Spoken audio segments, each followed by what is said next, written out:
everybody. Welcome back to Wappleville, and well, we got a little bit of Armada Monday left. We got 9 minutes left of Armada Monday. We're gonna enjoy what we can. This is Artemis right here. I believe this is the nuclear missile carrier version here of our BSG ships. I think we made it. It's just about the same size as Galactica. Okay, so I didn't do too bad there. We're gonna do the usual kind of lighter dry brushy stuff, then paint the base, and then get into all the glazy stuff, right, Landrast? So how you doing there, Landrast? Nice to see you there, Armored Wolf. Well, let me see. Here's one of the reasons why things are just a little bit later here. Let me try and move some of this stuff out of the way first. That might work over there. Might be able to get away with that over there. So we might have done one or two of these things here. Let me just get these in a stack. It might actually be easier to see them here. Yeah, okay. There we go. It's like playing card. Look at this. Ah, it's almost like playing cards here. Let's turn this one upside down here. So there's, yeah, there might be one or two of these. This is some of the stuff that, and I've been making a lot of adjustments to the settings and stuff. Ah, that was looking really great there, Landrast. That was looking super, super fantastic. Oh, and then this is one that, whoops, this is one that Recoil made right here. So we'll try to paint this one up on stream. All right, let me move these things back then, since we now have created some space on this thing.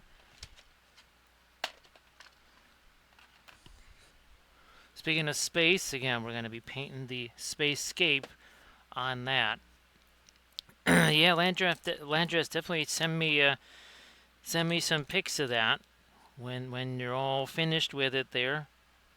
It's looking really, really, really cool. Yeah, I'm sure you're super happy how that all came out. Now I'm just gonna use the. I'm not gonna use the other brush. I'm gonna just use the filbert type brush here. You can see these missile arrays, right? Recoil. Hey there, Recoil. So Recoil, I don't know if you. I just showed it a second ago. Lots of interesting stuff, Recoil. Here, let me break this out for you. So this one was way thicker than mine. You'll have to tell me kind of what you did on these things. What's funny is the one thing that was in common is that yours and mine, they were tiny little postage stamps. It was actually like that size. So this is 2015% larger recoil than the file that when I first brought it in the Chidu box. Now mine, these are about 1,000. So I had to magnify these by about 1,000. And you can see, I mean, that's not too shabby, right? Again, I'm not so sure this is exactly how we want these things to be, but I mean, it ain't nothing, right? Recoil, that's not nothing.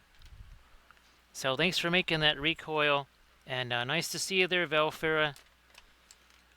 Valfera, it was super close to not being Armada Monday. And it was very close to being Armada Tuesday.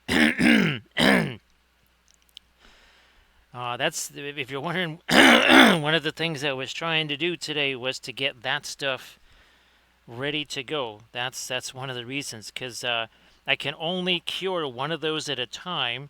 And, well, as you saw, there was like 200 of them. Yeah, Recoil, and that was in Copilot, right? So I'll have to give it a try there. Now, Recoil, did it give you any weird messages about, timing out or upload this or download that? Because, yeah, with what I'm using, GPT, it's just chronic. Oh, sorry, can't do that, or it times out, or it does something, or it wants to split it in half. Okay, well, Recoil, I guess I'll give it a try.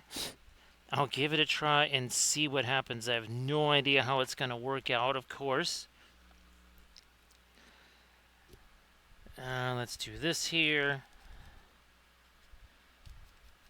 right like so. There. Again, not really going to do a whole bunch of stuff on the ventral side here. Oh, I already have one there, Valfira. So Valfira, hopefully you're doing a little bit better after all the gravity attacks and everything else. And hopefully Mom is doing okay there, Recoil. So yeah, Recoil, thanks for sending that. Again, there's only so much time. I'm literally using 3 different machines at once to try and do all this stuff here. I'll be like doing it on, actually no, 1, 2, 3, actually technically 5 different machines to try and do all this stuff. I was trying to do stuff in Meshy. Again, to be able to do anything for real there, you have to get the paid version. And of course, you can't just get 1 month at a time. You got to get the whole year at once. So that's not quite what we're looking to do just yet.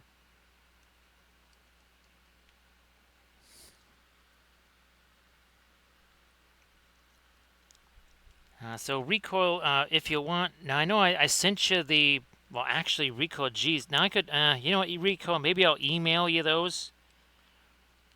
You know, the Lord of the Rings images there, just to see if yours are any different from mine. Now, those were made using that link that Surface Tension sent me. So that was, I actually did those on this free site. Now again, it almost seems like in some ways it's not really a true bas relief. To you know, as I'm really looking at them, they're not necessarily straight up bas reliefs.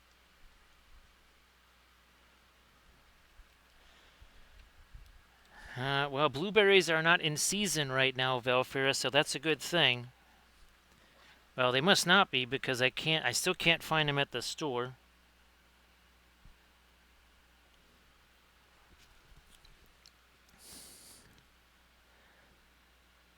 Let me see.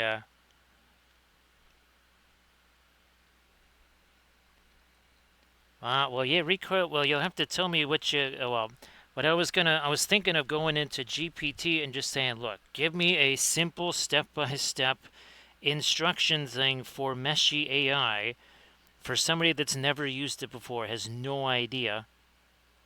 I don't know if that would help because there are just garbage tutorials out there, as in there's basically none.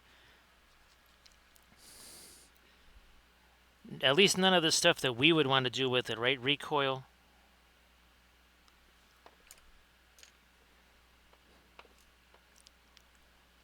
So yeah, I've never had any success really with the Meshy. Now, right now I've got some of the Lord of the Rings gummy bears printing out. That was another reason why I was later, because I had to go in there. And that was another thing. It seems like Meshy and all these other things create really, really tiny, tiny files. As in, not necessarily, you know, no polygons, but physically super tiny files.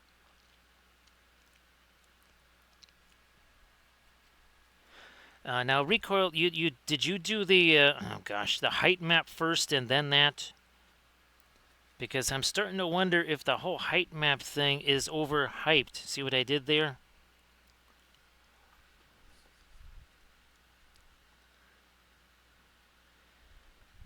Nice to see you there, Arid. Arid, why don't you share some stuffs in the chat? So, Arid, I hope that things are going okay there. And again, this is just going to drop right on top of this, and we are going to do our spacescape on that now. Everybody check out that Pinterest link that Recoil, or sorry, that Harry Cam I've just shared. Let's do, okay, fine. Now this is genuine Puro Orange out here. Oh, I forgot to get the Windsor Yellow, so alright. So it's in here somewhere. Is this it? Ah, there it is. On a dime, right? or on a toonie, or no, on even just a loony. Yeah, it can change on a loony there. All right, that might be a little closer to what we're looking for here. Actually, let me get out one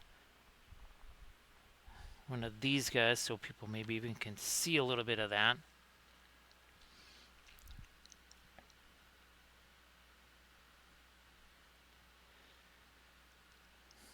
So Valfira, that's in the actually the latest tutorial. Well, next to latest tutorial video on the Patreon page. I go into all that. It's a very long and it's still very fluid. So far, all I've done is just stuff in GPT. That is it. That's going to be one of our stars. Another star over there.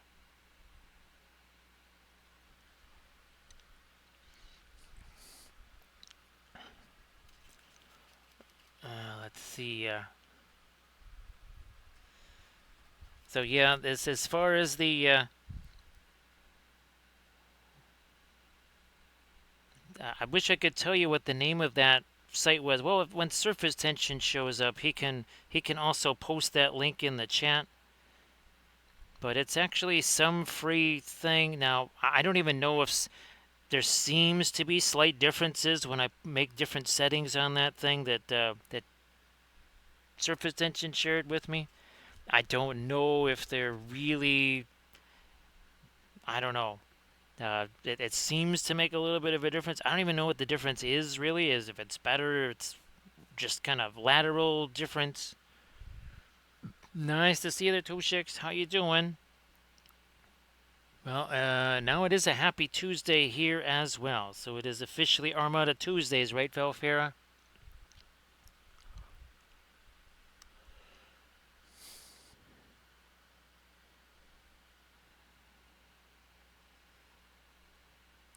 So yeah, recoil. I think I'm gonna have to go back and rework some of these, but again, I mean they're not. Now some of these are from the height maps here.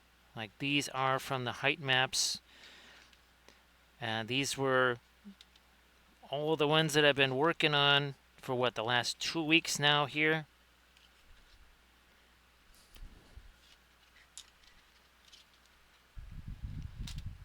And then, here is yours by convention. Yours is like at least twice as thick as the ones that I did.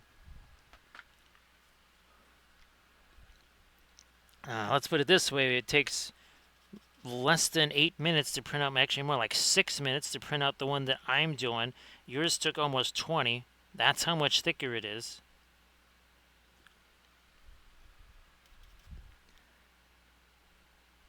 Maybe that was a little darker than we wanted, but no big deal. Now we need to get our phthalo green stuff out here.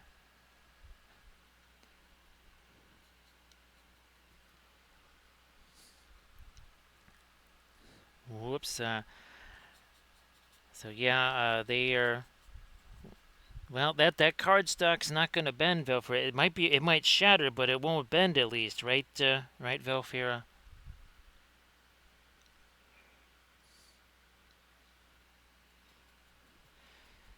What's interesting, recoil, is that. So with mine, it kind of treated, and this is where the thing is.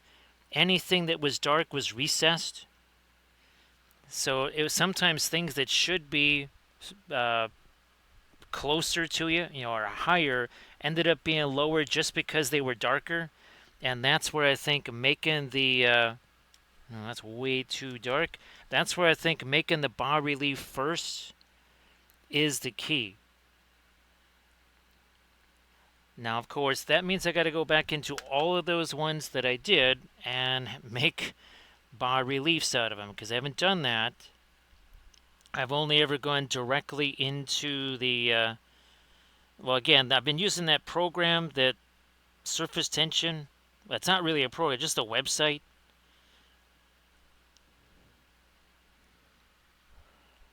I'll try to Again, I'll try to get you that after the stream there. I can't do it now.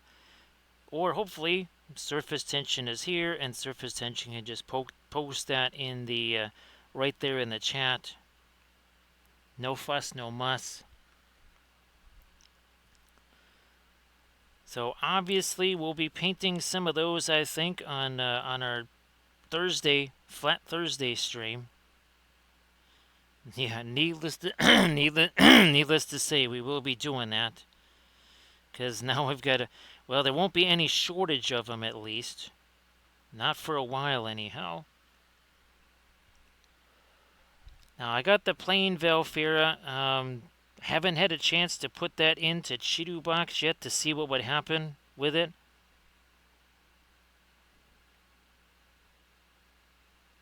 Let me do this. I do have it on the machine. I did download it there. Or upload it, or whatever it is, right, Velfira? Whatever thing it is. Let me get a little bit more of this darker stuff here around that. Now we go a little bit later here. Some down in here.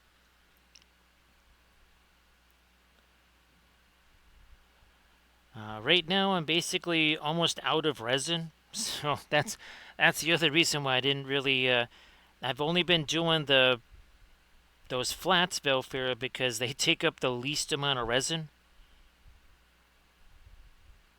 There is supposed to be more resin coming. I don't even know when it's supposed to get here.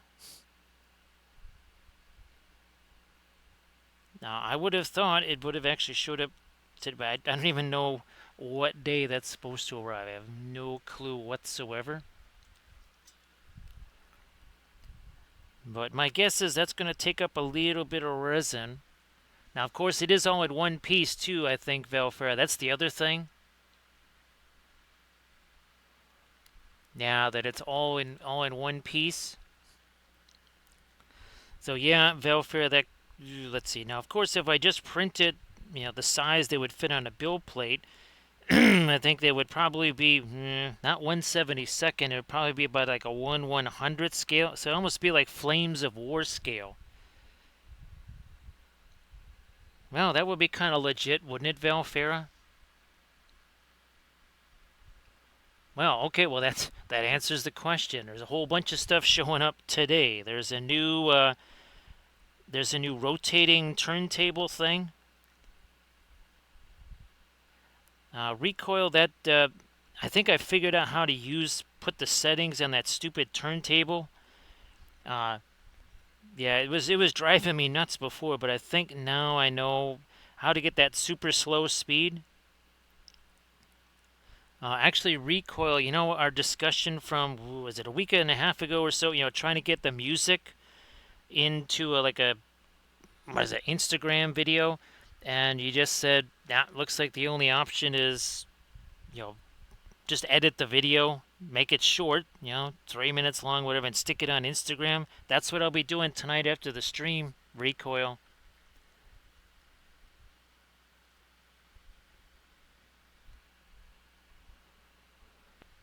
So Velfira, yeah, I wouldn't mind, it would not be a tragedy printing that out at 1/100 scale, because, now, well, technically I do actually have two Flames of War armies. I have Hungarian and French.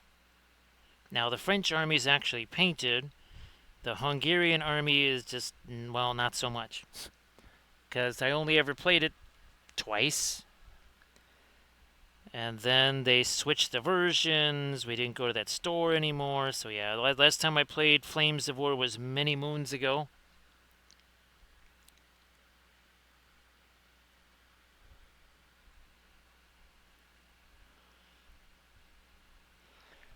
So yeah, recoil, the one that was bouncier was the one where I didn't realize I could just take my, those plastic squares, those really clear cubes recoil that I used to have the miniatures on. I realized that I could actually set the iPad on those, and it basically acts like a tripod. So yeah, that's once I realized that, I said, oh, okay.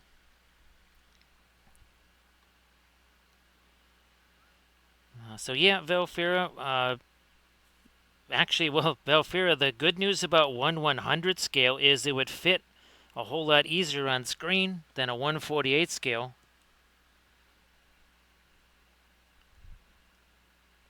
So that's and all. Well, that's the other thing too, Velfira. The 1/100 scale won't take anywhere near as much resin as a 1/48. I mean, we can always do the 1/48 later, right, Velfira?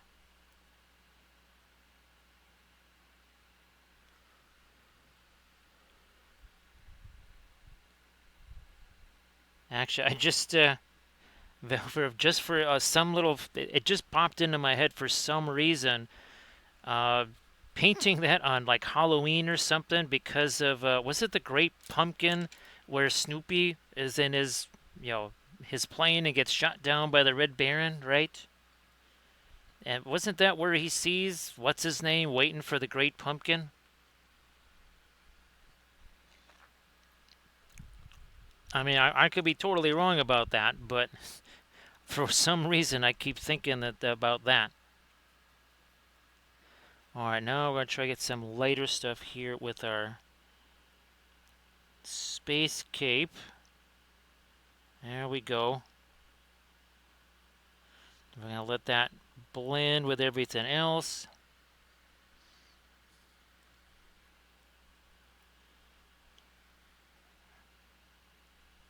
I don't, was it, or was it the Thanksgiving episode, Velfra? I have no idea. I don't remember.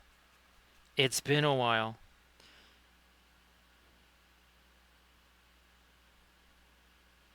Let's do this.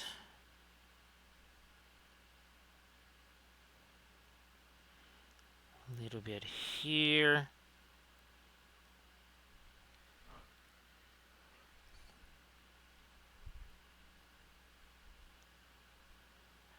Maybe, the Christmas truce, right, Velfera? Maybe that's kind of what they were, what that kind of gets into. That would make sense, wouldn't it, Velfera? So again, now we're starting to get some of our lighter,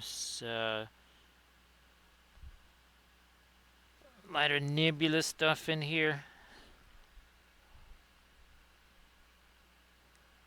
Again, then we'll get this thing stuck on here. We got some green stuff sitting around here just for waiting for it.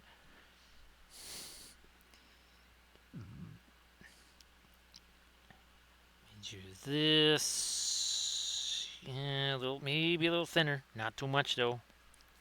Not too much of that.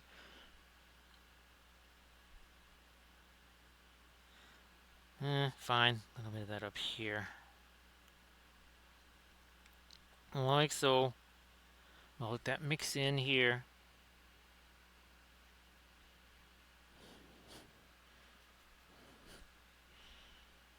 And a little something up there because we got Mr. Star over here. So say we all. Hey there, Camda. How you doing? Thanks, Camda. Appreciate that. We could definitely use a little bit of this right now.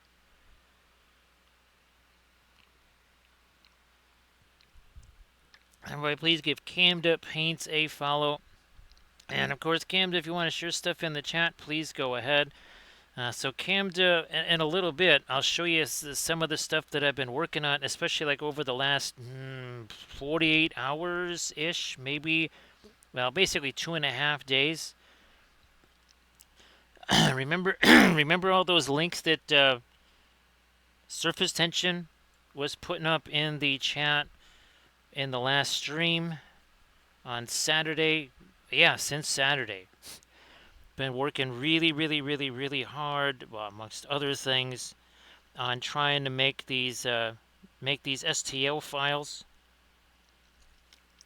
And right now I've got new versions of all the stuff printing out. So I've got, I think, 5 of these, including the Sauron one. There's 2 of them that I never printed before, so we'll see how they print out. I have no clue how they're going to print out. And of course, Camden, if you want to share anything in the chat, like always, go ahead, do that.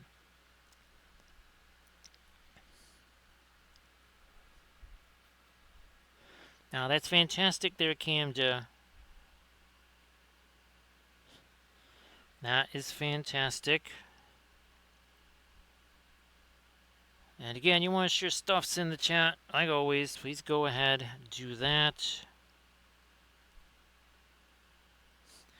So you can see we're starting to get our even lighter stuff here. We'll eventually be doing our Spatterstar Galactica routine. But check out that Insto link there that Camda just shared. Everybody please give Camda Paints a follow because Camda paints with the oils. So go do that. What do we got going on over here? And a little bit of something here.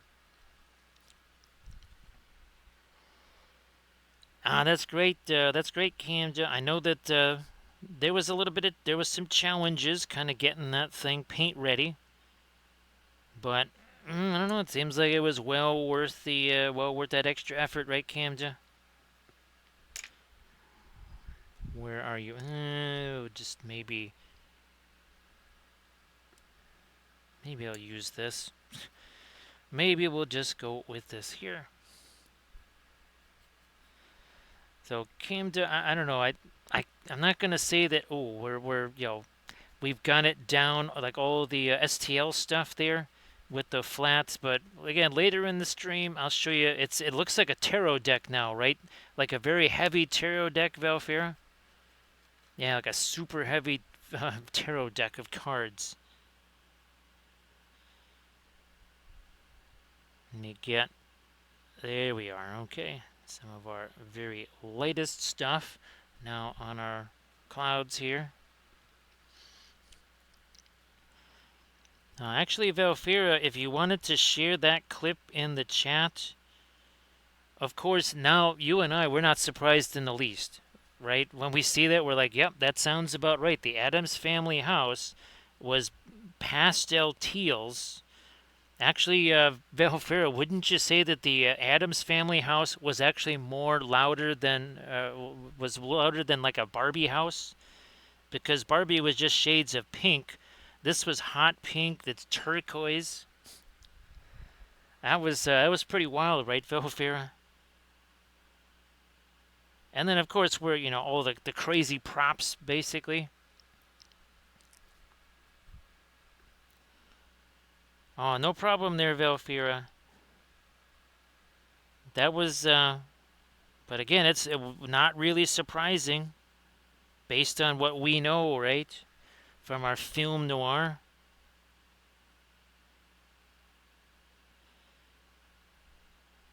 But yeah, to see, and then they put the same stuff on their faces too, right, Valfira? And I don't know if that was like the wildest thing, but it was very interesting, of course, that it was by choice. They could have gone color, but they went black and white because they wanted to have that noir look, right, Valfira? So I think that's it. I think that is it. So go check out the that reel that Valfira shared because that has a lot to do again with our philosophy on if a color contrast is more than just light versus dark. Look at that. Check that thing out.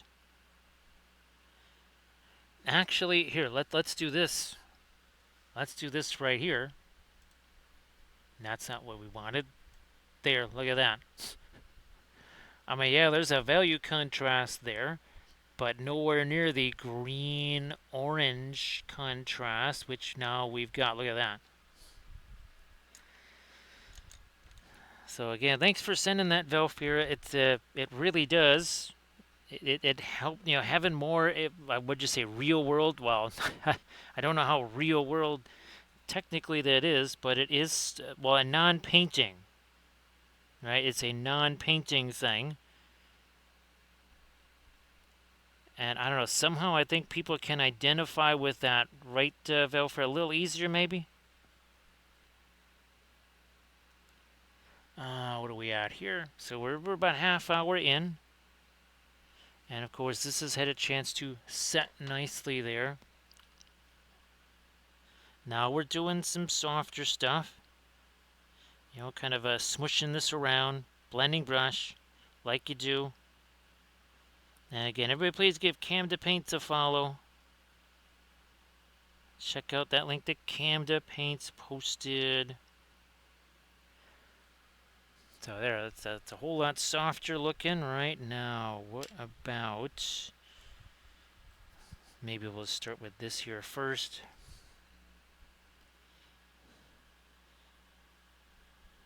Maybe get rid of some of the excess there. Now we're going to do our little spectral effects here. Our wee little starbursts.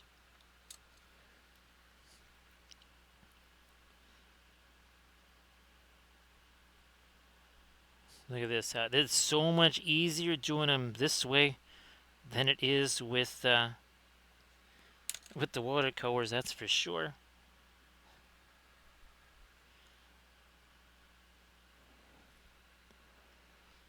Now we get this one. This one might be a little easier to reach here. Again, I'm going to get rid of some of the excess there.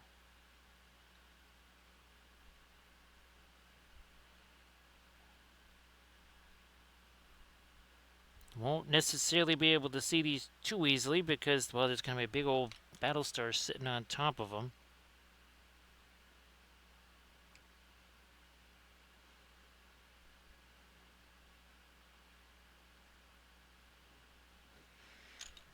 We'll go maybe another step lighter here because we're about to do our spatter stars. Spatter Star Galactica.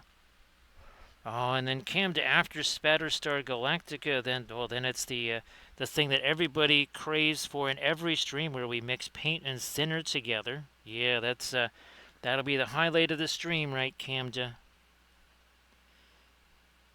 No doubt about it. Be the highlight of the show. Okay, so now we got our stars there. Now we need to do some spatter stars, but we also need to clear the deck here, so to speak. What we going to use for that? Look at this. One of our spatter brushes for our Spatter Star Galactica effect here.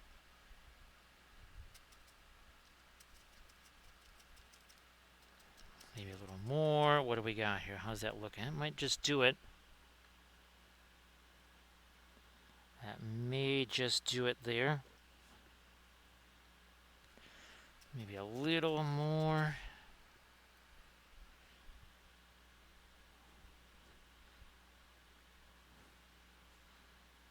That's real hard.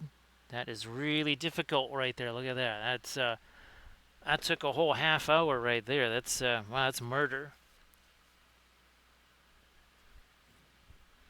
It is almost that time. Now let's get this thing.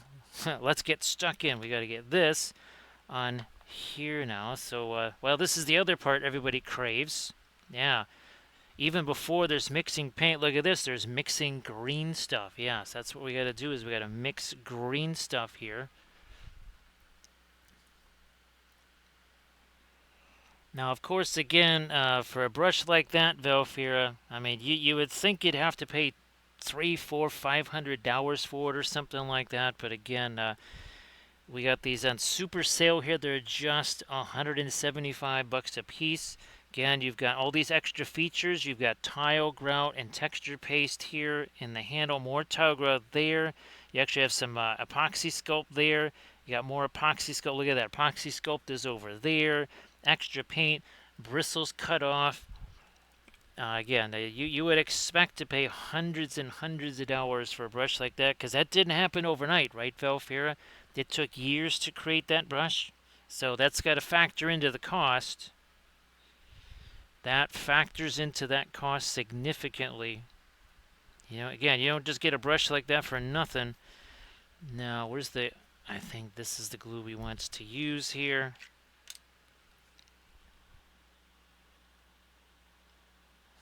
Let's get some of that out here. Let's Get some of that on the ship. Okay.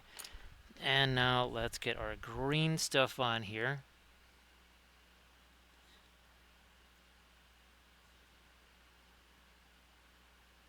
Almost there.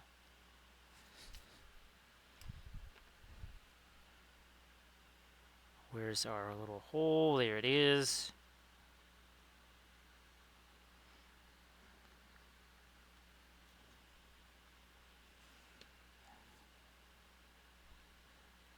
And now we're going to leave you sit there while we do our glazy stuff here.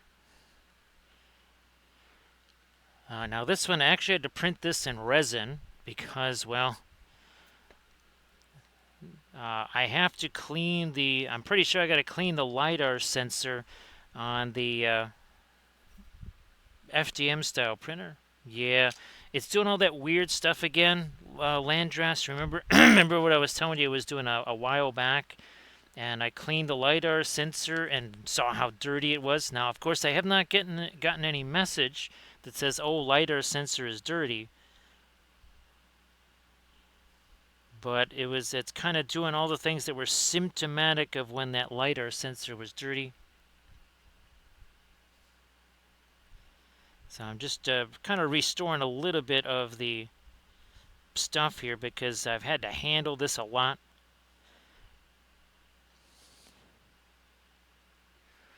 Oh yeah, this is one of the designs that's gone from the Thingiverse site, Camda. Yeah, this one's not on there anymore. The other one that did I print that one up or no? I didn't. I haven't printed it up. Oh, it's the one. It's the Fleet Tender version with all the extra lattice stuff. Again, I didn't print that because, well, I'm literally on the last of the resin. I took resin out of one printer to try and make the other one as full as possible to print out those Lord of the Rings gummy bears, which I basically need for this Saturday's stream.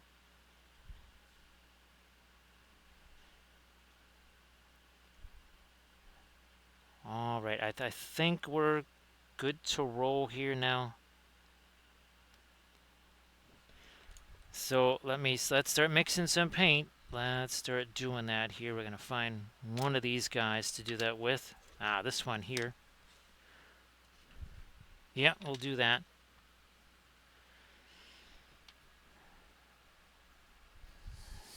Gotta find something to mix this here with. A nice beat up brush or something here. Fine, we'll use this. I'll use this. There we're doing that. We're gonna have that. And now we will have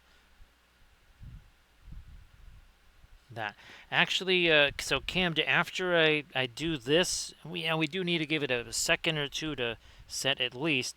I'll show you the things that I was printing out over the last few days. Again, we have some flats now to paint, but I'll kind of show you recoil some of the things I'm talking about. Like, okay, say Arwen, the hair is really dark, which obviously it should be, but the way it did the bas relief, the hair is like way in the background now. So I'm kind of, that's not kind of how a bas relief would be. So I may need to redo all of those again. Because of course, why not, right, recoil?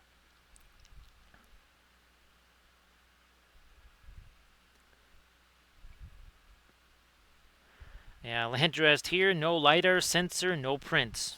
So let's put it this way, even if it's just dusty, no prints, because it won't even recognize the build plate. So yeah, that's a little minor detail there. Okay, so we've got that. And now we're going to try to start getting this stuff in here. There we go. I think I want me a bigger brush for this. I need this too.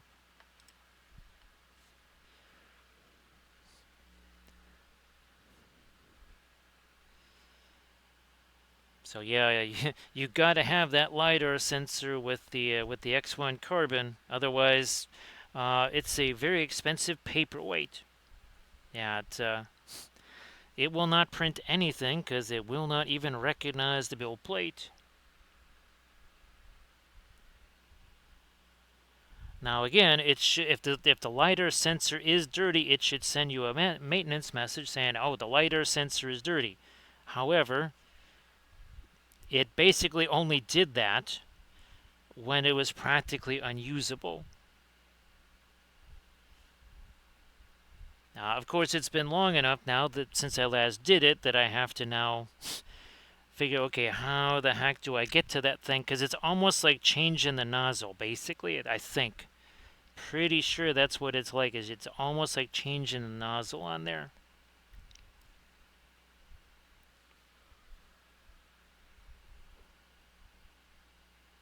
So again, we're just doing some glazy stuff here. Remember, we don't want to, we're doing pin line wash stuff, which means we have to just kind of, well, basically dab that stuff on there and then leave it alone.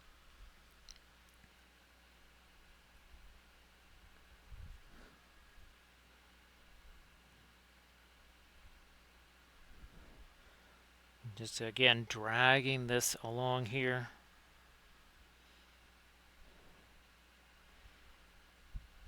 Now the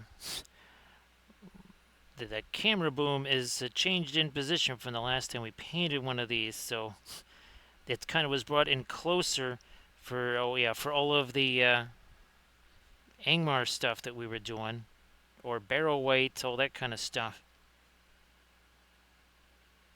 We also have engine glow we'll need to do. Nice to see you there, Journeyman Paint Hour. Let me see. Is this ship number 8, Valfair? I think this is ship number 8 of our Battlestar Galactica collection. Again, you can check out some of the other ones on the Instagrams. I also, a lot of them are now on the YouTube channel. So this is that Artemis class Camda. And yeah, it's roughly the size of Galactica here. And see, it's just about the same size as Galactica. And of course, we're going to be doing lots of panel lines on this because panel lines, right, Camda?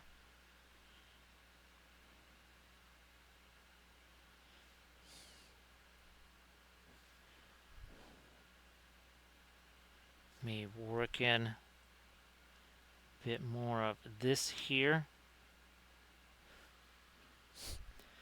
Now there is going to be a point where I want to hustle downstairs and actually see how that print with all of the gummy bears is doing. Not so much how it turned out. I can look at it and go, okay, is it actually cranking something out? It should, because let me see, the Gandalf and the Gimli, I printed those out before, so those should work. It's more the Sauron and the Frodo one. We have to see if those are going to print. So great to see you again, Paint Hour. And of course, Paint Hour, if you wanted to share anything in the chat, just like last time, please go ahead. Now, I do think this has been, on with the green stuff long enough, I think, that I can actually at least tilt this over a little bit here.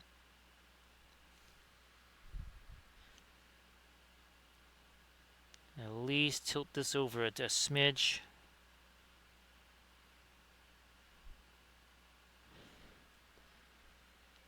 Not going to turn it all the way over. Again, we want to make sure that's not going to just fall off of the base here, because this thing weighs a ton. It is pretty much solid resin. That's the only way to do these.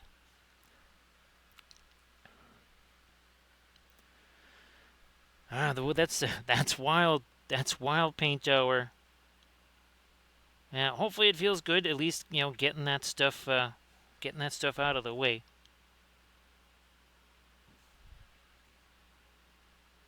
So you'll be getting a little bit of a sneak preview on, well, a lot of the stuff I think we'll be painting on Flat Thursdays for the foreseeable future. No, not in there. Oh well, that was That was not supposed to get in there. Some of our pin line wash stuff made it in there. Wasn't supposed to. Well, that's no big deal. We'll get things figured out. Okay, is that everywhere? Almost everywhere.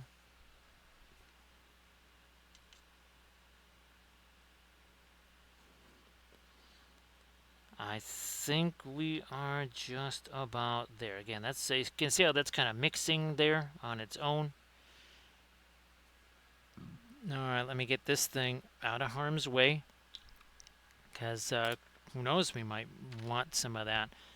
Oh, looks like some of it worked its way down onto here. It's okay, because I was actually going to mess around here with a few things anyways.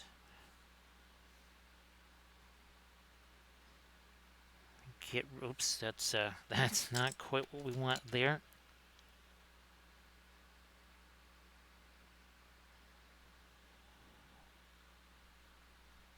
All right. Anyway, we'll be going back into that anyways.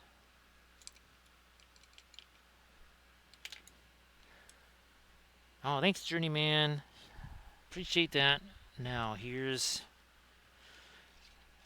there's a little collection of our playing cards here.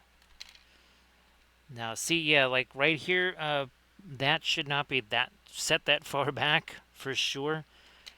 Same thing here. See how Edoras is set way far back and the sky is way far forward. Now this one here, this is more like a true bas relief, so I'm not quite sure why this one is, but then look at this. Again, the hair is darker. You can see how far back that is set. And then we've got, so here's your Balrog one right here. And then same thing here, where again the darker stuff is set way back. So we'll have to figure out, okay, how do we want to work those?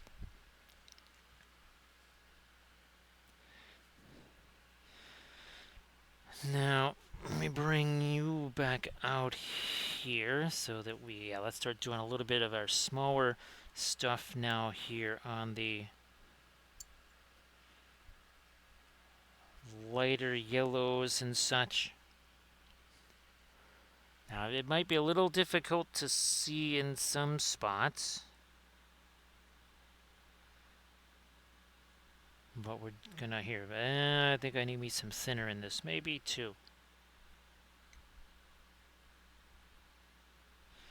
That's well, we gotta wait.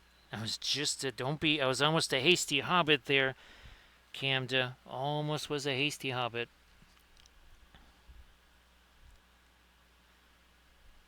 Gotta be patient.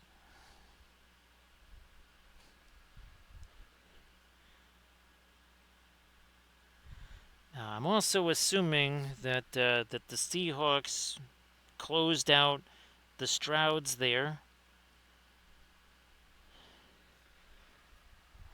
That was not the two finest Monday night games ever.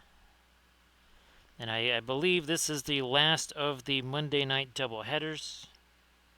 There won't be any more of these. Not this season, anyways. I'm going to make sure that is cleaned out, and then we're going to try to get as much of this off the brush as we can.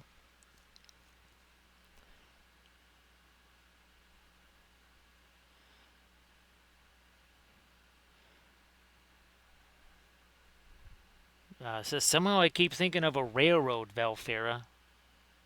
The pin line wash. Somehow railroads keep coming into mind. Well, we do have the hype train, so maybe that's it. We do have a strong railroads theme on the channel, don't we? And of course, you always want to be the train, right, Rico? You never want to be the tracks.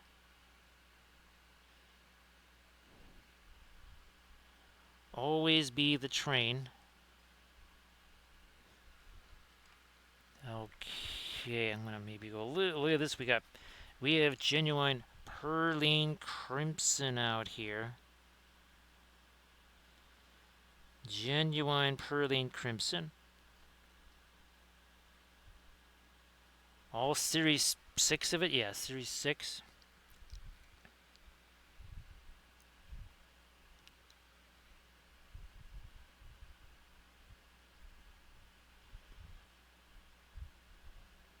Yeah, Velfair, I was trying to think how even like the most high-powered offenses could score 33 points. Now, of course, uh, there can be assists. I mean, remember the Bears game against the Cardinals, the one that led to the most famous rant by a head coach of all time.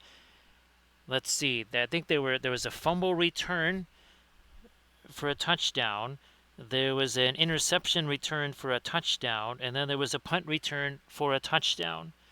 So the last three scores had nothing to do with offense. Yeah, when you're getting three touchdowns that have nothing to do with your offense, then you I guess you got a chance.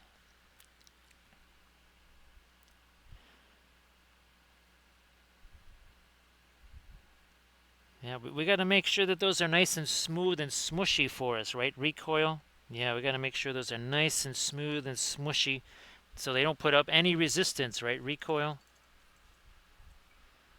All right, let's start moving some of this stuff out of the way here, and now we got to start thinking about doing some of our lighter stuff in here. Now, I might even do this right here. Yeah, there we go. Because again, I didn't move. Oh yeah, by the way, here's some of the stuff we used for the primer. So it was phthalo blue. Oh, actually, it was that, and some of the Payne's grape mixed with the black primer there. Actually, I think I can scoot this over a little more. There we go.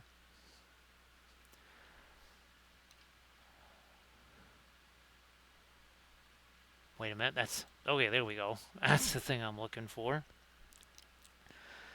We will try some of the. Oh, look at this. We got violet. We have our not radiant violet coming out, and it's also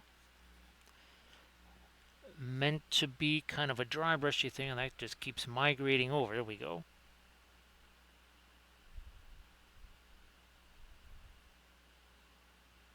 So again, now we're going to try to start getting some of our lighter stuff going here. And we're going to go over here to where we started. Yeah, that's still still too wet there. It's a little bit wet over here too, but if there's a little mixing and flow to it, that's not a problem.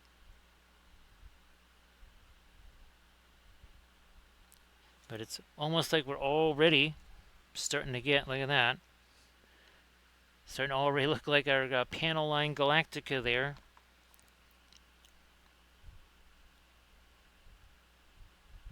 Now, since some of our thinner leaked down into the cowlings there, we gotta be patient. We cannot be hasty hobbitses.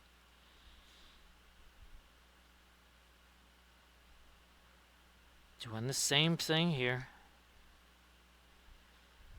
And basically what this does is it starts giving us, kind of by default, some of this panel-like texture. Now we'll zoom in eventually on this. Nope, that ain't gonna work. We'll roll this way with it.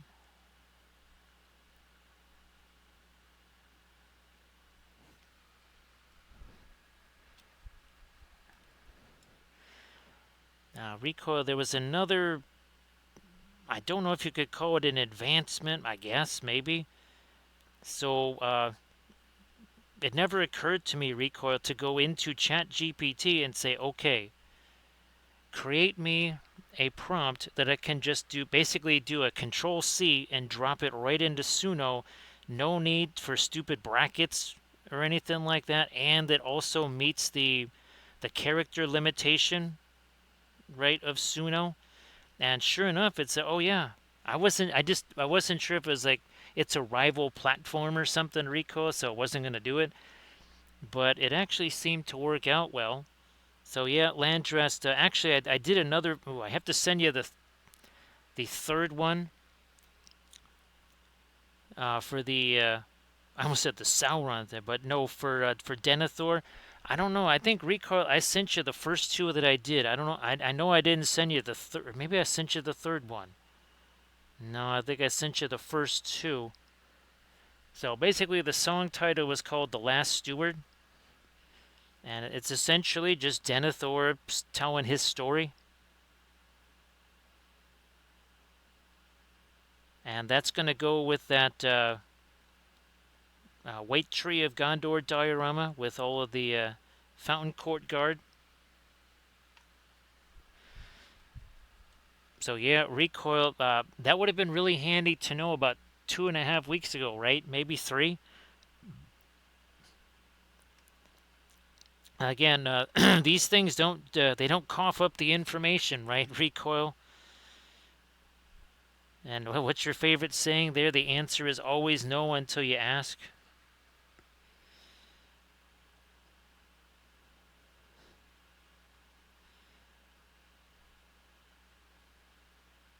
Let's do a little more of that.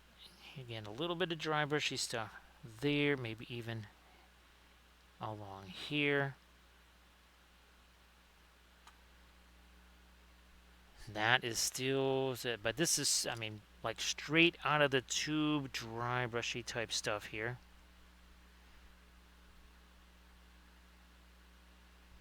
And again, I'm hoping that it has this streaky look to it because that is, it's already starting to create that panel line look.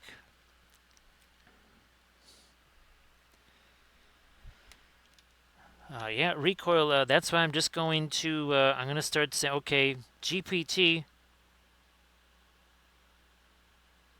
tell me, tell me how the heck to do this thing in Meshi, because there are no decent tutorials out there. Also, I was looking for something because essentially nothing connects. I can't connect any of the Bluetooth speakers to the stupid phone here. So I'm actually getting what I don't know. It's like a cheap MP3 player because I can't have all those songs on the phone memory-wise, but if I have a dedicated device for it, so well, that's supposed to I think show up either tomorrow or the next day.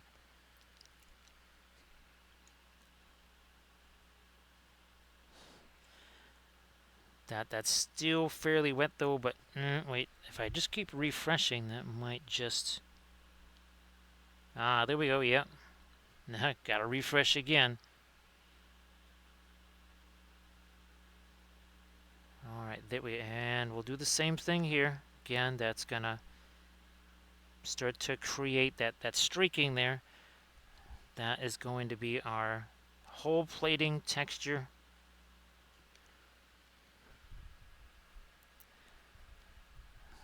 The not radiant, well, it's not quite the radiant, but it's that darker stuff. Well, we have a little bit of the white there too.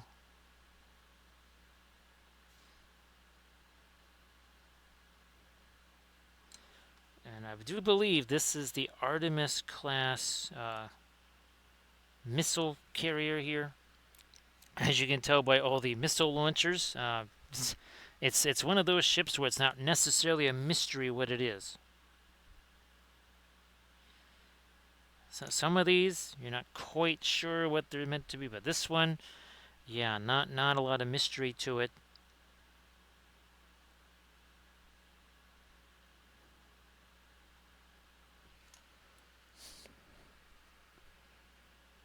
Get this side now.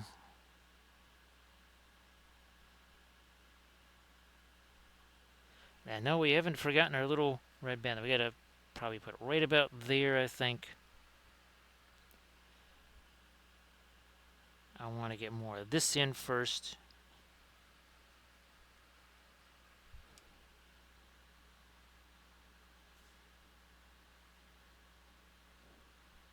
More there, and then a little bit in here.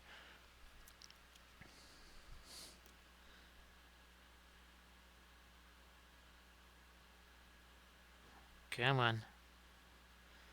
Ooh, yeah, that needs to definitely be lighter there. We still got the shiny stuff going on there, so can't really mess with that. Oh, yeah, here, let me see if I can't try to toss in some of this here. So far I don't see any of our pin line wash that really leaked in there. Essentially just chalking that sky blue in here for right now. Then we'll do, guess what, pin line washes of our really light stuff in there.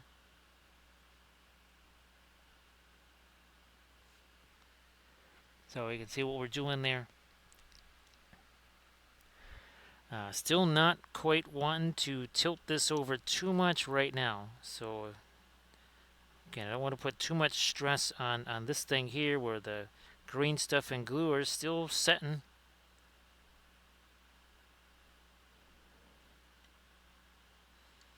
There's just no real way you can see the spacekeep on the base being painted if I've got the ship sitting there. So the ship kind of has to stay off of there while I paint the base.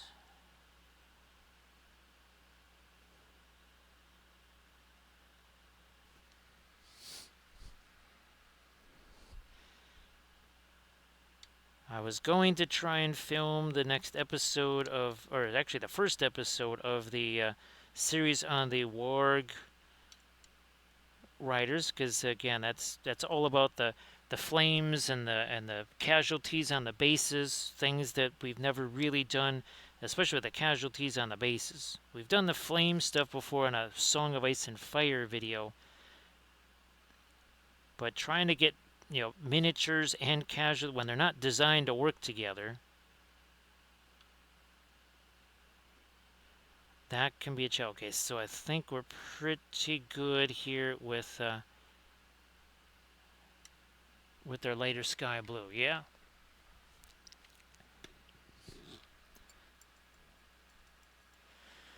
Let me try to indicate at least our red stripe thing here on the leading edge of the hull.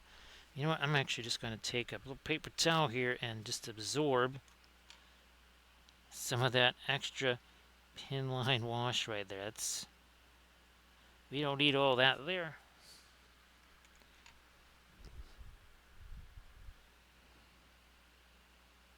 And that's just going to go right here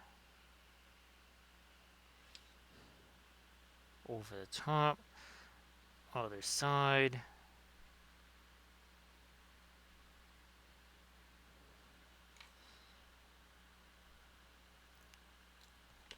Okay, that is not helpful. Here, let me get my hot glue gun going again. It's like I thought the ship was coming off of the holder. No, that was the hot glue that was giving way. So let's try this again then, I guess. 1 second. So what could possibly go wrong with a hot glue gun that's plugged in right next to a little container of thinner next to some oil paints? It's like that should be not a problem whatsoever. All right.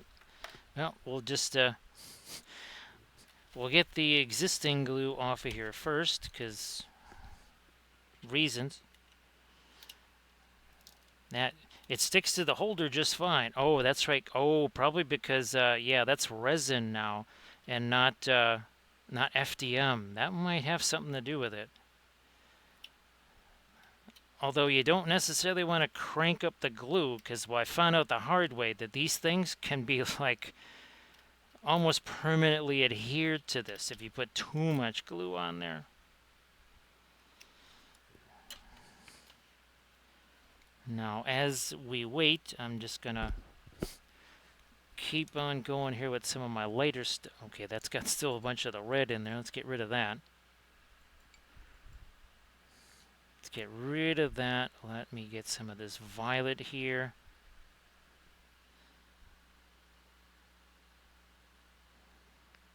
And you can see now that this stuff has had a chance to set, way easier to do this. There's still blending and mixing. Look at that. You can see there's still blending and mixing going on.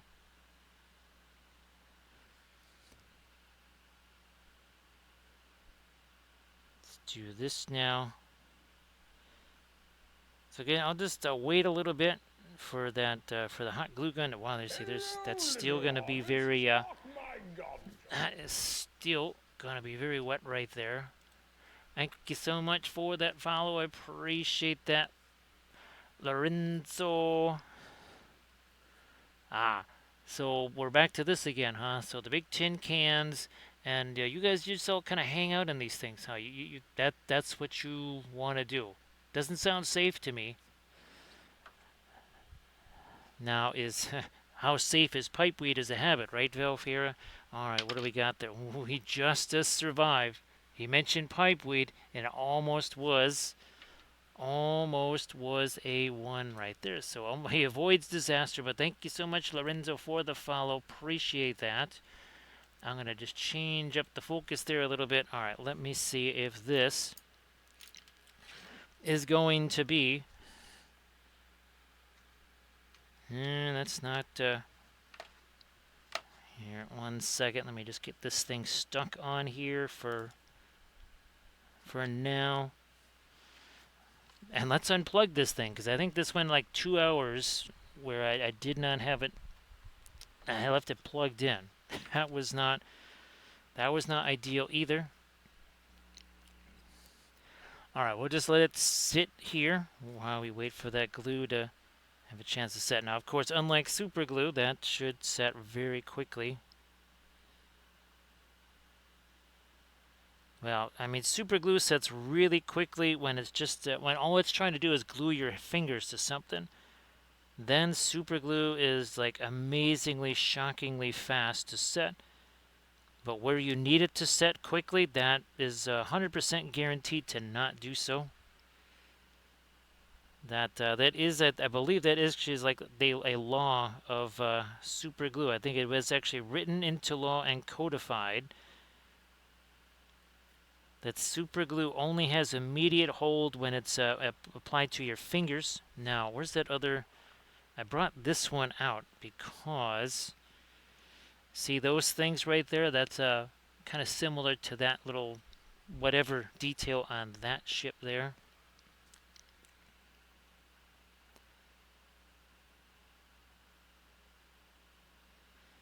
So yeah, we'll just work on it while it's like this, while we let that have a chance to set there.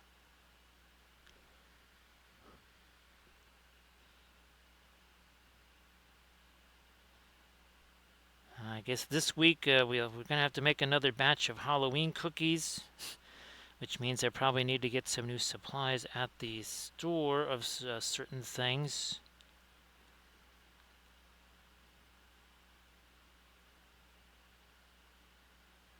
But Valfira, at least now I've got basically all of the cookie decorating stuff that I need.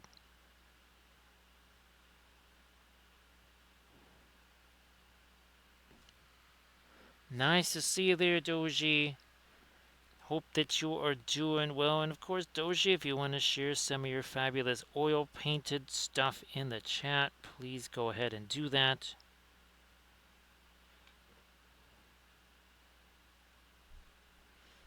Let me just drag this. It's a little too much there. Let me try that. Okay. Nice to see you there, Erda Michael. Yeah, I was. It had been a couple of days, so I was wondering. Because I don't think you were on Sunday night, right? And of course, Erda Michael, if you want to share some of your stuff in the chat, please go ahead.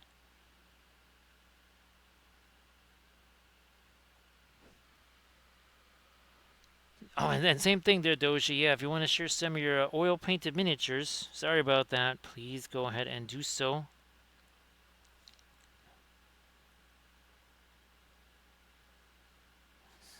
Oh, I'm going to need a blending brush here for that. Let me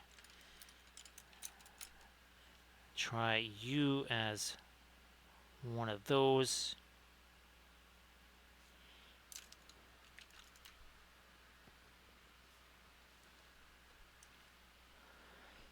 Sorry about that, Artemichael. Hopefully victory was achieved. Well, I guess at least partial victory was, since you're unless that's your ghost typing in the chat there. I guess would that make it a ghost rider there, Artemichael?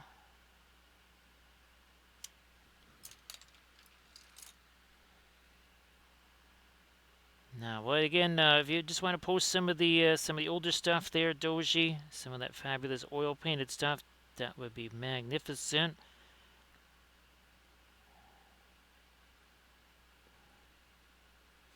Let me get a bit more of that going there. There we are.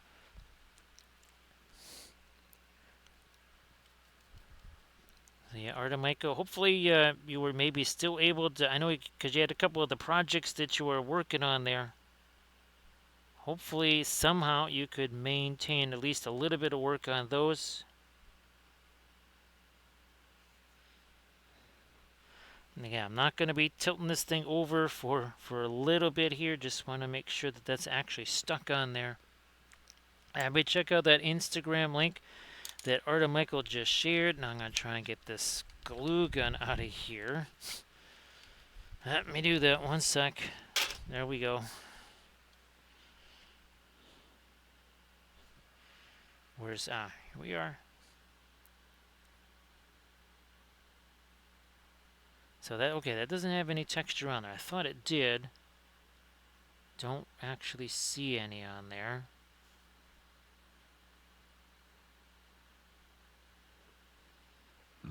No, I'm actually going to go oppo here. We're going to get some green. Let's get some green out here. That is basically our not radiant green. So everybody check out the Instagram link that Artemico posted. Also the Instagram link that Joji posted. Let me get that in here.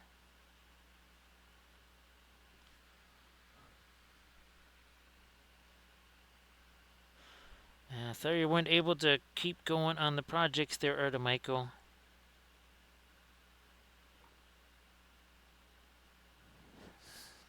Get some of that back here now. Again, we want to kind of continue some of the streaks there because that's starting to set up our panel texture for panel line Galactica here. So again, first we did the more the violet type stuff. Now doing this to give it different gray because green and violet together they make gray. So why not put them together?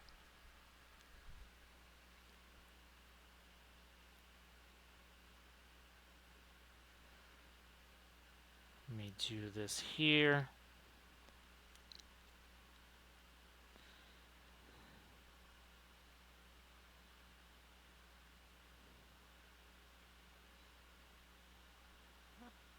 And there we are, a little bit more with that.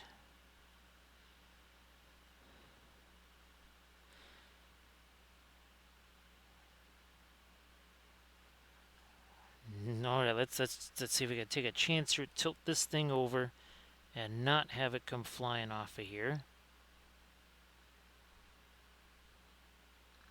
Nope, that is not going to stay on there. So, I guess we have to just ditch this thing altogether. Which means we may have to do some base repainting there. Actually, I might even have to do this. 1 second here. So I have no idea what's going on here. This is the last time this happened was never. So we're gonna have to use this if we're gonna have to hang on to that resin here. I know we don't usually use the go with the glove thing, but there's kind of no choice here.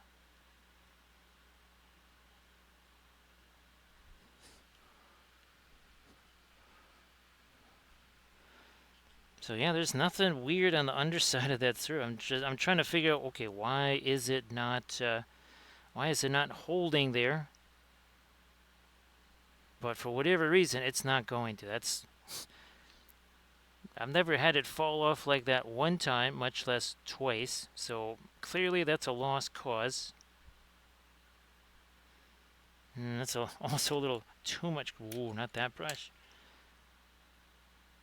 Use that one instead.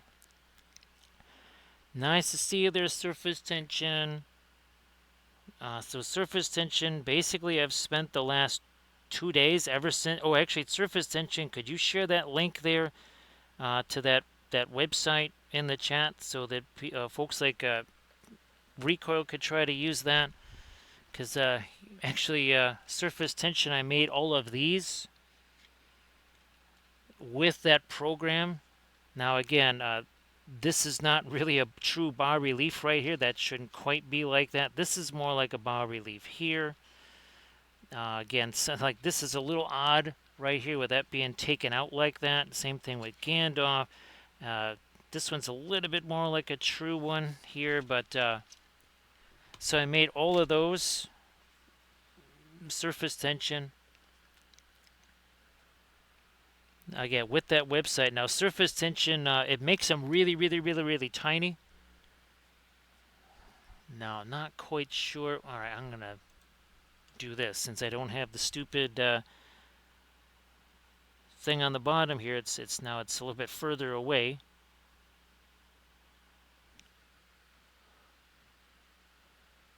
So again, that's the right there. That image to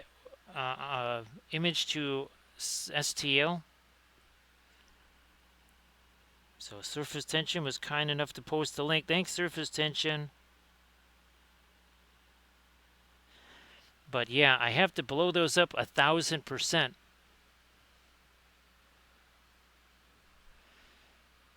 So yeah, surface tension. I have to. I think to get it to that size was 1,010%. they're they're literally about the size of. Again, I don't have anything that's here. We go.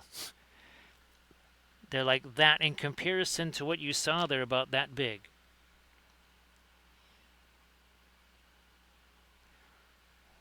So Muse's touch was on there, Erda Michael. And obviously I was showing off the flats that we've been doing here on the channel.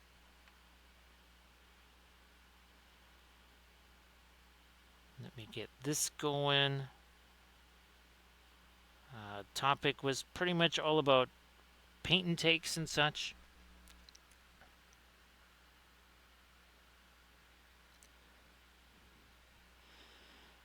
Now, is that in the opening thing, or is that in tools, Surface 10? Is it in tools or options? I think Massachusetts, or Michael? Yeah, I think Massachusetts.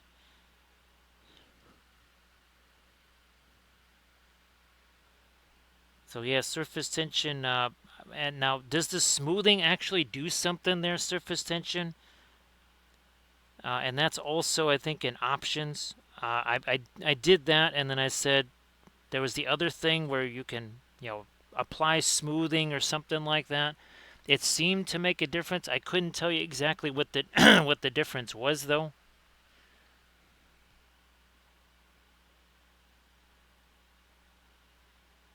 But yeah, I went in there. Now, of course, I went in there with the height maps.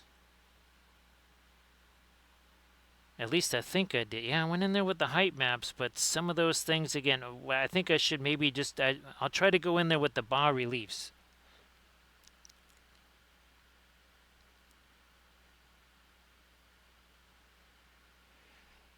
You could not see that Landrast. It didn't look any smoother.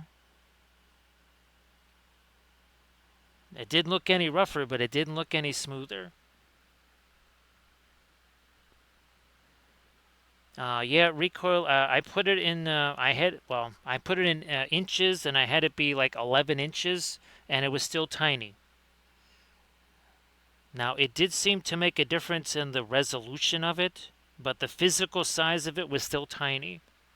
It was definitely not creating an STL file that was physically 11 or 12 inches because well, that would have been twice the size of my build plate. So surface tension says that the smoothing does seem to make a difference. I mean, it was hard to tell surface tension. I was guessing that it had to make some kind of difference. So I'm glad I kind of stuck with that because I do it on every single one. I do the smoothing thing on every single one.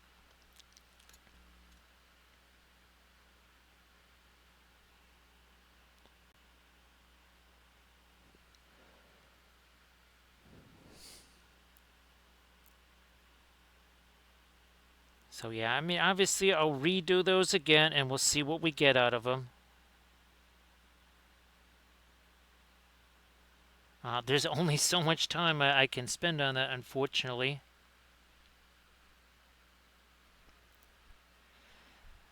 So yeah, what's funny, recoil is again that mine. I had to blow those up to get them the size you saw. I had to blow those up 1,010%, and yours was somewhere in the neighborhood of 2,300%.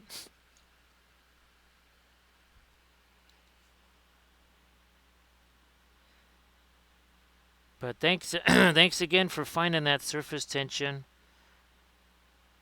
Now I don't know if it. I mean, it seems to have a decent amount of detail, even though it's super tiny. And I got to literally blow that up to 1,000% of what it originally was.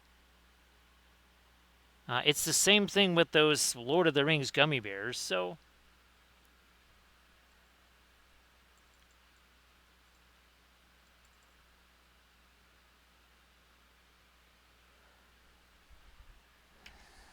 yeah, Rico. Hopefully we can track that down. But yeah, now it did make a difference though. Not in the physical size, but in the appearance of it. It seemed to. That's why I couldn't tell if it was the smoothing thing was making a difference. Well, was it the fact that it was smooth, or was it the fact that I made it? I went in there and said, okay, make this like 11 inches, whatever.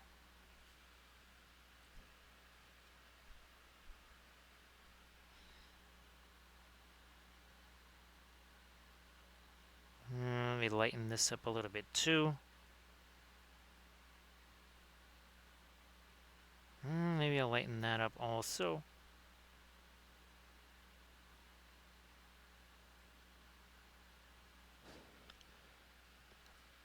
And then eventually we'll start putting in our smaller panel lines. Now again, I don't have to worry about this falling off the stupid thing, so maybe try and get some pin line wash stuff in there.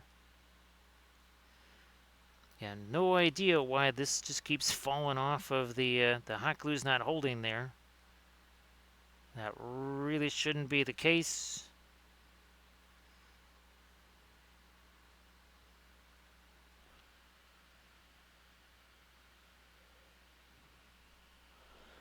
I just go straight to the STL and not to the zip or anything like that.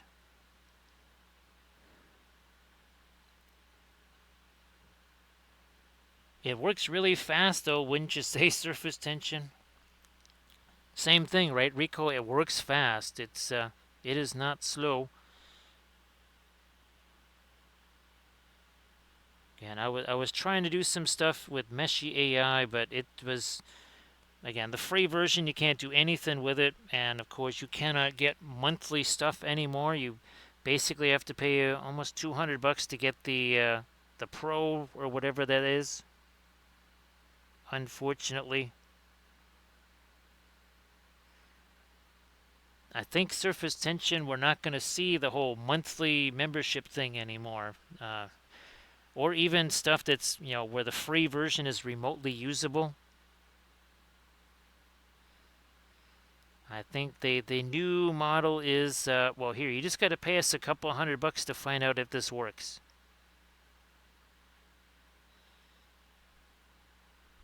At least that's what it seems like, right? Recoil. wait a minute. That's got to get some more light on it there.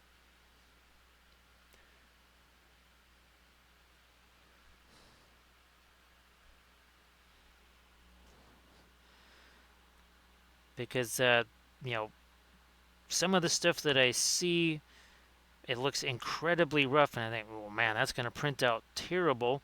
And then you print it out, and you say, well, that looks just fine. So that's why you really can't tell until you actually print them out. And yesterday and today were the first chances that I had to print those out. And because I'm using the so-called water washable stuff, you can't just stick it in a and cure it right away. Well, you can't. It'll just crack or just basically implode. So we don't want that to happen. I think I can finally start to sneak some of the later stuff onto there.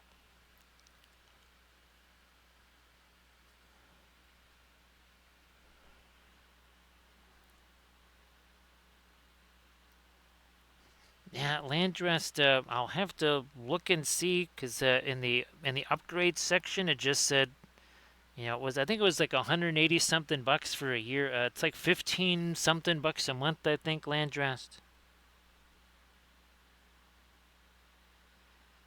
Something like that.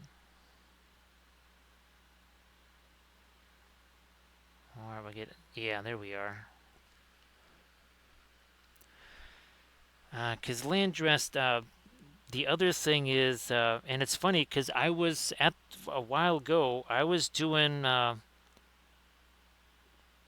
it in GPT, I was making multi-views of things. So like the Lapelius spell brush, I was trying to make multiple photos of that to bring that into Meshy, right? Because I think you can bring up, well, like up to 4 photos into that, right, Landrast? So that it has a better time making the file.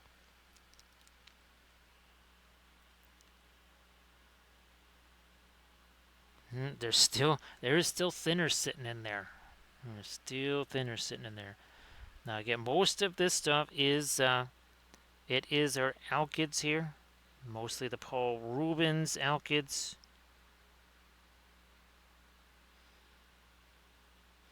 And again, you can see we are trying to do the same thing that we did with Panoline Galactica there.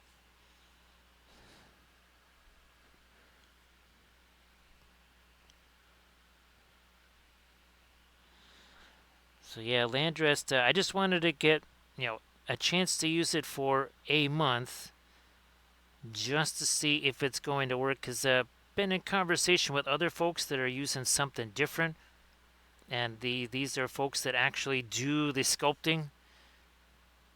It is their living. So I don't want to kind of get too locked into a whole year of Meshy, right? Also, too, I think Landrest, you can have it kind of do like a second pass, right?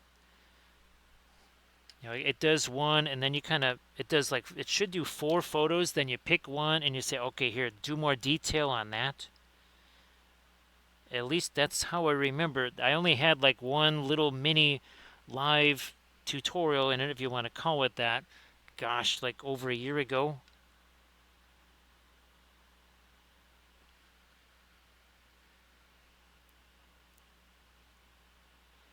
So yeah, what it was, the offer here, Landrast, was basically $15 a month or something like that. So, like you say, that must be like the special if you sign up for a year right away.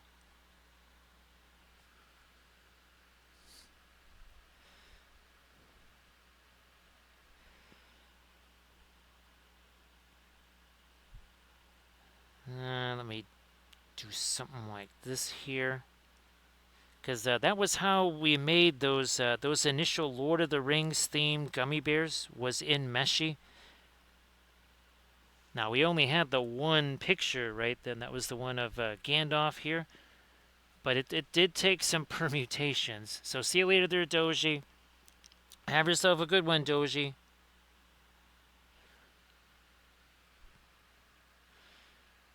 Now again, normally I wouldn't be doing the glove thing, but as you can see, I'm kind of taking off primer, taking off paint, whatever. Because for some reason the glue is just not sticking to that, and it is fully cured and everything else. Because I mean, I was sanding away at this thing and stuff, so it is cured and everything, but did not want to cooperate. So yeah, Camda, unfortunately, I really hate this, but I kind of have no choice.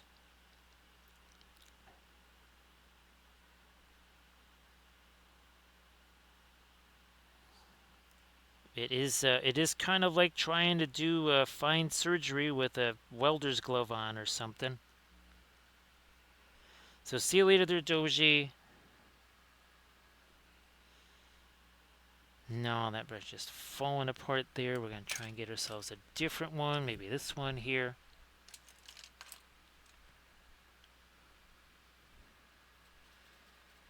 So surface tension, thanks again for finding that program. Like I said, I'll let you know if I have some success with, if I take bas reliefs in there. But first I got to make all the bas reliefs. Right now what I have are the height maps.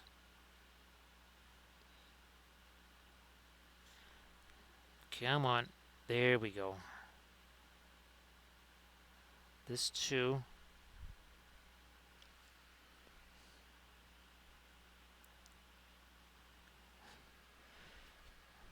This is getting not our lightest light by far. Gonna have to do a little bit of blending brush on some of that.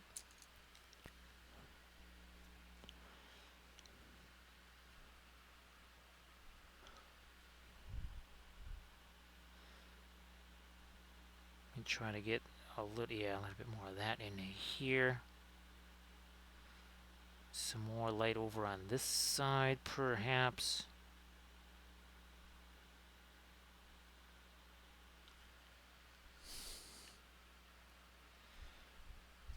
Fine, let's get up maybe a little bit even lighter. And I'm going to try to do the pinline wash things on the inside the engine cowlings there too. Not the right one. This one.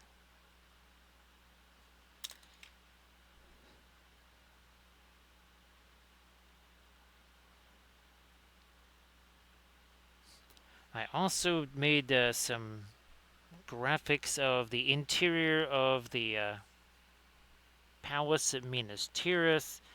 Actually, I've got some pictures of Denethor using the Palantir with kind of like certain views of different things happening in the Palantir, and then also Denethor at different points in his life using the Palantir.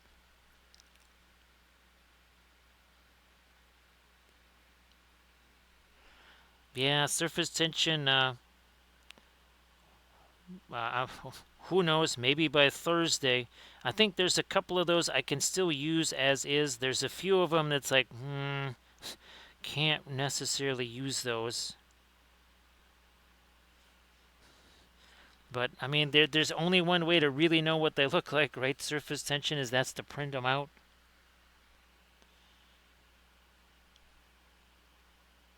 I'm still glad I did that because it does not take up a ton of resin.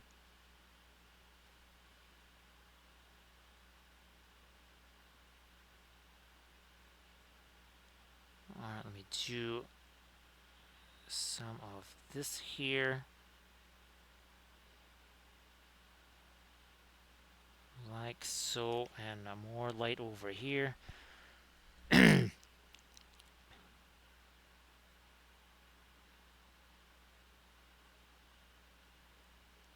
Oh, that, not too light all the way, and it's a little lighter than I want, so we will blending brush some of that away.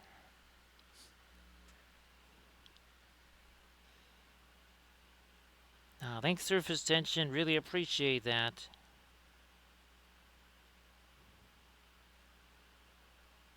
I guess what I'm trying to do here is a process that I can tell people, okay, here, if you do this, this will work reliably.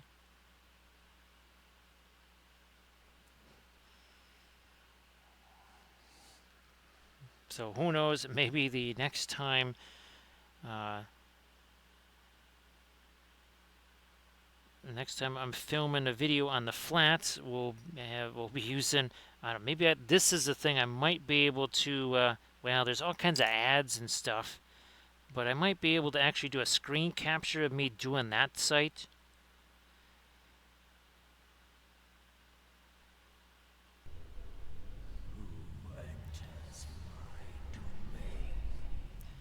Hey there, Skits Mix. How you doing? Thank you so much for that raid. Everybody, please give Skits a follow. So, Skits, how are you doing? And of course, happy Tuesday. We're back to our Battlestar Galactica type ships here. Nice to see you there, Weirdling. How you doing? Nice to see you, Spotty. So, we're continuing. So this is our very first Galactica ship that we did. This is now number 8. Yeah, this is the Artemis class right here. Let me see, we got... Well, here's another one that we did. Nice. This is one of the Ghost Fleet ships right here. And what we're starting to do is add some of that panel line texture. I think this was our last one, right? This giant Cobalt class assault ship here. Look at this thing. Yeah, this is the last one, right, Camda? Look at that. Look at that beast right there. So see you later, Skits. And of course, now Skits, if you wanted to post something in the chat before you head out, please go ahead. Nice to see you there, CPS. How you doing? So again, we've been doing, so these are all 3D printed right here. We're about to also get into the lighter engine glow like you see on Galactica there. Now, some of the other things we've been working on lately. Oh, look at this. We've been making our own flats. So yeah, that is a flat that we made. And as you can see here, here's another one. We haven't painted this one yet. But yeah, we're basically making our own flats. And we've been painting these up on stream here. All different kinds of themes. Here's another one right here. And these are all being painted with the same oil paints that I'm using on this Galactica ship right now. And of course, well, here's our crazy little hobbitses that were captured right by the barrel whites there. That was our last couple of streams. So Celia, there's Skits. And actually, Critical Paint Studios, if you wanted to share some stuff too in the chat, please go ahead. And nice to see you there, Weirdling. Hope you're doing well.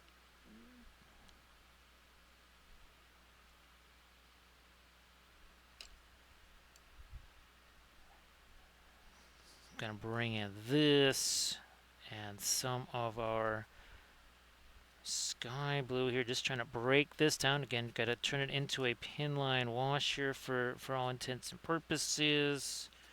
Breaking that down. Breaking it down some more. We need a smaller brush for this. You know what? I'm going to use this guy here, I think. Everybody check out that link that Critical Paint Studios just shared. So great to see you there, Critical Paint. And again, we are using oil paints for this, start to finish. No zenithal, none of that kind of stuff.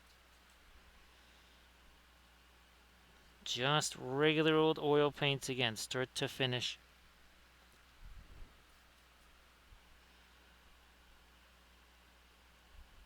Now, most of these oil paints are also alkyds, which means that by this time tomorrow, maybe this won't be 100% dry, but it'll be a long way towards it.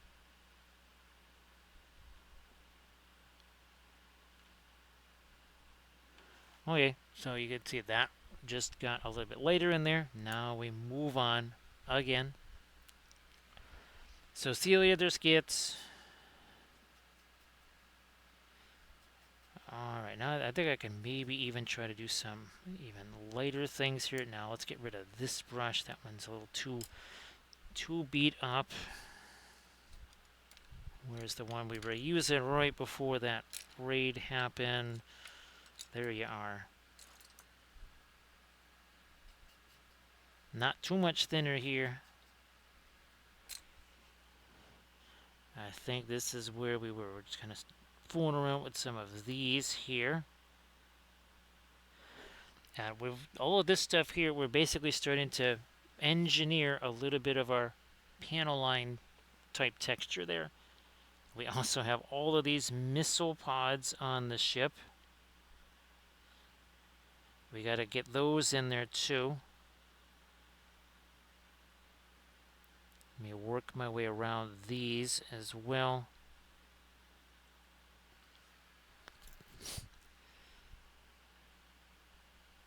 All these missile launchers here. You can even see each one of them has, looks like 4 missiles in each one.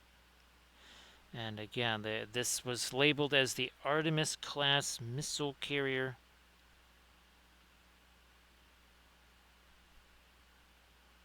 Let me get, okay. Maybe lighten up these a little too, sure. Let's see, 1 hour, 41 minutes ago, there was no paint on this. There was certainly no paint on the base. Nothing on the ship itself. That's all just happened in less than 2 hours. And again, working with oil paints here start to finish. That's, well, basically everything we paint on stream is painted with the oil paints. If you want to see how some of the other stuff was done, the Linseed Fellowship YouTube channel has all of our past episodes.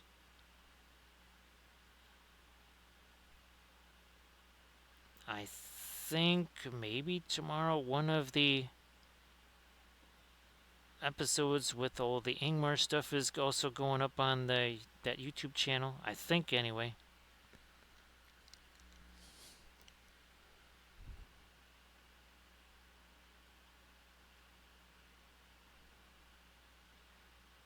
Pretty sure that all of the flats, I think this one was about, this is about 4.5, maybe 5 hour stream top, something like that. And again, that was start to finish on that flat. We also used our homemade metallic oil paints on that too.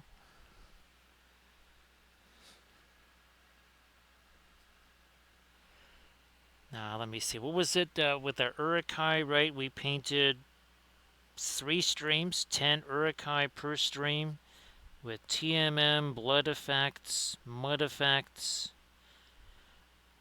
Again, those are about 5 hour streams, and we painted 10 Urukai in each one. Nice to see you there, Whoopie Fruit. How you doing? So as far as the alkyds go, the 2 primary brands would be the Winsor Newton Griffin alkyds and then the Paul Rubens alkyds. Now the Paul Rubens alkyds, there's a few different advantages with those. Part of it is you can actually just get these on Amazon right here. Again, these are the Paul Rubens alkyds, and then we are also using the Winsor Newton Griffin alkyds. But we also have out on the palette here, we got these 2 colors cost like twice as much as all the other ones combined, maybe 3 times as much. That's Pyrrole Orange and Perling Crimson from Williamsburg. Again, there's your regular Winsor Newton paints. We also have some Gamlin stuff out here. I think we have Gamlin Prussian Blue out there. We also have some Richardson colors. I don't think there's any Richardson out on the palette right now, but that is another one that we use.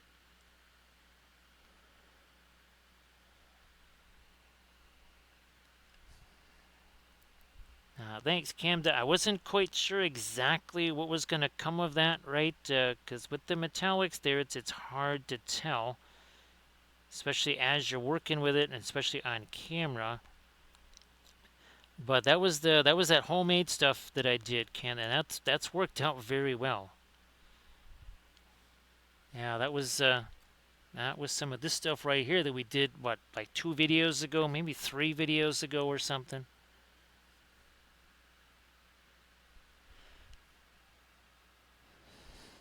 So again, great to see you there, Critical Paint Studios. Appreciate you coming in with the raid. And then again, nice to see you there, Spotty. I hope that everything goes well.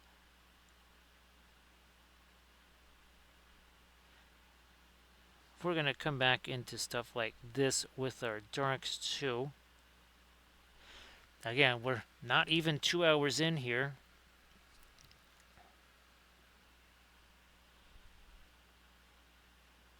We've got some time to get started. Oh, there's another missile launcher here too. Hello, little hobbits. Spark my ganja. Thank you so much for that follow. Appreciate that, Whoopie Fruit. So no, we're not tin cans. We're bigger than that. Well, yeah, I kind of thought. Although you are pretty darn small. So, you're small. It's like, no, I'm not small. I'm true scale. What's gonna happen on our big Gandalf 6 right here for Whoopie Fruit? Oh, there we go. There is our first Gandalf 6 in a while. Thank you so much, Whoopi. Appreciate that. So, well, here, yeah, we've got tons and tons. So, just a few weeks ago, we did this fun little hypothetical battle scene right here. That is USS Constitution versus HMS Victory. And well, here was another one that we did as this was a tutorial video. Again, that's a flat. That's not a regular painting.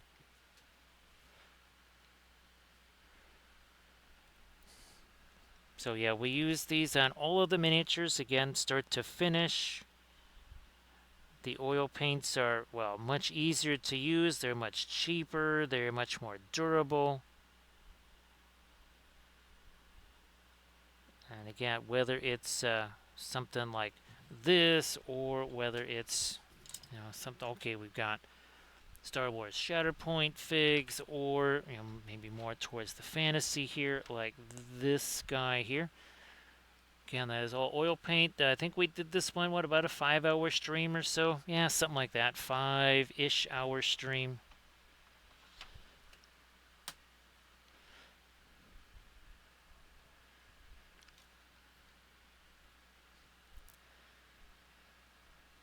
Well, you might be tossed out of a lunch bay, right? Surface tension. It's I hear it's mighty cold outside the lunch bays. I hear it's something like absolute zero out there. I could be wrong, but that's not quite where you want to find yourself, right? Surface tension.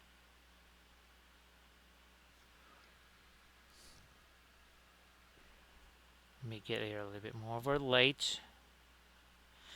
And again, with the alkyds, and of course we less is more and more is way too much. We do not use a ton of paint either.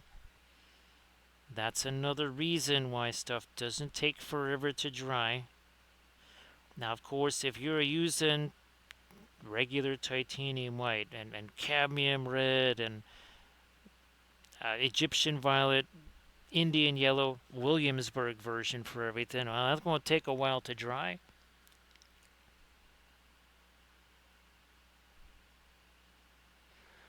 Actually, surface tension, I've got to get that, what is, oh yeah, it's the Guahir and what's his name? Ready to go, Guahir and Radagast.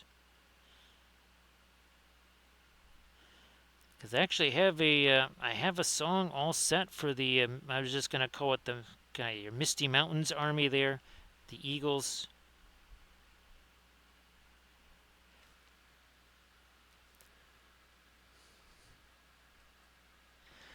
Actually, Camda, I have to get that stupid sweatshirt, like the one that you have. I was going to go with either the navy gray or the, whatever the, I forget what the heck it's called. It's kind of like a darker gray, but it's getting frosty here. It was almost down into the 30s last night, which Celsius-wise, it was probably getting down to about maybe 3 degrees or 4 degrees. Yeah, probably like a charcoal color there, Camda. Heather gray, that's what it's called. Because that was always Kathy's favorite, was that heather gray or whatever. And again, right now I am printing up some of those Lord of the Rings gummy bears STO files. On the 25th, we'll be painting some of those, and then I'm hoping by the 29th, I'll have a. Basically, I'm trying to make a new Kathy sculpt. Now, I'm going to try to see what I can do with Eldritch Foundry to make it as close as possible. But, yeah, we will be painting. Where's our Gimli one? Yeah. Now, I think the ones that I'm doing now are smaller than this. I don't think they're quite this size here.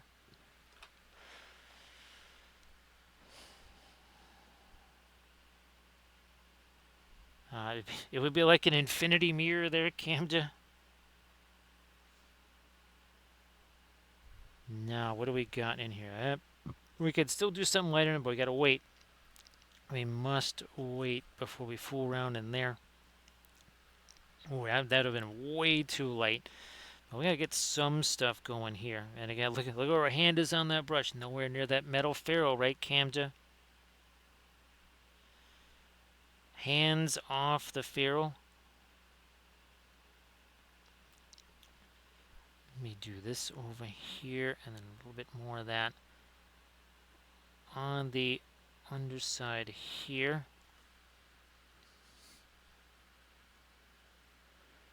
Surface tension, someone is making that. I don't know if that's Papal 3D surface tension or if it's Diwali. Or maybe it's Kurzlik, but I think Camda somebody's. Oh, it might even be Printing Goes Ever On. You know what? I think it's Printing Goes Ever On. Surface tension. I think it is. I don't know. Did I see that right, Landress? I could swear I saw an email from Printing Goes Ever On, because hasn't he been doing the, oh gosh, basically like the, your Bjorn and the Bjornings and stuff? I could swear that he was that was a bunny chariot there, but I've never actually painted one. Surface tension. It's kind of like Gandalf and his cart. Remember, I never had a chance to do that one before either.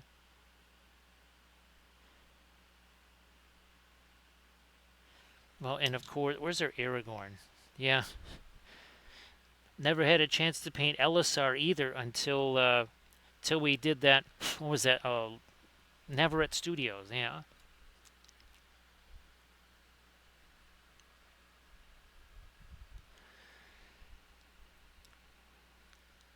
So surface tension. Should we create a line of brushes that are just ferrule brushes, where it's literally just all a bunch of metal?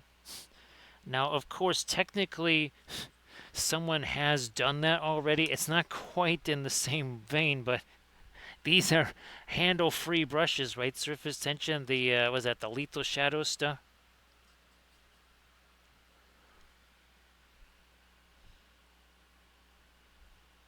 You know what? I'm gonna make these later too. And again, we're still not 2 hours into this yet. We're still only 1 hour 53 minutes.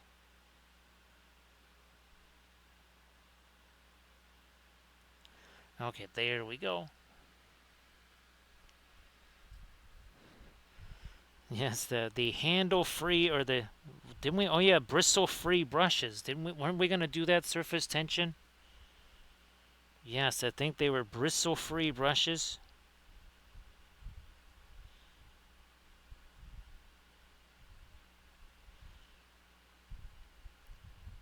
Of course, Landris, I think we could actually advertise the blank canvas miniatures as paint-free pro painted miniatures. Because pro painted is a thing, right, Landrast? Yeah, we'll market those as paint-free miniatures. You pay extra for that.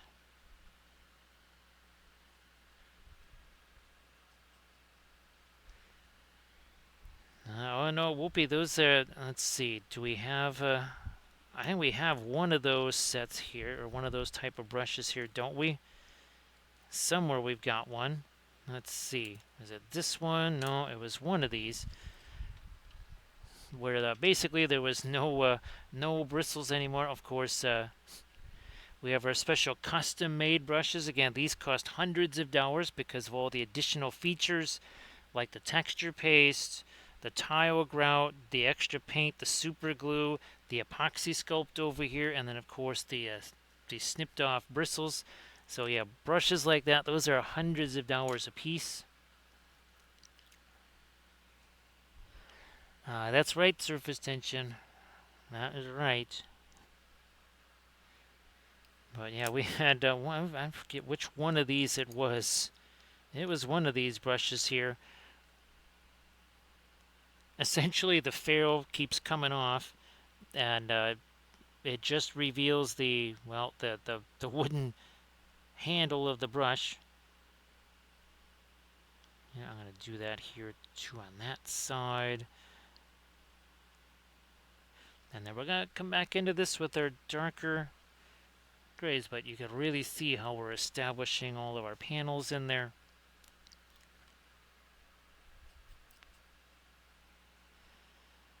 That's very helpful for beginners, for sure. Surface tension. I mean, you would hate them to get frustrated early on, right? Painting this way for hours and hours, and they just don't get any results, and they say, "Oh man, this just must not be for me." Yeah, you don't want people getting frustrated right out the gate.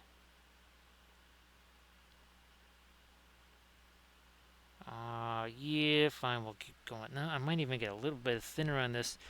This now is set. It's not dry, but it is set. And there. See, I can actually get paint there now. I only had to wait about an hour and 30-ish minutes to do that. Thin sticks to thick, and vice versa. So this is the versa part here. This is some thicker stuff onto the thinner stuff.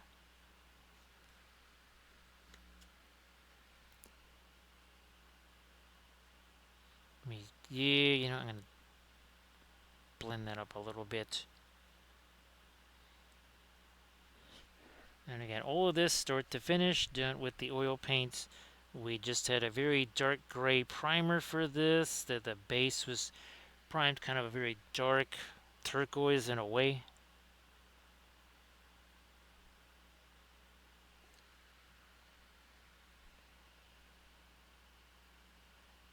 I don't think we didn't do any of these missile launchers over here on the starboard side.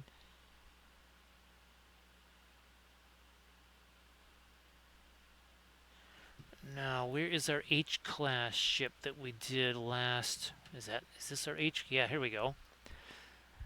So last Monday we did this. That is, again, the first of the H-class series of ships right there with the sculpted water and everything else.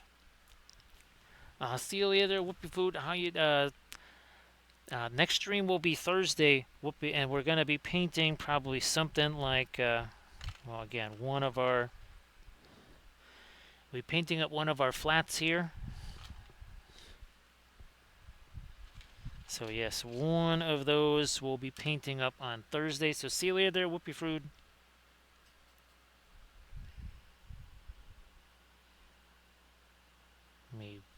Fine, we're working a little bit more of our lighter gray there.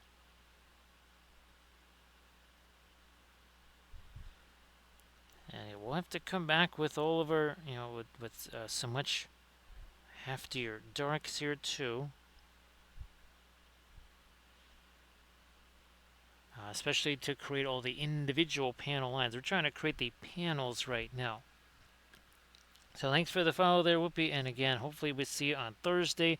Also, we'll be streaming Friday. Also, we'll be streaming Saturday.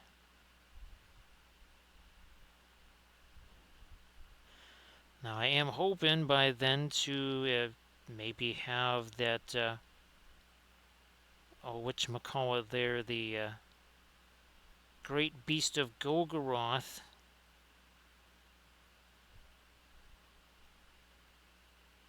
Because I have 3 of those printed out. I just need to find all the pieces of them.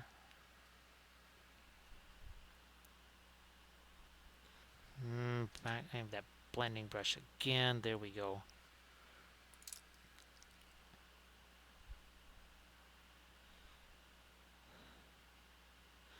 Well, yeah. Let's get some of that over here too. But we still also need to indicate that there are some panel shapes here. Let's do that.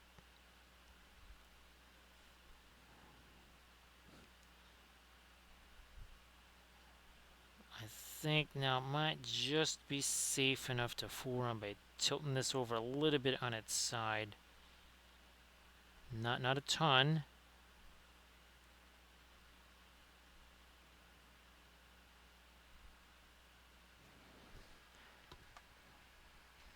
One second here. There we go.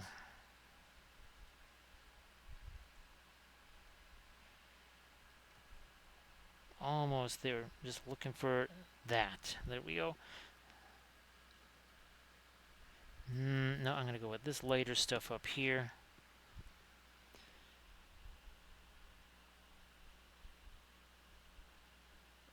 A few of these, and then we'll get our blending brush in here. Blending brush, and take some of that away.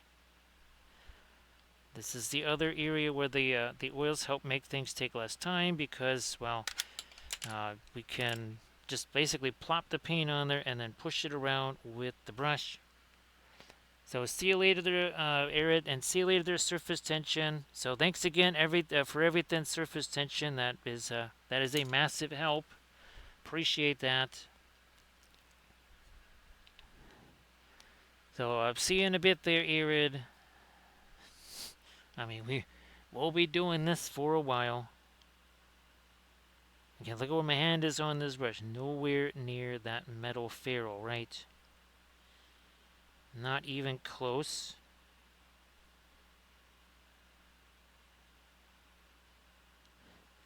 I mean, this all is in essentially shadow areas anyway.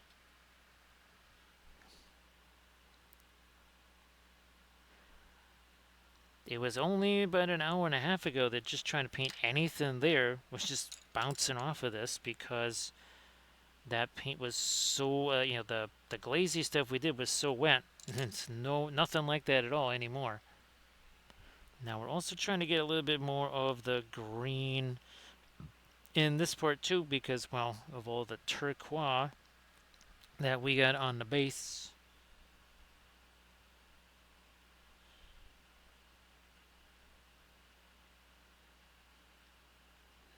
So for all the folks listening in the far west there, well, at least in the Seattle area, well, I guess you got 1 out of 2.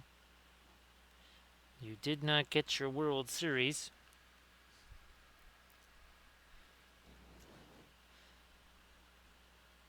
I kept waiting for Blades to be on,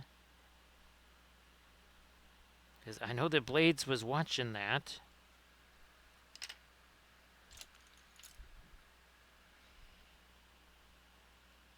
Yeah, just taking our blending brush to that. Now I'm going to go the opposite way here with actually some of the violet here.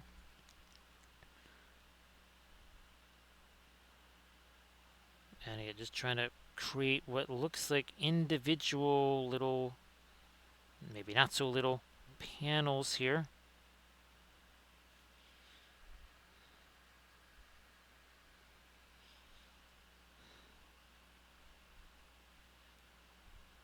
There. And some more of our lighter stuff over here.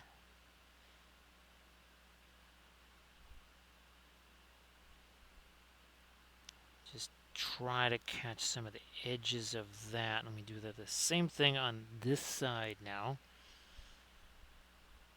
We sort of did that up there, but not back there. All right, now that's good. We might still need to wait on this. we're good over here. Again, this was kind of the area where we first began. So see later, there's surface tension.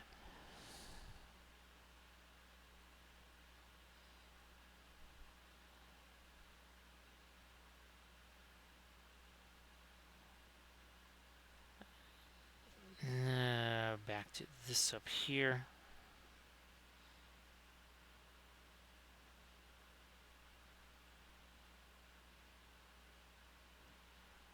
And yeah, that's do we? Nah, we need to do that on the other side now, don't we?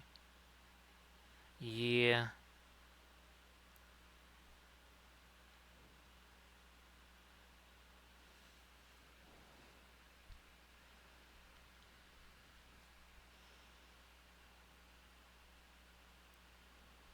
I mean, in some ways, it's almost a bit easier to hold this here for doing some of the panel line stuff than when it was on the holder. But that is the reason why we've got the glove here. We usually don't have the glove on. That is not really how I basically only ever use that when I'm trying to do stuff with the resin, when I'm sanding it or doing whatever with it.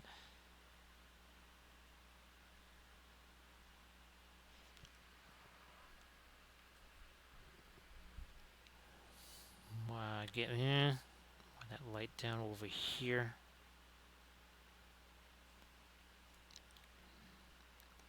See if we can fill this in a little more too. Yeah, that was.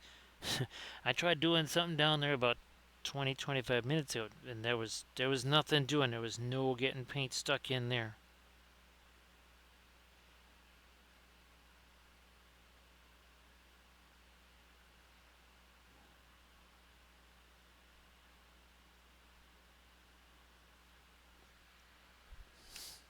I want to go. No. Let me go back to the lighter violet here.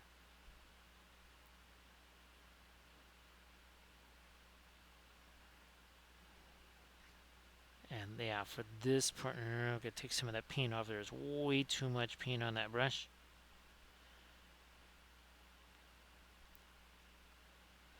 I think that's more like what we wanted to see there.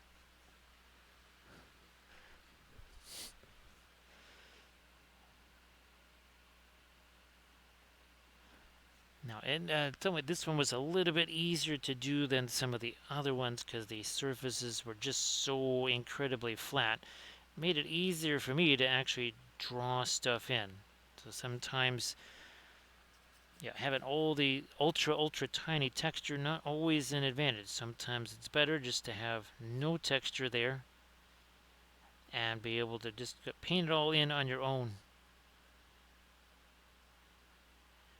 I mean, that's basically how I would prefer it to be all the time.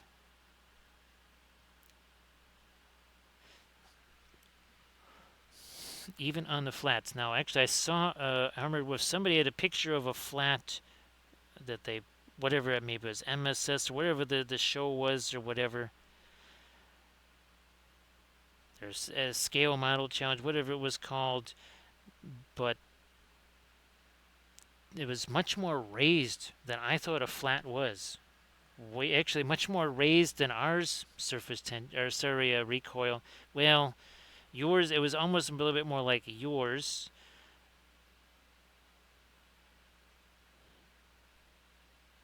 Now again, we're still playing around with all the parameters on these STL files here.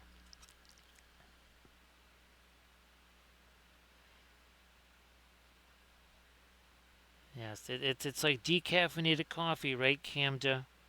It's just very zen, very chill.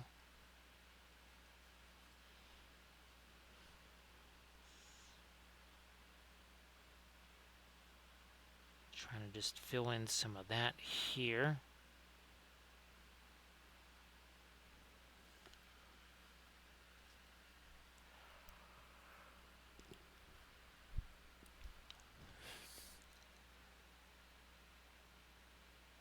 Yeah, that's I was kind of surprised. Now again, some of the ones that I did kind of have a little bit more. Actually, remember I was telling you about those ones. I think it was one or two that I tried doing in Meshi, and it like had the other side of the face. That's how raised it was. It actually had like the other side of the face instead of just like a flat profile. Like it kind of probably should have had. Taking my blending brush to that, and again, it's just all it's doing is getting rid of excess paint, which in some ways actually makes it look like it's been blended when it's really not. You're just getting rid of that perceived difference in height.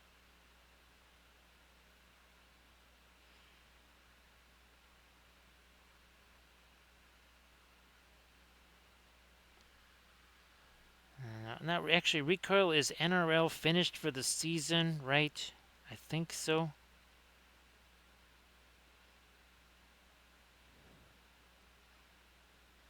So now you two can also enjoy the APCC and the joys of the college gridiron. Now I haven't looked at the schedule, but I have a feeling there's going to be some massive games this weekend because of course we're inching closer to rivalry week as well.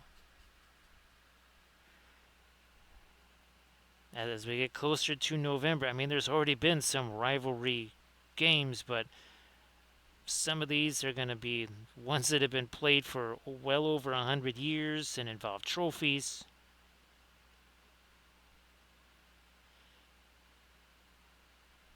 And again, those are games where you could have a team that has 0 wins against a team that's in the top 10, and all of that does is just make the motivation for the lower team that much more intense.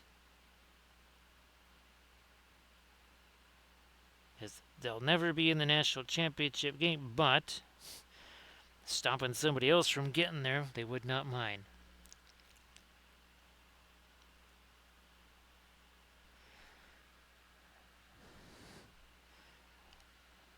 Boy, Rico, but that is not something I get to see very often. But I wouldn't be surprised, Rico, if I started getting Facebook highlights again. Remember, for a while I was getting all kinds of Facebook highlights on cricket matches, especially that one test match there between. I think it was that between India and Australia? Yeah, I think it was. No, yeah, I think it was.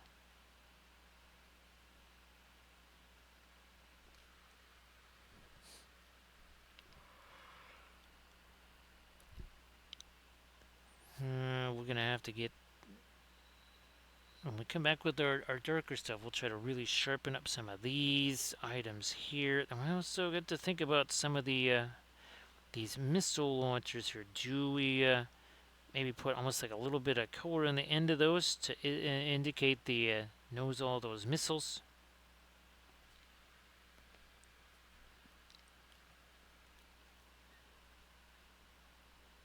Try to get me a little bit of the light on either side of that. Now maybe even a little lighter here.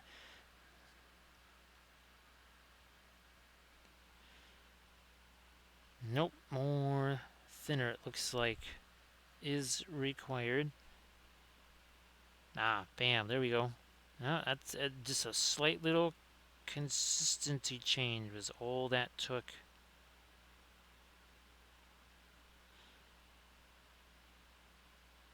That is all that it took. Now here, maybe on the sides of some of these launchers. Now that the paint has set, these guys up here too.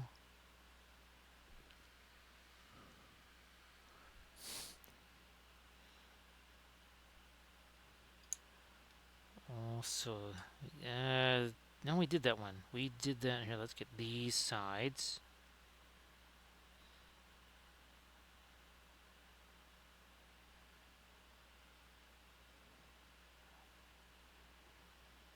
never get. It's maybe getting a little too late there on the sides of those right now. Oh, gotta get these guys.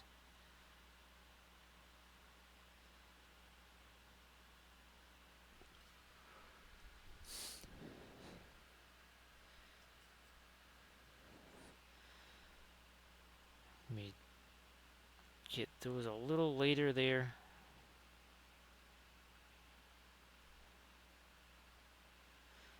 No, I think we're also getting closer and closer to that time change too. Was that November 3rd or something?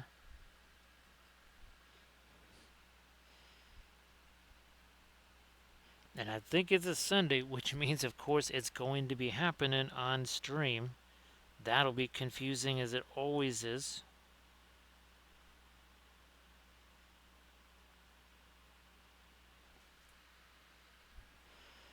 I think it is safe to maybe try to get some even lighter stuff here in the depths of these engine cowlings. Let me see if I can do that here with this and some of the white here. Let's just start breaking that down. Just gonna get a little few drops thinner on actually some of these here. Just to, and the radiant green too.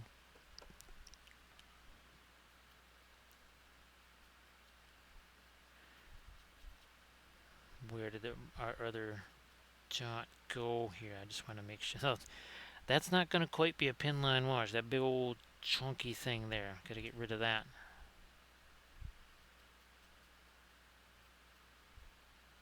See what happens here. So that's just all the way down in the engine cowlings here.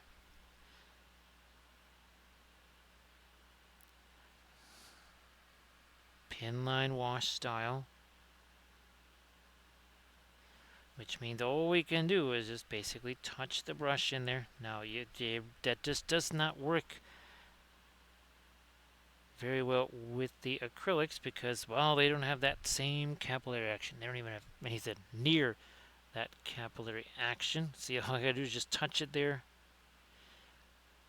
and a few places and let it just wander around and do all the rest on its own.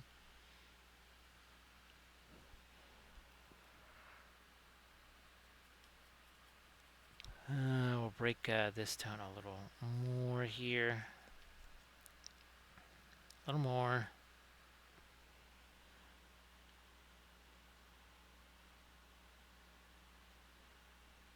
And again, on things like this, there's one on the other side. We'll do some darker stuff there too.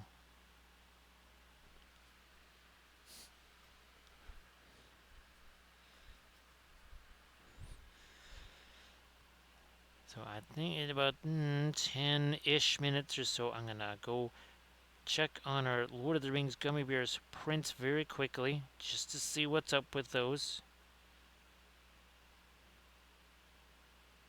They're not going to be done yet. I just want to see if they are progressing.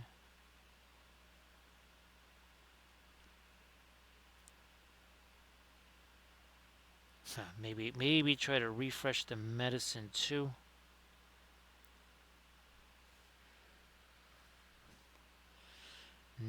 Let me change my... There we go.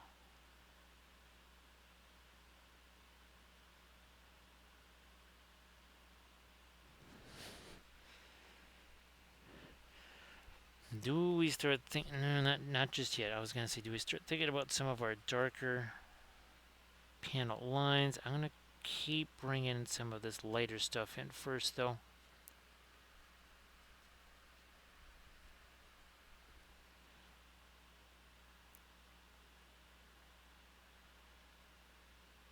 Some of that back here.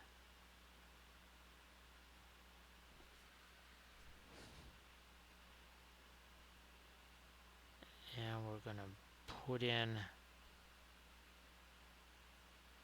a little touch of light back there. Now, of course, we could do some of our a teensy bit of withering. Maybe not necessarily rust effect.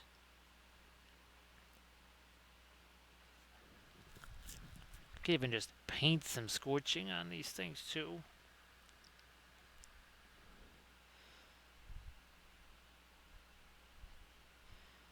I'll try to lighten you up a little more. Blending brush. Yeah, we'll use this one. Okay, I'm just gonna grab that lighter stuff. Just gotta push that around.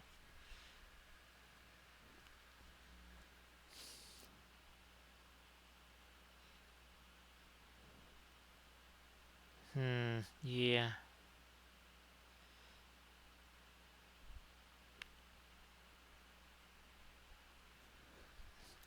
I think we should, yeah, get the blending brush in there. That was just looking a little too crazy there.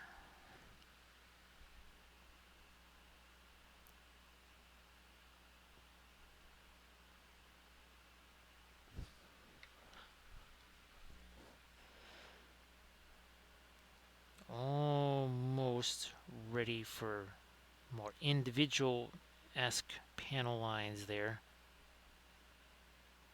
So we could do that, and then we'll take this here.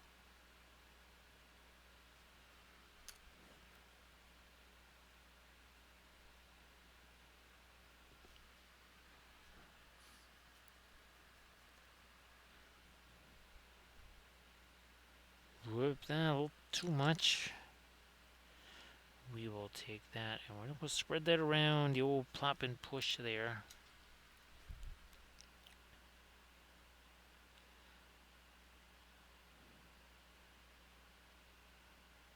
Tops of these missile launchers again.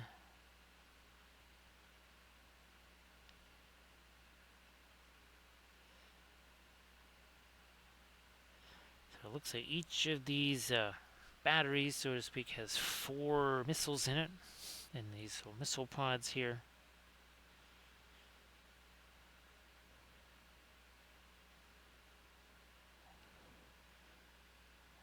Looks like yeah, I did actually do the later part on the other side of that.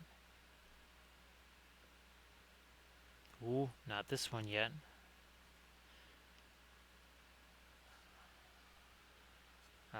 No, oh, geez, all of these. Never did get any of it. At least a mid-tone on the sides of these. Might have done it on the, yeah, see I did on the other side. Didn't do it on that side. Okay, so what I'm going to do is again refill the medicine. Check on those prints there, so don't go away because we will be right back.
we have returned, and it looks like it's printing something.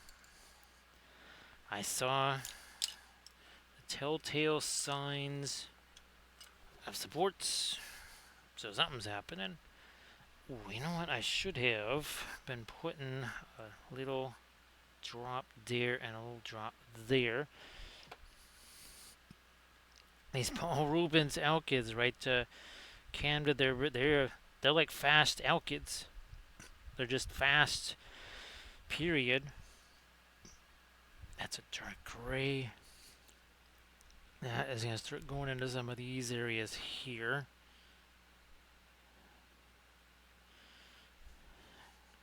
Gonna try to redefine this a little bit more. Oh yeah, there's a little bit of the green in there too. Whoops, not that dark. So maybe a little something more like that. Whoops, that is too dark. Let's use some of our stuff that's already here. Do a little bit of blending there.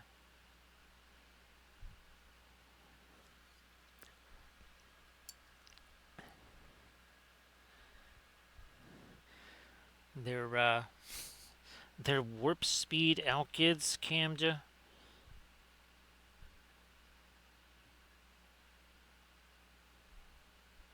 Yeah, they can sit up on that pallet in a hurry, right? And then also, well, fortunately on the figure as well.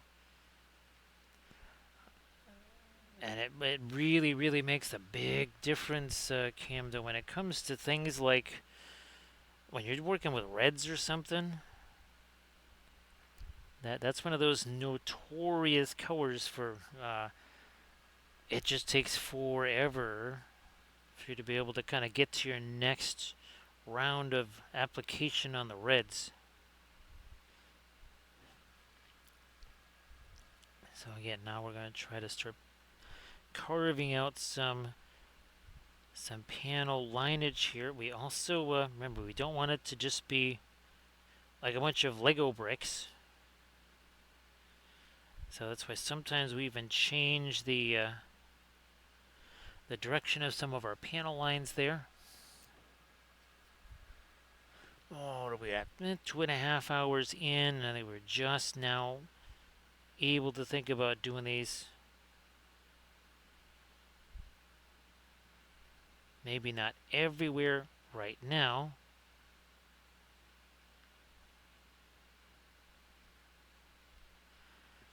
And I'm pretty sure that we will be doing another one of these. Now again, it looks like the next batch of the resin's supposed to be showing up today, so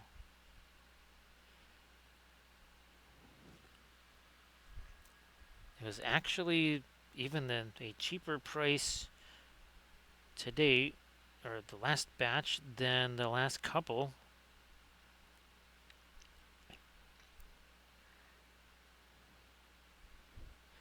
Let me do some stuffs over here. Yep, again, just working on these this panel lineage here.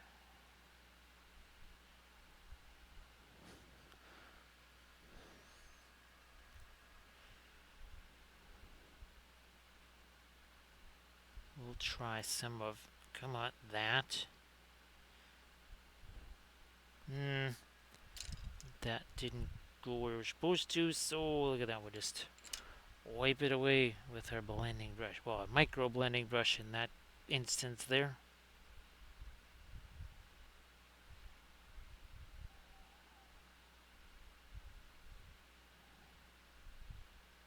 Let me do this here.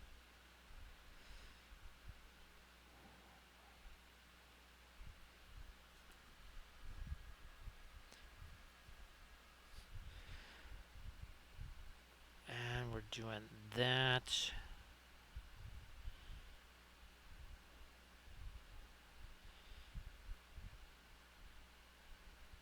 And again, gotta avoid the whole kind of almost like Lego brick type stuff. I could really tell down here, Camden, because if we weren't using the alkyds, half of this base would be on this glove here. So it really, really, really does make a difference.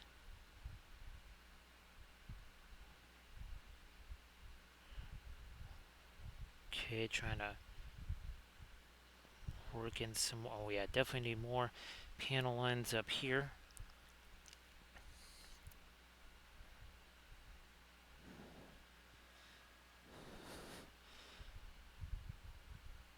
All the way down here. And this is where these the liner brushes are super helpful because you can do this all just in one brush stroke as opposed to those spotters where now you're kind of just pecking away at a little bit at a time and a lot can go wrong when you're doing that.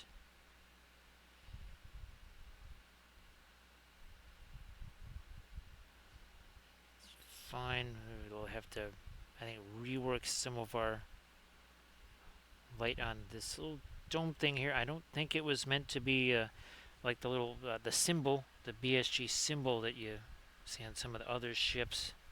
Actually got me a little bit of the Van Dyke brown into that too.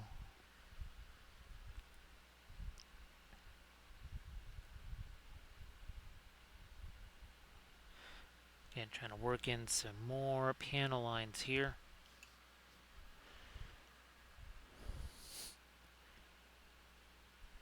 And where are we at? 2.5 hours in? Yep, 2.5 hours in.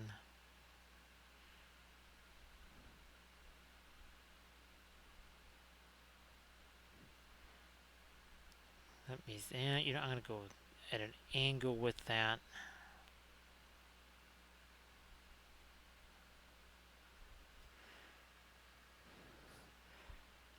There's a decent amount of thinner in this, of course, but there's not tons and tons. It's not meant to be a pin line wash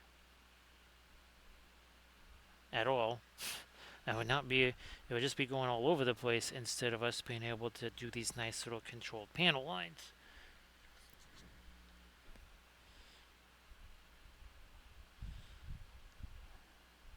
This way here.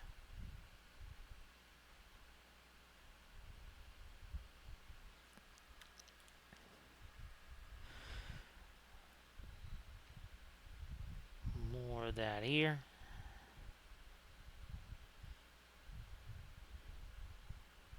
I'll have to take a little peek at this stuff. I don't think we can get lighter than our latest light there. I might throw, oh yes, some more of the dark around the outside. Some of the scorching by the cowlings there. We don't want to forget that.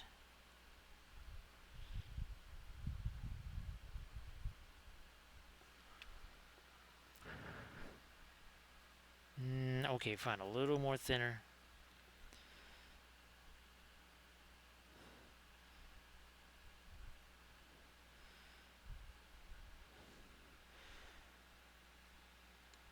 I believe the size or the dimensions of all of these bases so far for all of the Galactica ships, 90 millimeters round.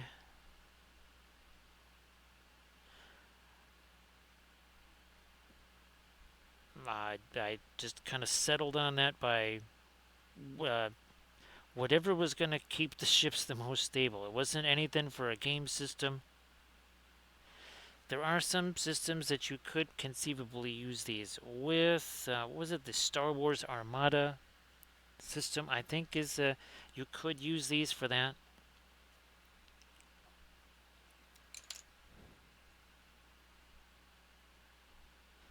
See, there's too much stuff on there. We gotta get some of that off of the brush.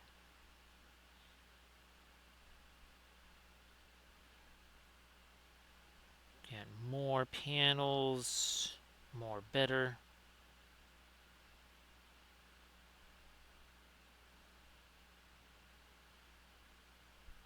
Cut you off there.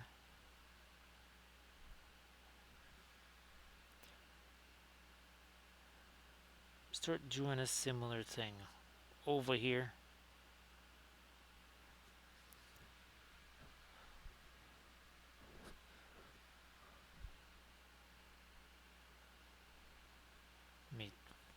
Yeah, here, fine, we'll throw a little bit of edge up there. Not looking to outline anything, just trying to sharpen up that edge a little.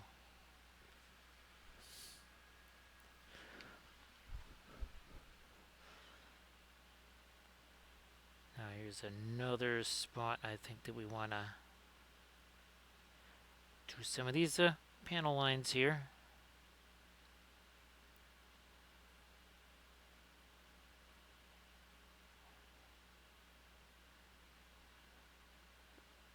We'll work it that away.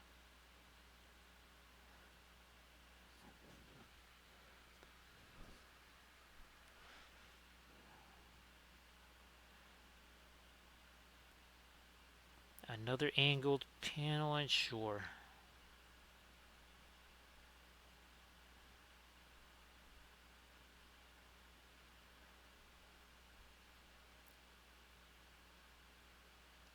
Why the angles? Just to keep things more interesting. That's actually how they did show uh, with Galactica. It was the same way. The panel lines weren't all just like a whole series of Lego bricks.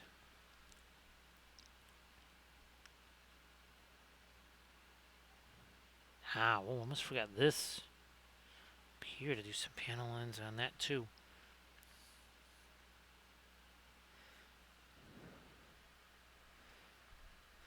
And then we have to still keep cleaning up these, whatever this is supposed to, maybe some kind of, what did they call it? I think they called it LiDAR or something like that. They did not refer to it as radar. Dratus, that's what they used to call it. That's right.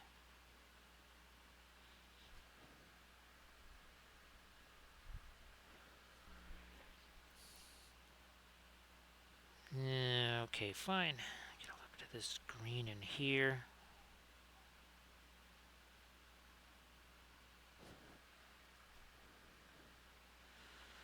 So, Armored Wolf, so Lynn and Zach are both going to be, they're both going to be up at Ursa, right? Or is it just going to be Lynn? I would imagine it's going to be both of them.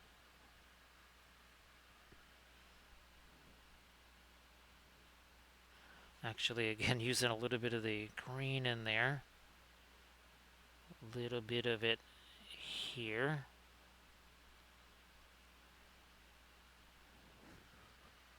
Ah, okay. So, yeah, I don't think we would be on for this Wednesday then, Rico. Yeah, I don't think so.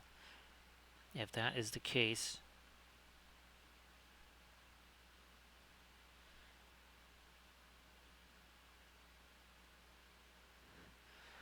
So Armored Wolf, are you waiting probably as far as with the crazy shipping stuff with the was that ground advantage thing?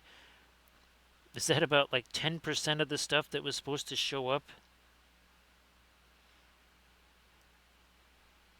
Yeah, who knows? Maybe it actually does start to show up there. It just the tracking stuff or whatever is just not accurate. It certainly has happened to me, I guess.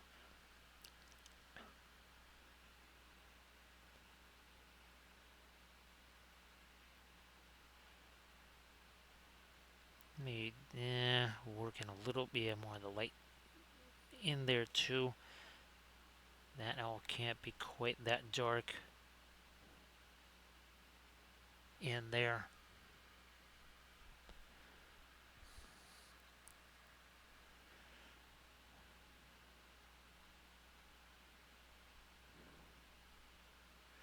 Let me do this here.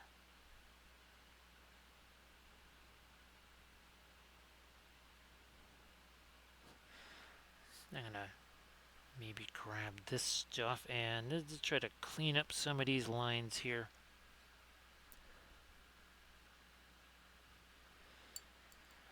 So recoil in the early 2000 series, wasn't Pegasus almost double the size of Galactica.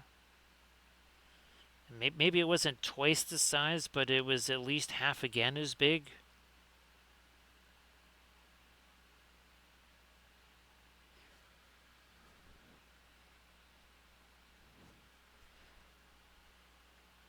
Maybe trying to do a little more of this here. Okay.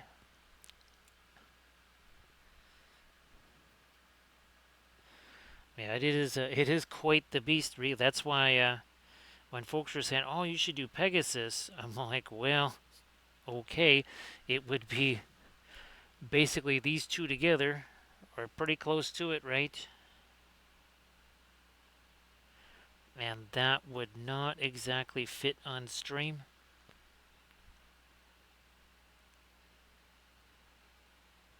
Not on this camera setup, anyway. Talk about one that I almost have to print out an FDM, right? Recoil. That would certainly be one of them, I think.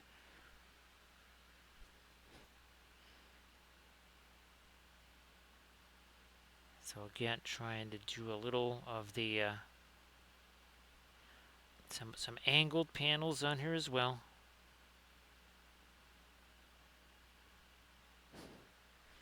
Ooh, blending brush. Maybe this will work. Yeah.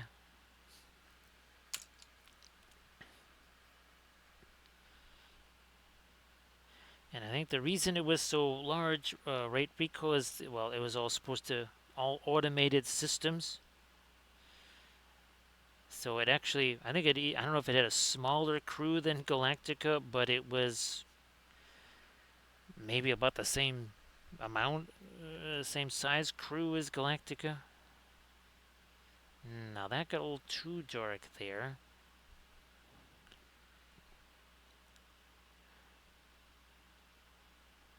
Trying to crank in some real quick panels here.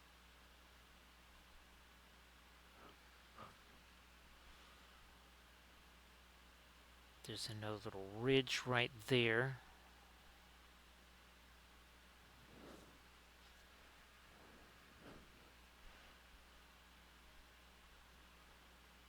That will go into here.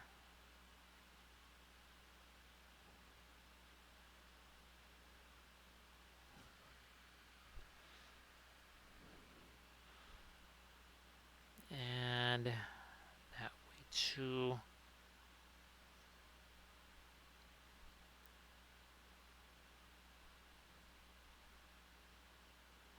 And here.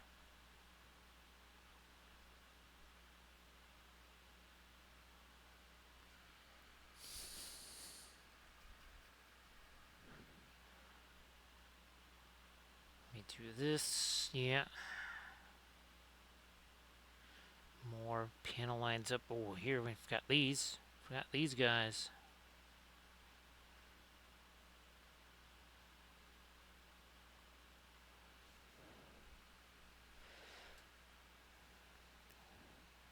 Go back to this cowling over here and maybe get some of these panel lines here. We also have to get, again, some, that didn't work out the way we want, so we'll just wipe those away.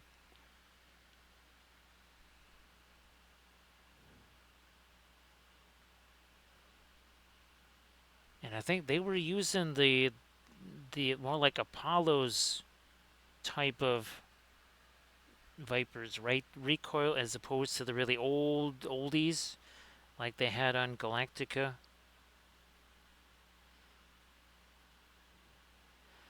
Because, yeah, Apollo's Viper, his was different.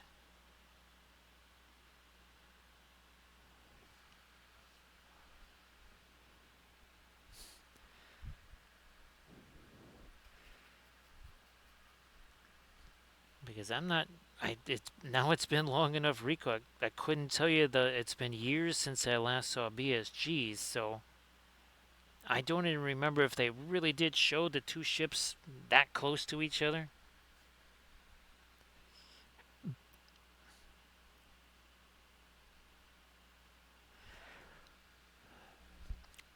It's actually it's way more fun just painting on the panel lines, Camda, than just trying to follow ones that were quote unquote sculpted on.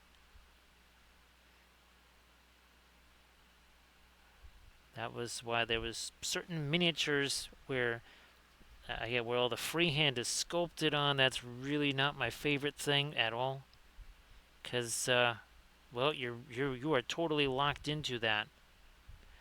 Whatever freehand is sculpted on there, unless you're gonna file it off, you are totally locked into that.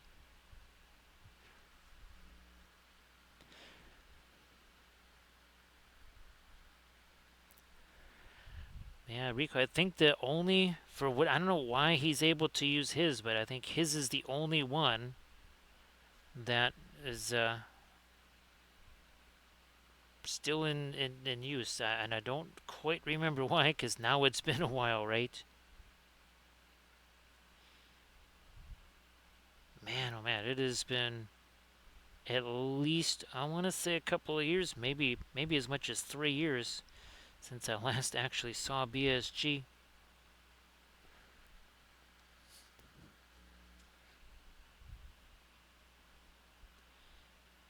Because yeah, they got rid of all the auto, basically all of the automated systems, right?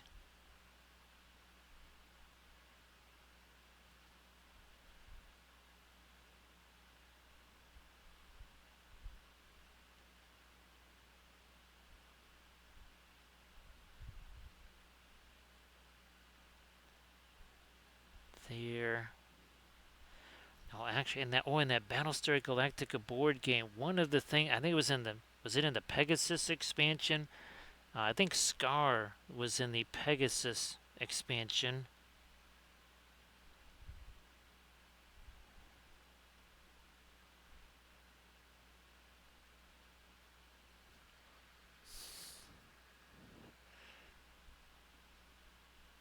Let me choose this.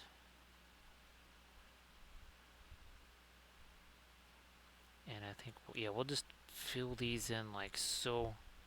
I think that makes a little more sense that way. So we'll do that on this side too.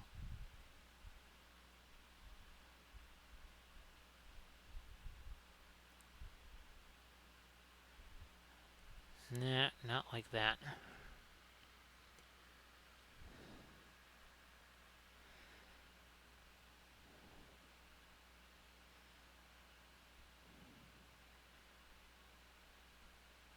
And we'll, okay, here, let's do this.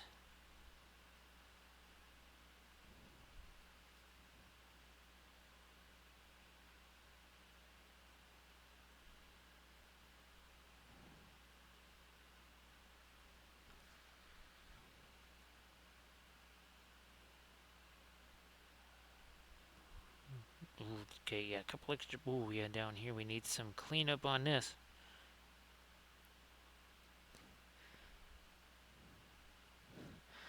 I think here I'm gonna try to get me some, yeah, get some of this kind of mid-range violet. Is that light enough? Not quite. Gotta go later. We'll just we'll see what this will do. That's getting closer.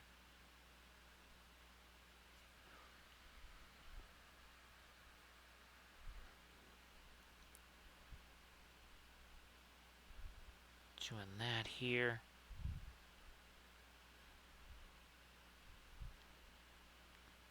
Actually, I'll recall. So one of the ships, and I think this is maybe one of the ships that I think, yeah, that must still be on his site. I think they have some kind of like things that protect the landing bays. So things like the heavy raiders couldn't come in to do a little bit of shopping at the gift shop there on the starboard flight pod there. And then there was something else also on the engine sponsons as well. There was some other kind of thing that was supposed to be some kind of almost like an armor sort of thing. I think he kind of wrote that he was just sort of having fun with the shapes on that one. I don't think he was really totally serious about that.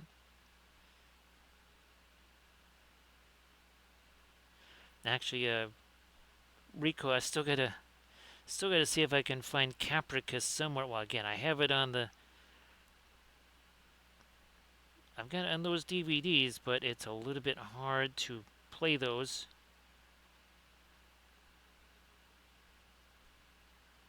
since the computers that had the DVD ROMs in there, those don't really work anymore.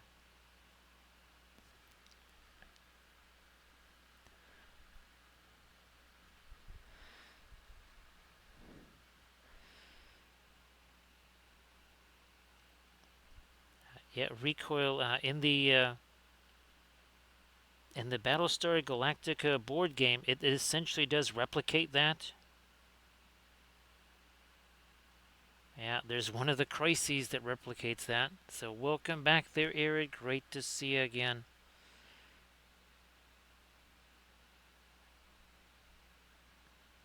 I keep forgetting, Irid, that I don't have to ask you about the Gundam diorama anymore.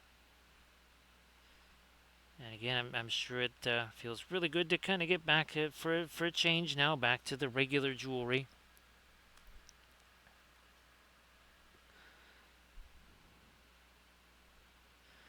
Let me try to lighten up the top of that a little more, maybe.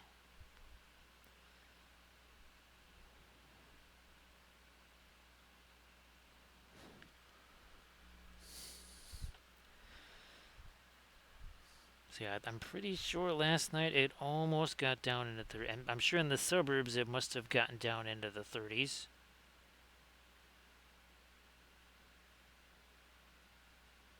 I don't know if we'll get down into the 40s tonight, well, especially since it's almost 3. And I think it's still in the mid 50s or so.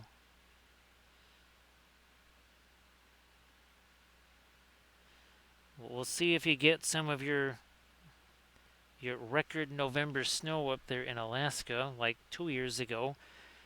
What, last year was almost none? Actually, I think New Orleans had more. Well, I know New Orleans had more snow than we got here.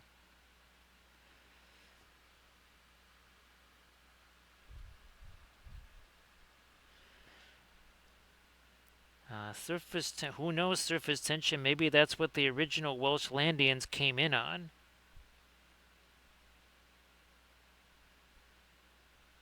Maybe the Atlanteans were the Cylons. They were the Cylon skin, or maybe it's the Welsh Landians are the Cylon skin jubs. Who knows?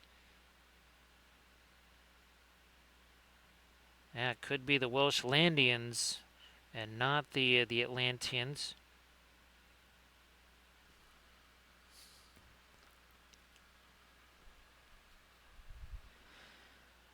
And we'll definitely enjoy working on the fabulous jewelry there, Arid.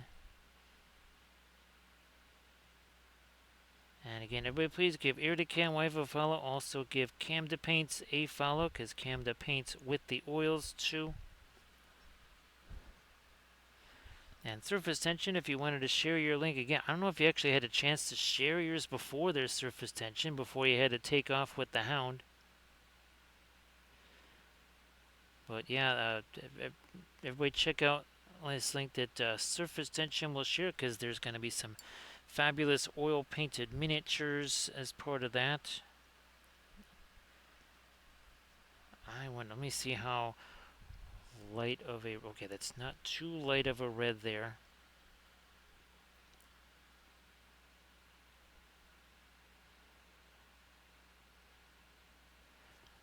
Well, we know what color it would be, right? Surface tension.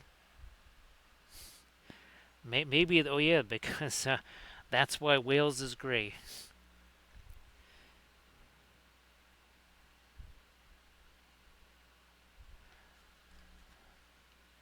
So everybody check out that link that surface tension just shared, and everybody again check out those fabulous oil painted miniatures there by surface tension.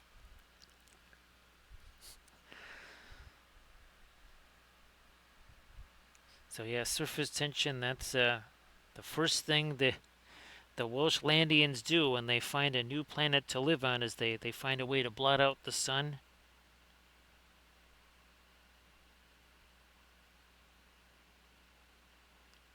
Let me get a little more of our lighter red in there. Okay.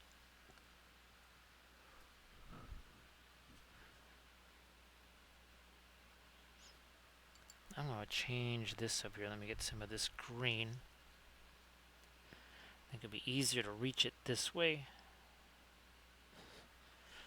Blending brush. Yep, that made things a little easier there.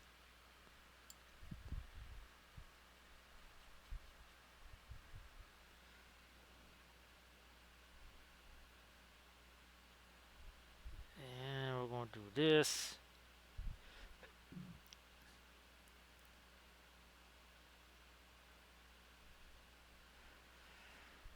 Surface tension. I think the first time I tried using that website that you sent me, I just kind of instinctively did the extrude thing, and that's really more for super simple, almost kind of like black and white logo things where you're trying to drop out most of the design or something like that. Not like what we're doing. At least that's what it seemed like.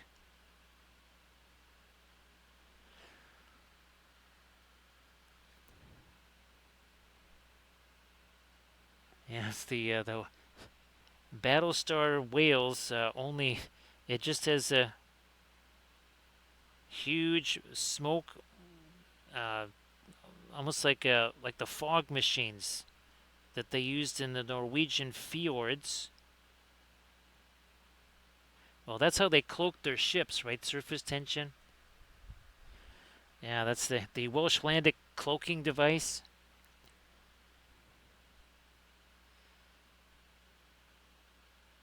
Yeah, that's their super secret cloaking device. It puts out smoke and blots out all light. Trying to get that's got too much thinner. We're gonna back off of that just a little. The value of it was right, but boy, the consistency of it was going to be way, way, way too thin.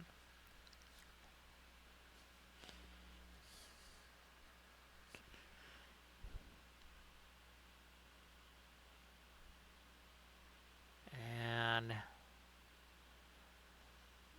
some of that lighter stuff down here, perhaps. Ooh, again, that's too much thinner. What the heck? I'm going to grab me some of the radiant green that's sitting over there.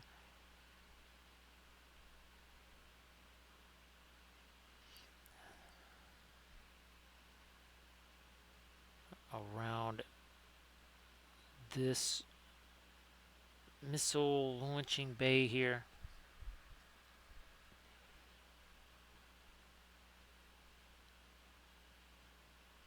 We'll do this too. And there will come a point where we grab the fast matte white and really put in some much lighter lights. Now over here, let me take a little look, see at this. Okay, we need to get in our scorching around the edges of this. So I'm going to put you off to the side. We might just use you. So some of our Van Dyke brown, some of the Mars black here, and we're just going to get dry brush some of the scorching here.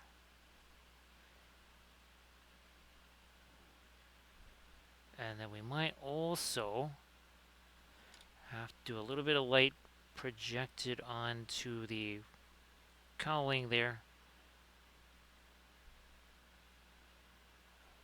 from the other engines.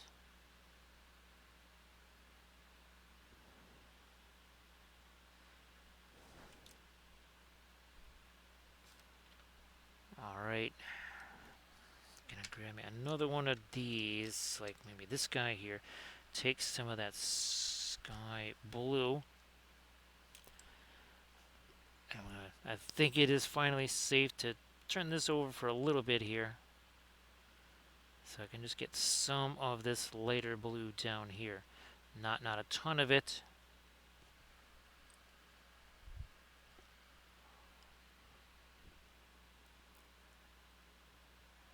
Yeah, just a hint of it here.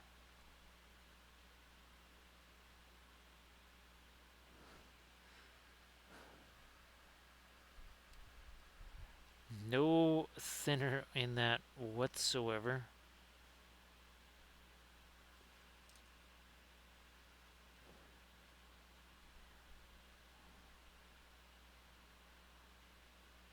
All right, and now maybe a little bit of the, yeah, the lighter blue on the edge of the these engine cowling 01s. Let me get this stuff out of here. Well, look at that. Geez, we're 3 hours in now. Look at that. More here. All right. Lighten up the edge of these.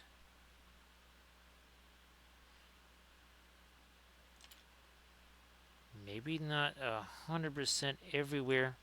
Look at that. We're almost kind of just working along the edge of the brush there. You can see it's also not, at least right now, it is not as light as what's inside the engine cowling there.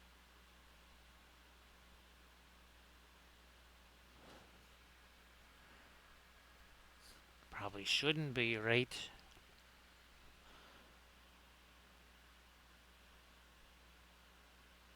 Get some of that lighter stuff up there.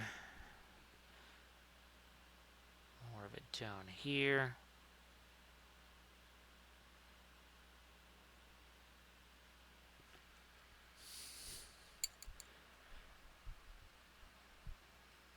I will try.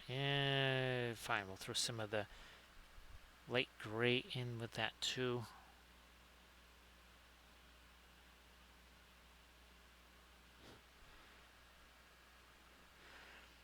Now, of course, in Welshlandia, right, surface tension contrast is only light versus dark. Yeah, that's how it works in Welshlandia. Is contrast is only light versus dark. There is no such other things.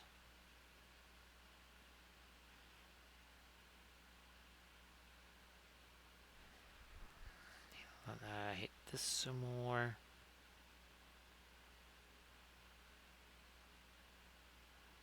There too. Alright, so I think we've got the engine colony pretty well set. We shall now move on along to other stuff. More panels maybe here.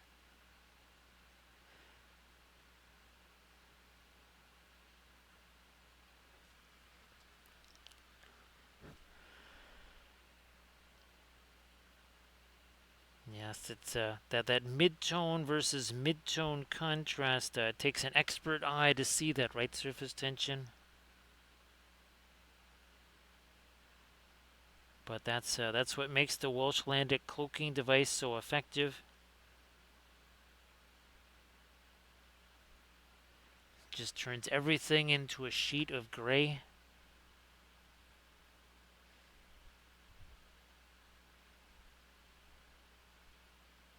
I think that's also how they hid their planet too, surface tension, from potential foes.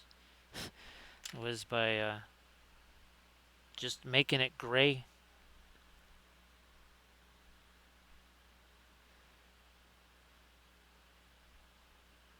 Who knows surface tension? Maybe the Welshlandians also have a lunar colony. We just don't know what's there because everything on the surface of the moon is mostly shades of gray.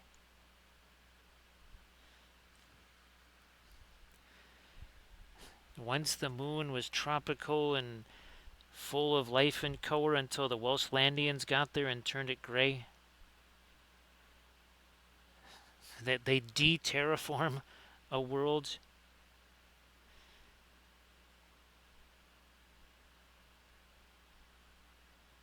They bring gray to the galaxy. That's their quest, right? Surface tension. I need to get me a little bit of this. Yeah, some lighter stuff here on some of these panels. Even here on the underside, I think.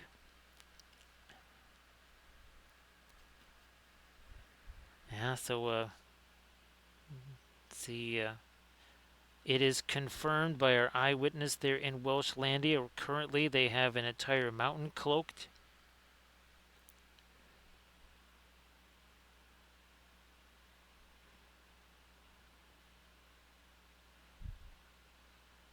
So is that's the secret Welshlandic Space Agency mission? Then surface tension is extracting cadmium gray from the surface of the moon. Well, that no, it's not any old cadmium gray. It's cadmium gray shade. I keep forgetting about that surface tension. Uh, Recoil. Hopefully you have better luck than I did with mine, because sadly I put the thing in because I was in a hurry, and then I ran downstairs to do printing stuff, and then all of a sudden, as I was about to dump out the water that I was using to clean the prints, I could hear that the alarm was going on the oven saying, "Oh, you should have taken this out about 5 minutes ago." Yeah, so so have better luck than me there, Recoil. Yeah, that was a little bit too crispy. That did not work out well.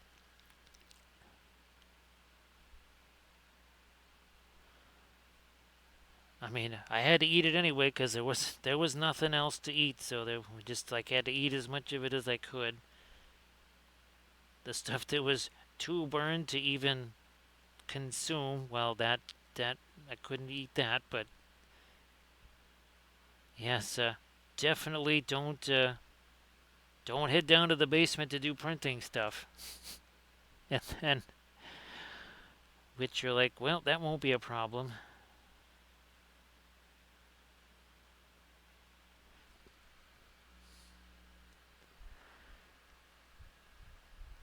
Surface tension, I think. It could probably soak through two pizzas surface tension, given what it did with the waffles. Hello, little hobbits. Spark my ganja. I think it could probably take out two pizzas, wouldn't you say? Thank you so much, Kethel. I appreciate that. Gandalf the White says, well, the other guy was for. Wait, are you telling me that I'm from Wales? He's like, he does have a point there. You were Gandalf the Grey. He's like, maybe it was the cadmium gray that turned me into Gandalf the White. He's like, well, that will kill you pretty quickly. Thank you so much for that. Oh, we actually did have a Gandalf 6. That's right, on our big. Oh, well, we have half a 6 there. Thank you so much, Cathal. I appreciate that. Gandalf loves all of his little hobbitses. All the little hobbitses. That is too late. We shall go back to some mid-tone. There we are. I might. Yes, I'm going to have to put a little bit thinner on that. Okay.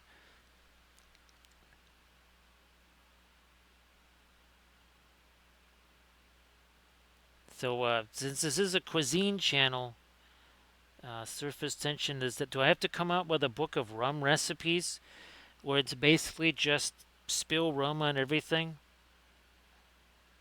They're like, you've got 200 recipes in here. They all sound the same. It sounds like just spill rum on it. It's one of our. It's a Wampelville. What is it? What was it? We call it the Wampelville School of Culinary Art. Yeah, that's. There's an entire class in rum cooking there, surface tension, and that's all you do is just spill rum on stuff.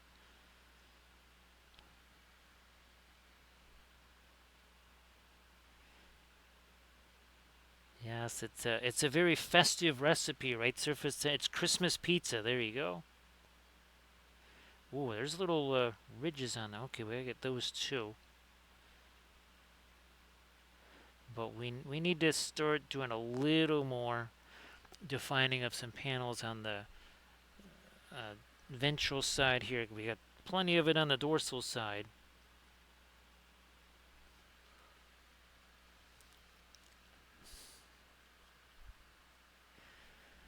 Actually, well, I don't actually have any rum right now. I just realized that. We've been focusing on the other type of medicine.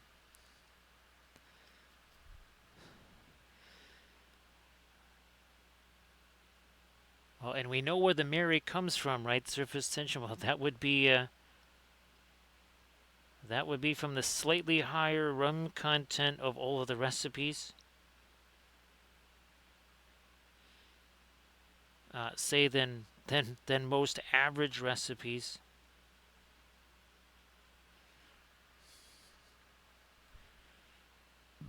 Again, just trying to work. Ah, there we go. Finally, I think that was about what we needed as far as the consistency goes.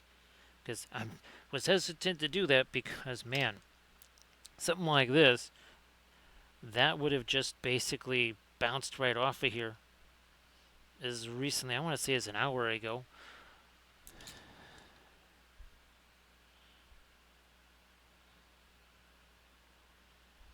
Alright, we got this now.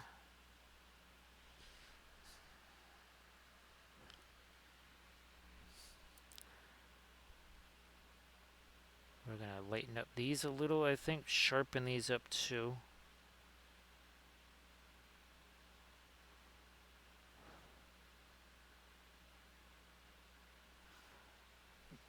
Now, got to do the same over on this side here.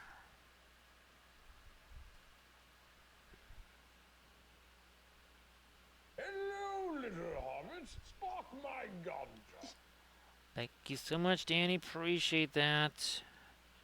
Thank you so much, Danny Paints Things. Looks like we will have ourselves another roll on the big Gandalf 6.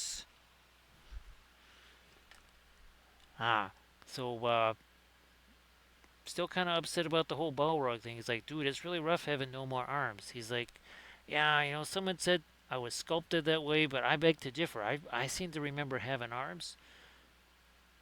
Maybe you just had too much pipe weed and you don't remember anything. Well, now that's just a bit rude. We got ourselves another roll. Can we get ourselves another 6 here? Can we fish out one more of those? Oop, well, if we put this with Cathal's roll, then we do indeed have a Gandalf 6.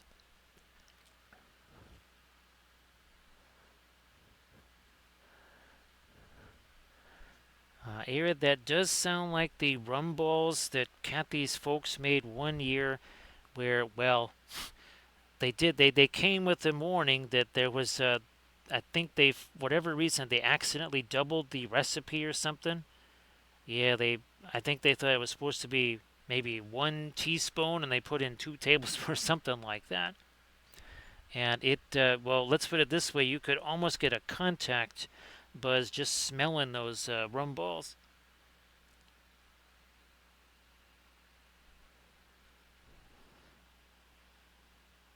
So surface tension, are you saying that if I just go to the store and get a bunch of frosted flakes, I could conceivably use those as rare earth magnets for my miniatures?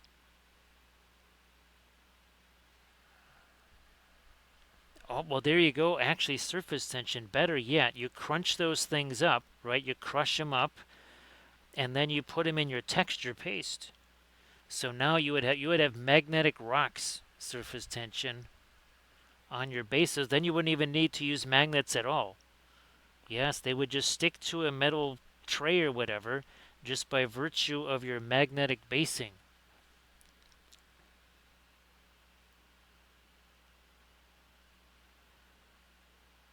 I'm just trying to imagine use a surface tension. They're trying to explain to a TSA agent that, oh no, it's just what I had for breakfast. Because they would totally roll with that, right, Eric? They would totally believe that. Totally legit, right? Surface tension. Again, trying to work in some more of my lighter panelage here.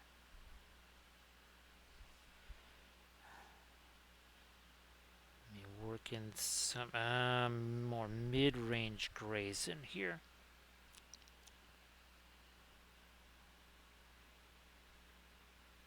There's a lot of Durks down there. I'm going to try and get some slightly lighter grays in here. Pretty sure we did do this on the port. Yeah, we did do some of this on the port side. Let's do some more.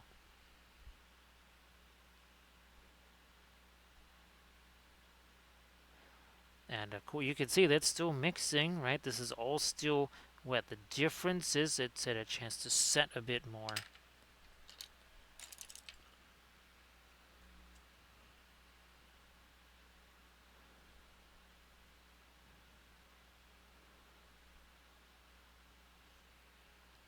Actually, that's what they. That's right, surface tension. That's the breakfast that they have at at Oxide University and Ferris Polytechnic, right? Surface tension. That's all they have for. That's all they eat. That is all they eat is just iron flakes.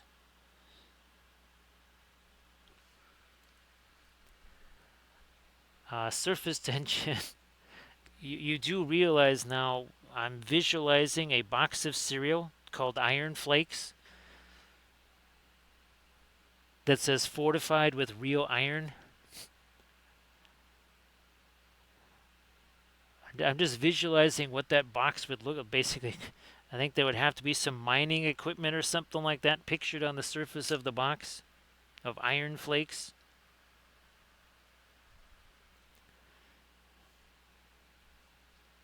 Yes, fortified with iron, actual iron flakes for a healthier you.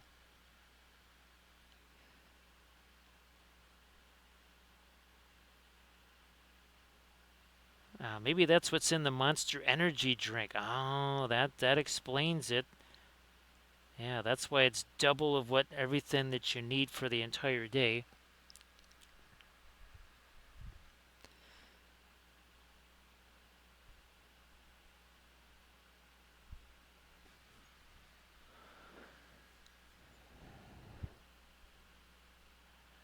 And now, of course, surface tension feels much more comfortable with the non-metallic metal cereal versus true metallic.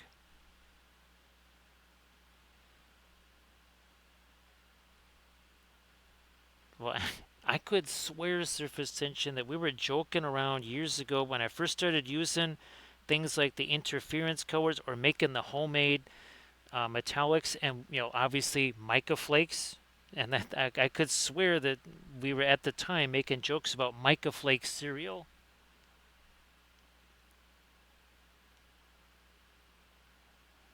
Let's do this a little lighter down here.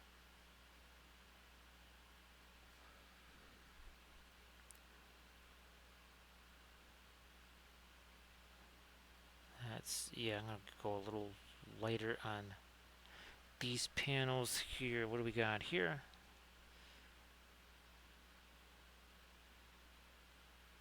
Almost, yeah, let's do the same on these guys maybe.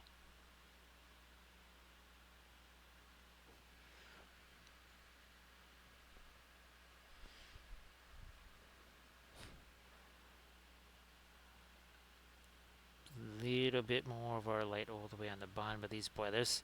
It's so funny because there was for the longest time couldn't do anything, couldn't do any fooling around with those. Oh yeah, here we go. It's got some of the. I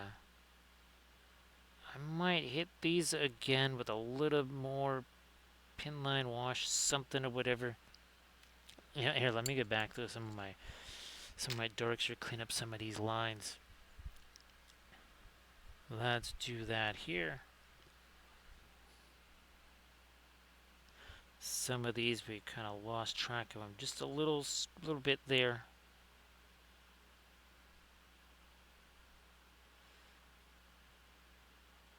And then maybe get some more panel lines. We did kind of the panel shapes. Let's see if we can do some panel lines here on this. That was way too much.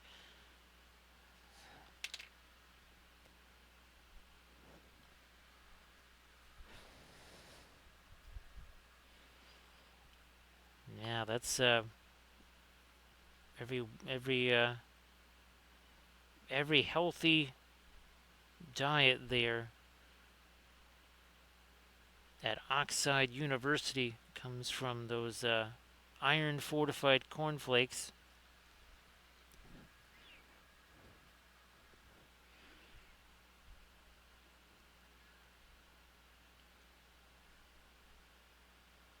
I think at the university too, surface tension, they're trying to figure out how to just genetically modify the plants so that you don't have to put in the iron ore after the fact, that it's just already in there. It's already in the it's baked into the flake, so to speak.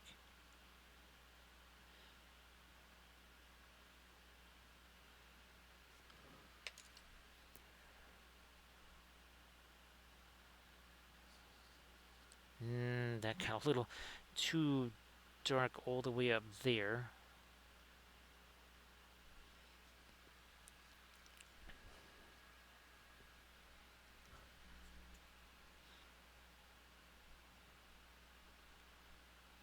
Yeah, a couple more solid panel lines here.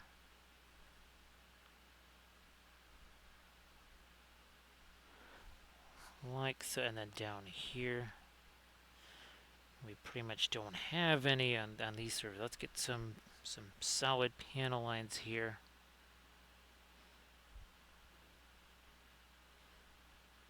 Also wipe that out a little bit to clean that up.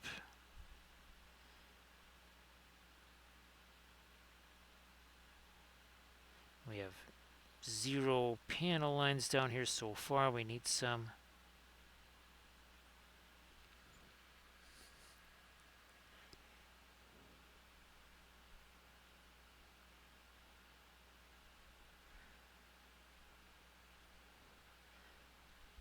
I guess Rico, I have to decide with that video there, because obviously Instagram pretty much prefers that vertical format. There is a way, and of course now it's been long enough. I don't quite remember how to set the template there in the Vegas studio for that vertical format. I'm gonna have to actually Google that. All right, we will do the same on these surfaces here. Again, for all intents and purposes, just trying to create some panel lines that are not actually there.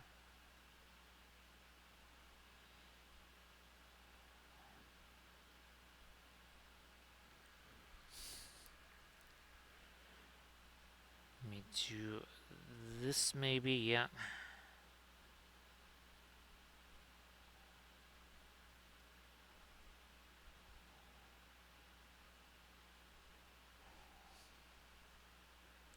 Up here as well.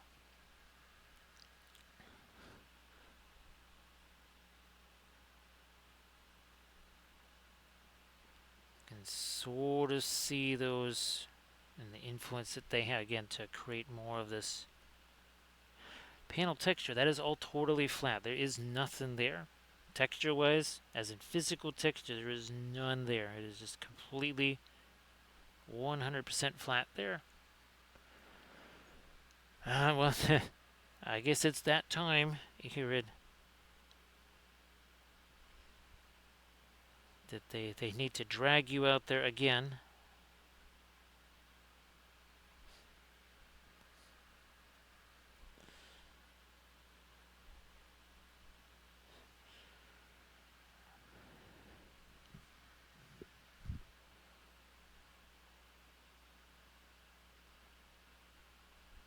Yeah, last time was. I think it's possible that this furnace was going on last night, given the fact that, again, it was almost in the 30s out there.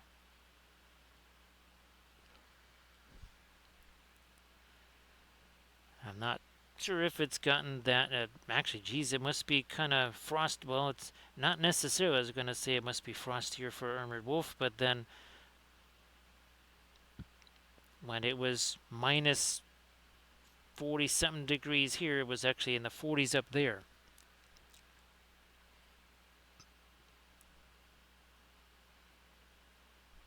That was that one crazy December.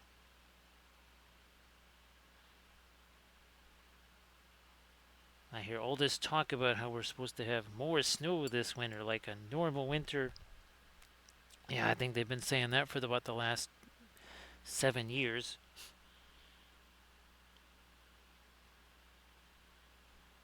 I'm going to let these get a little lighter. Might have to do the same deal on the other side as well.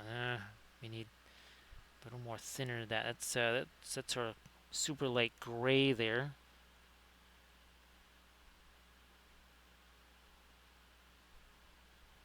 Try that again there.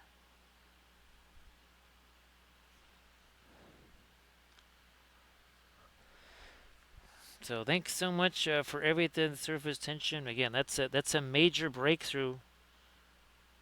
Uh, it really is. It helps a bunch, and well, it's kind of like with the oils where we're trying to figure out the alkyds and other certain things, right? And the staining stuff. So thanks for contributing to all the data there, surface tension. That is a massive help. Every bit of that is really it is key kind of for creating options for folks too.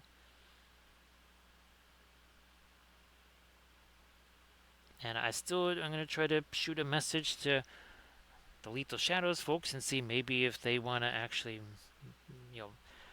create like really high res usable STL files or something like that.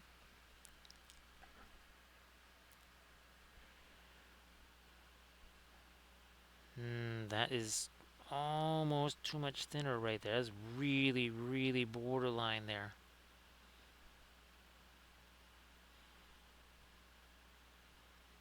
And yeah, we still have to get out our fast matte white here too at a certain point, and really come in and hit some of these edges here with some of our light.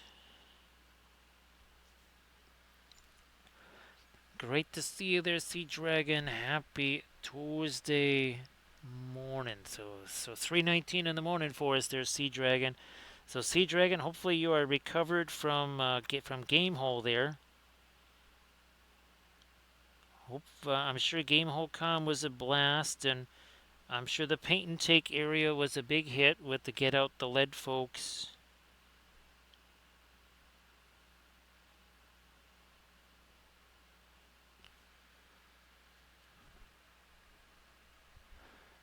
A little bit chillier now, Sea Dragon. I was just telling folks that here it was in the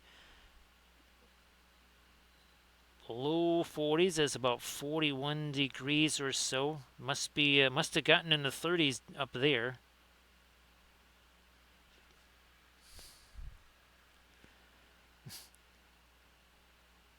There's just something about it's Gamehole Con. It has to be cold.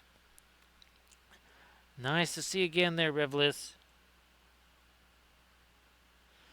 Happy Tuesday morning there, Revlis.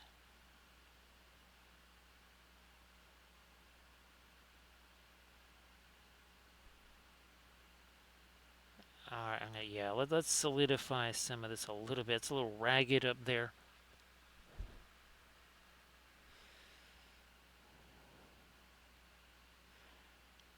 Now, hopefully there won't be too many crazy little tiny parts. There's probably not a whole bunch of, I don't think there's much brass etch on that, right, Revlis? Now, there could be maybe on some of either the stowage or the stowage racks or something like that. I guess some of that could be uh, making you use the brass etch there. I'm going to take this maybe here. Let me see what I can do with this right here. That can't all just be a whole lot of nothing. We need a little something value-wise on here. So we're going to try to lighten this up some more.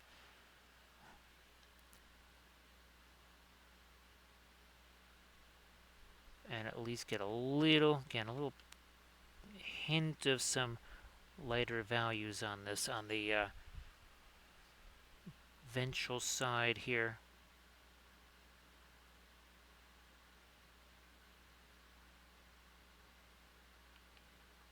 Because yes, there are missile launchers on the ventral side.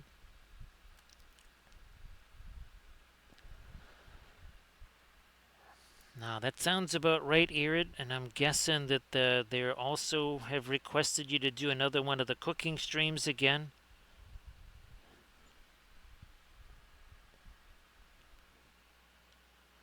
I wouldn't put it past him, right, Irid?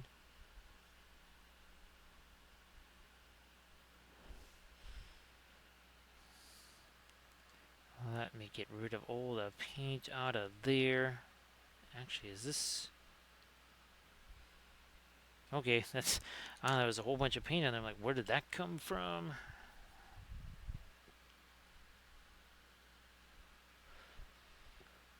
Boy, now Irid... see, that is...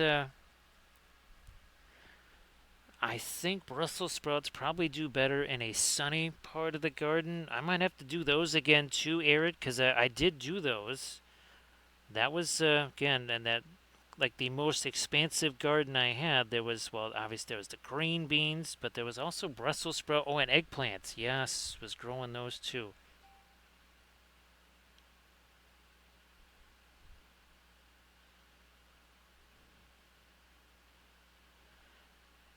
Yeah, diversification of crops, Arid. Might have to think about that.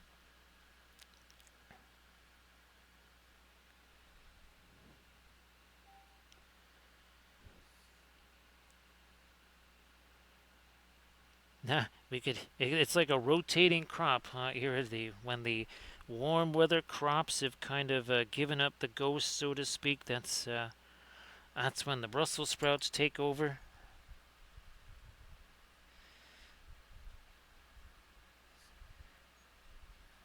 Actually, I did take in. Now, of course, it was dark outside, but I did grab some tomatoes off of the vines. I'll be eating those after the stream, just like last night. Well, I mean, in the middle of the night, that is. Welcome back, Mr. Snipes.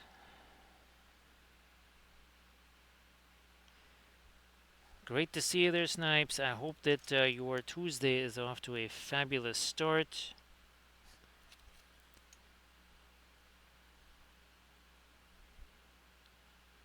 Get rid of that.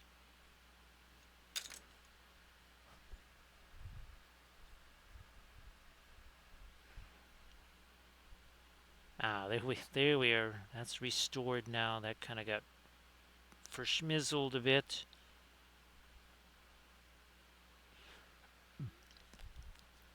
So, Mr. Snipes, here's hoping that your Tuesday is off to again a really fabulous start.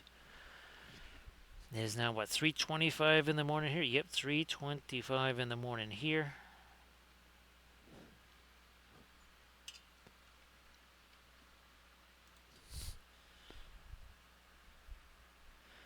And it's back to battle stars for this Armada Monday. This is the Artemis class missile carrier. We'll try to do that fleet tender ship again. I don't know if parts of it are going to actually print or not. We'll find out. I'll give it a try once the new thing of resin arrives.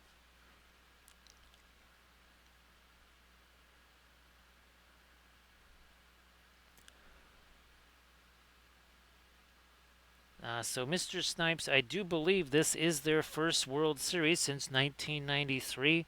And of course, they were playing in the football stadium where the Argonauts play, right, Mr. Snipes? Actually, didn't it snow during that World Series also? I could be wrong, but yeah, since I think 1993.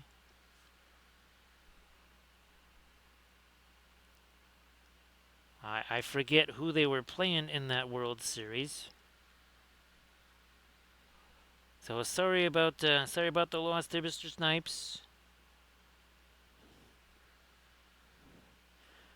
I mean, obviously they're playing in Sky Dome, not Rogers Center. We don't call it Sky Dome here. We only call it we don't call it Rogers Center. We only call it Sky Dome.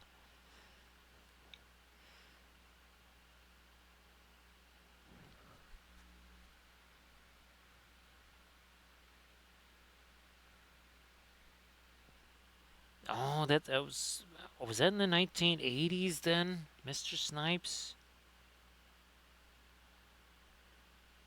Oh, wait a minute. Actually, yes, Mr. Snipes. Because believe it or not, I think they played the White Sox in the divisional series. It wasn't the league championship series. I think it was the divisional series that year.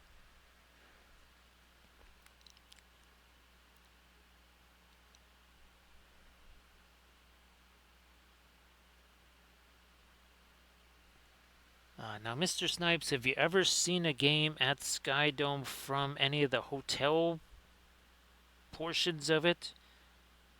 Because that's still there, right? Mr. Snipes, center field basically is the hotel with the windows looking down into the field.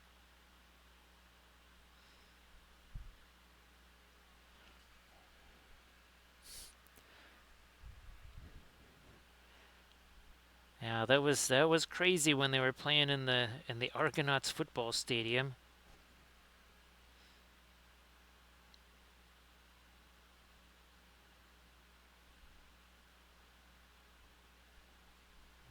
There we are. Yeah, I figured that those ain't the cheap seats, right, Mr. Snipes?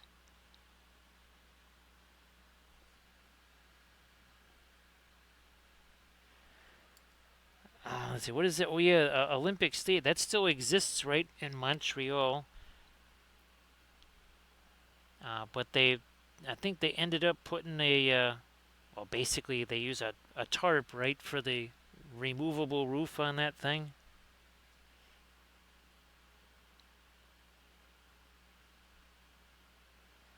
That was such a cavernous building with enough foul territory that it was big enough to be a cricket stadium.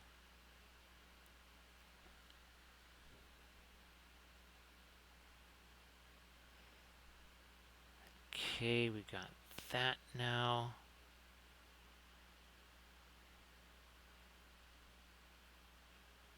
There, a little lighter over here on that bit of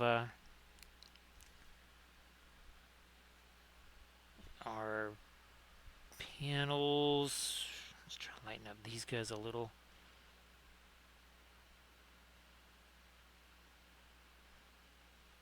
Yeah, I think I might. Yeah, I think it's going to be time to break out the.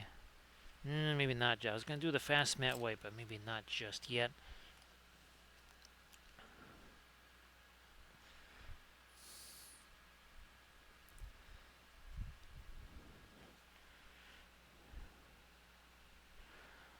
Mr. Snipes, it's kind of funny that I think it was like an advertisement on Facebook or something like that for me. And it was an advertisement for an old classic Montreal Expos jersey. Because, well, your phone is never listening to you, and it's heard me say every so often that I want to get me one of those Montreal Expos jerseys.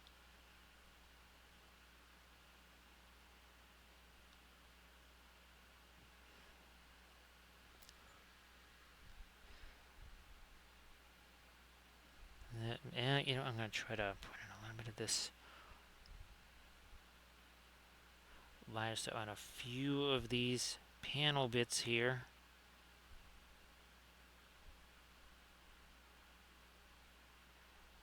Maybe something over there even.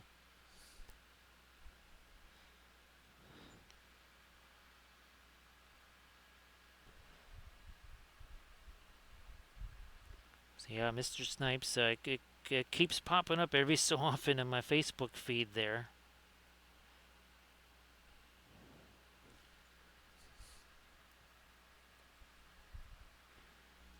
And of course, I always think of Tim Wallach, usually there, Mr. Snipes, with the crazy, almost submarine type swing.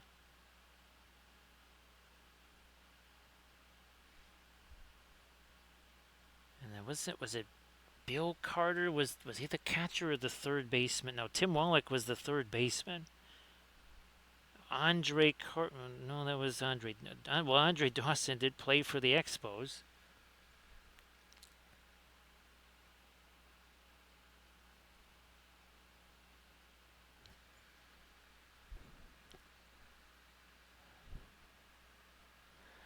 So yeah, Mr. Snipes, things like the old Hartford Whalers jerseys, and of course, well, now you've got the Tampa Bay is doing the Dreamsicles jerseys again because it's been 50 years.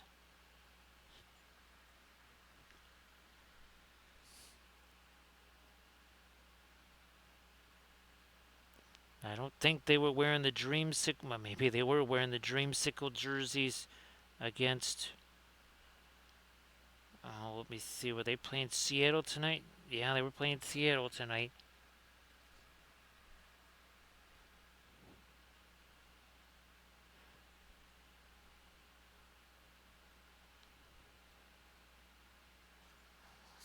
Yeah, okay, that is. What about this stuff back here? We need a little more value difference here, like this. We get some of that lighter violet down in there. A little something in there.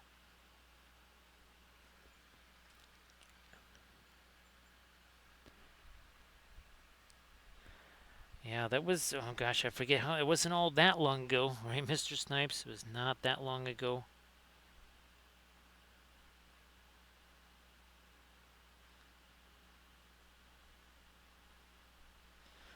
Not quite sure if the Rough Riders have managed to continue some of their early season success. I think they started off at least 4-0.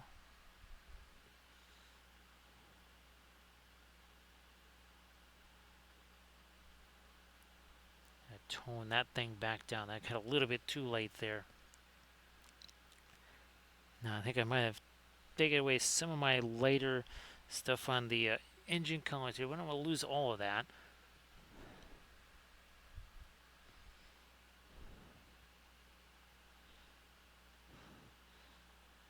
And this is some of that kind of mid-range, almost violet type color there.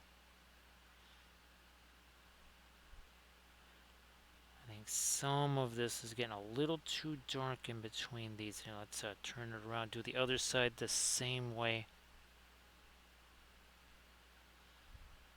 Yeah, that's just getting a little too light there.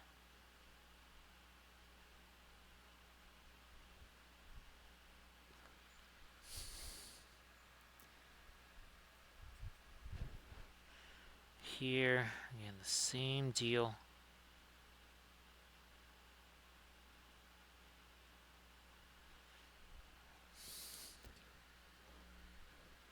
Let's compare that to our Galactica here.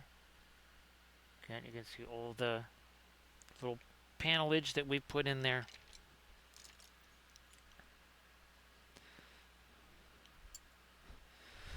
So Mr. Snipes was able to create a bunch more of our flats here. So we'll be painting up some of these on our Thursday streams, and we're going to have another go at these again, try to maybe make those a little bit different, but at least for now we have something we can paint.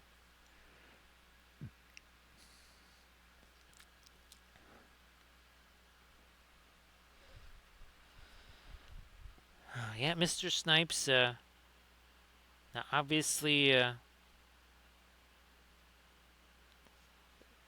I still have to try and get the Cylon files here, because all I have is all I have are Colonial ships. I don't have any Cylon ships, so I have to try and get some Cylon files. We were talking about how big a base star is in relation to, say, Galactica. It's about, I think, 1.5 times the size. Might be able to get away with printing that in FDM, not sure. Ooh, that's way too much paint there.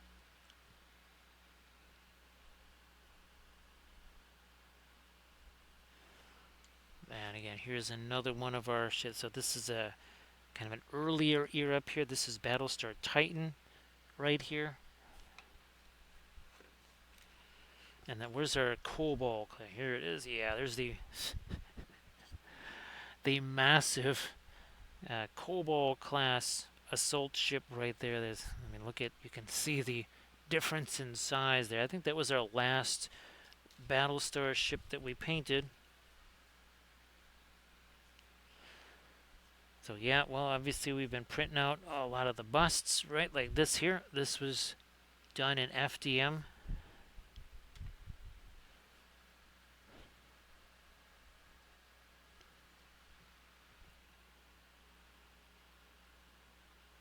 And gosh, so many of the other busts were also done with FDM. Now we get back to my darker stuff here again. So some of the Payne's Gray, some of our Mars Black. I keep breaking that down.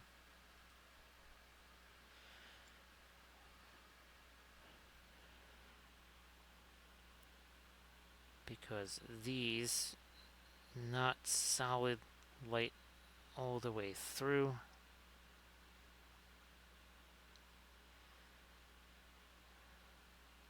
Let's try that on these guys.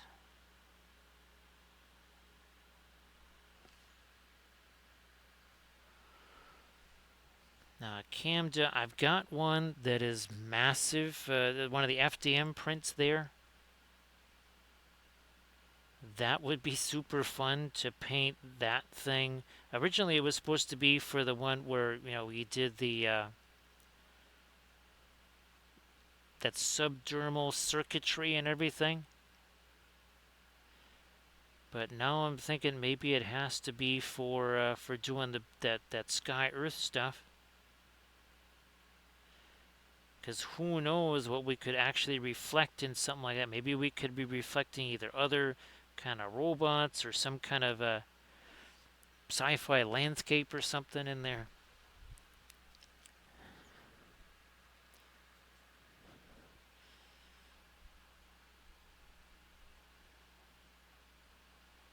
Again, I'm going to try to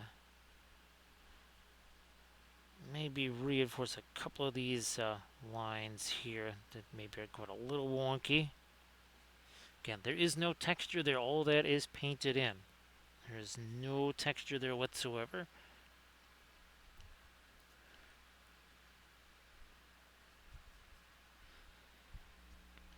And actually, Mr. Snipes, I'm going to try to print out some of the flats. Now, the thing is, what I have to do in the slicer is actually add a whole, you know, a little panel under on the bottom of it so that I can print them vertically. And I think actually that is going to eliminate a lot of the weird texture lines and such, printing them vertically as opposed to flat on the plate. Needless to say, that will add some time, but maybe not. I don't know. Actually, I'm not sure it'll really add all that much time.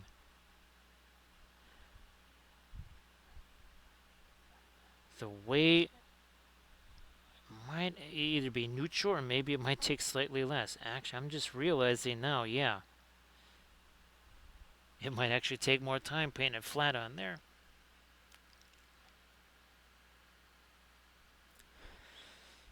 Well, that sounds fantastic. Actually, Mr. Snipes, if you want to share any of that stuff in the chat, Camda, if you wanted to share your stuff in the chat too, everybody please give Camda Paints a follow because Camda paints with the oils too.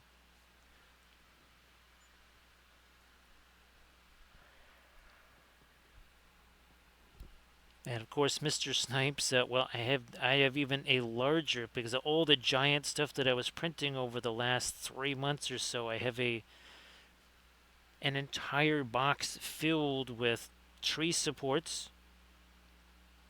We literally already have a tree support forest going on. It's about to get a lot bigger. And that was where we did we took the primer, or sorry, we took the marble paste, modeling paste, with the marble dust, mixed it with various paint and primers, and we did the all-in-one sculpt, prime, and paint all in one step with our FDM support trees. Where's my much lighters here? Let me work some of that into here, because this is way too dark over here. That is more like it.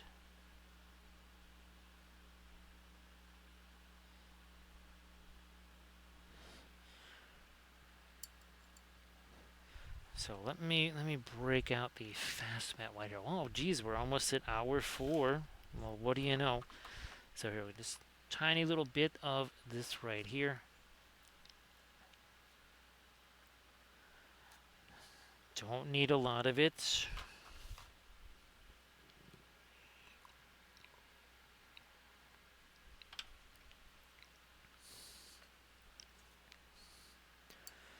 Alright, let's start breaking this down.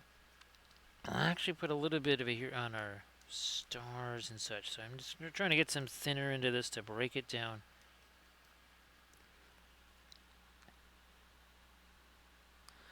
To make these guys a little lighter there.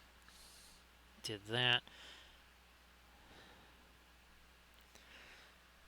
And now a couple of the areas again along our hole here,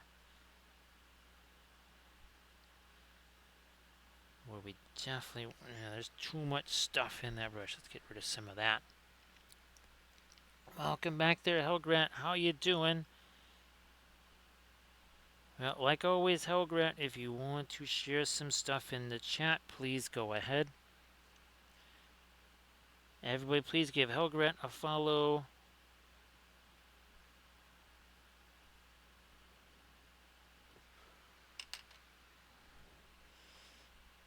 So Helgrant, pretty excited over again the new flats that we will be working or painting on stream. Now we'll be still making more adjustment to these, but these are the new, well, playing card style apparently flats that we made. I think I might try painting this one right here. That one did work out well. This one also did too, I think. And well, we got lots of fun ones here that we can paint up. Who knows? We might even do a couple of those in a stream, right, Diadems? How you doing there, Diadems? Actually, you know what? I think we get to do one of these if something like that pops up. So how you doing there, Diadems?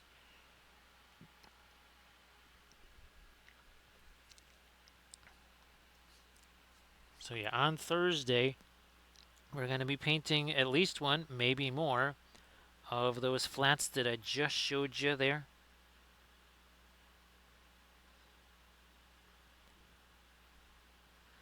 Let me do this some more. So everybody please check out the link that Mr. Snipes just posted there. So Diadems, yeah, I was pretty excited about the flats and all of the new developments that have kind of worked worked out with those. It's been interesting. Kind of there's frustrating moments trying to, well, basically create something brand new that nobody else is doing.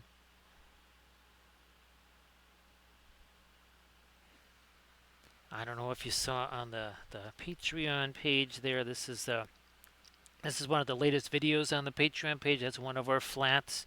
And then last Thursday we did this. We'll be doing a whole bunch more Trench Crusade stuff, but this was our last stream right here on for Flat Thursday.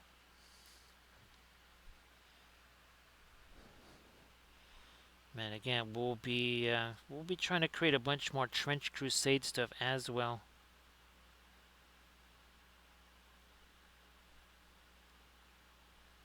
Work that down there. There we go. Now that's working out better. So great to see you again, Diadems. Hopefully your painting stuff has all been very successful.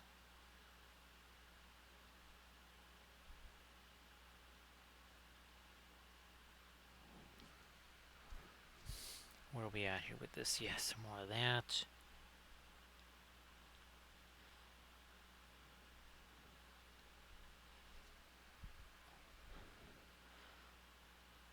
Gonna make some of the missile launch boxes here. Have more of our light on there too.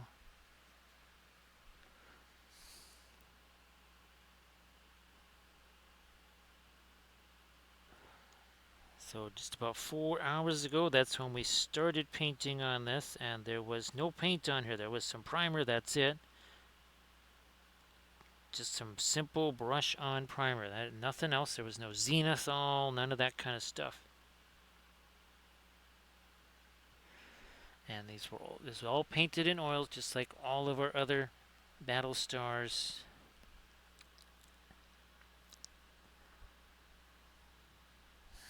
That shouldn't quite be like that. Take some of that light away.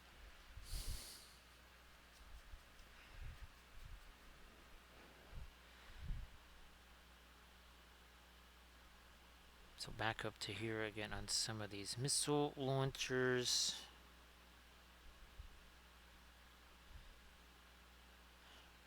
With our latest light here.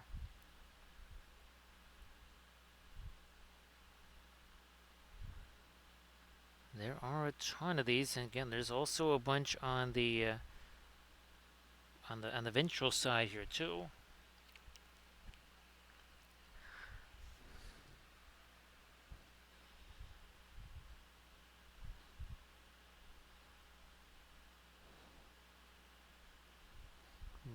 Yeah, let me lighten up this stuff a little too here.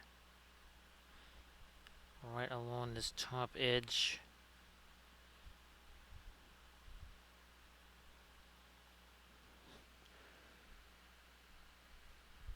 I mean, that came that when you think about it, I mean, these ships have printed up pretty well, wouldn't you say? Considering they're all just one gigantic piece. It could have gone worse with these prints.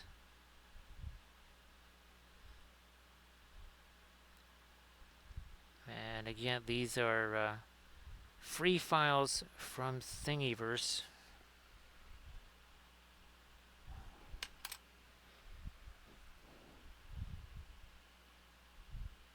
Try to lighten up some of this here.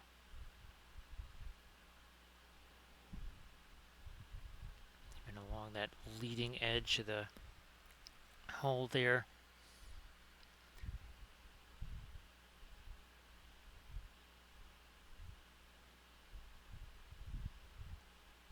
Now, of course, last Monday was a slightly different type of ship here.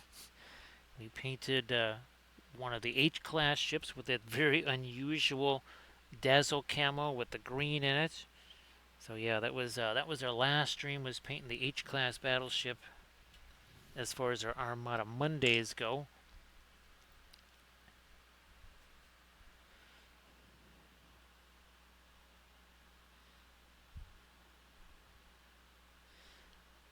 Let me do this. Little bit of light on the bottom of these launchers here.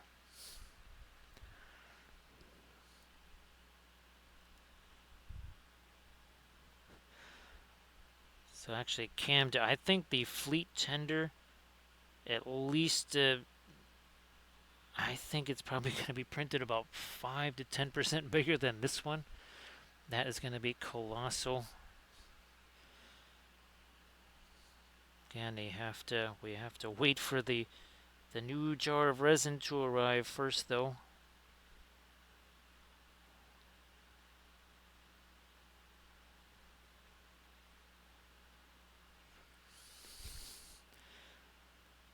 Trying to straighten out some of this. This is getting a little choppy here.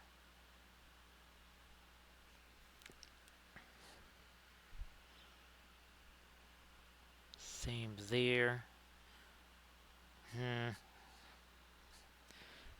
Just take this and go Try to wipe away some of that lighter stuff on both of these sides.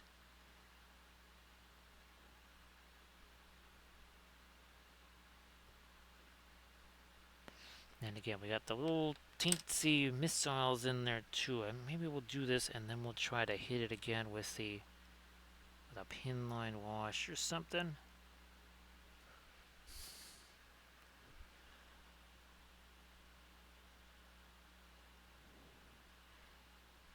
Got those over here.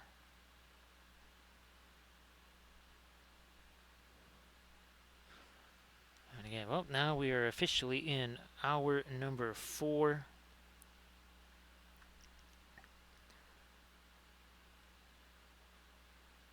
So 4 hours ago when we first started, we did the dry brush stuff on the hull. While that had a chance to set, we painted the base here. Then we glued it on there. And while the glue and the green stuff was setting, that's when we did all the pin line wash stuff on the main hull.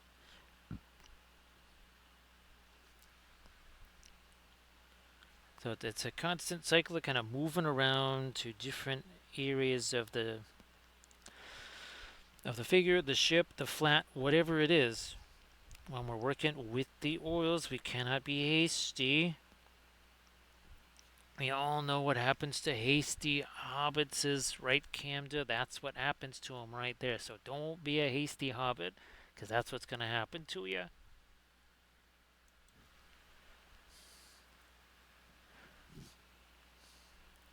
Did I do this on the others? No, I didn't. Okay. Let me get the undersides of these. Here, let me clean this up a little more.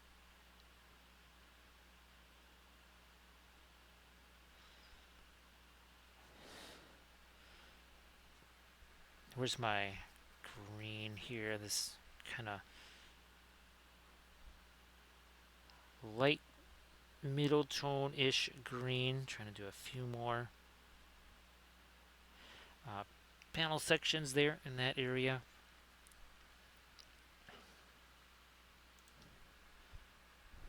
Where's my, yeah, a little bit more of that green, and then maybe even some of the violet, which turns that gray. Green and gray, or sorry, green and violet are going to make essentially a gray. Depending on how much of one or the other you got, you're going to have a greenish gray or a violet gray.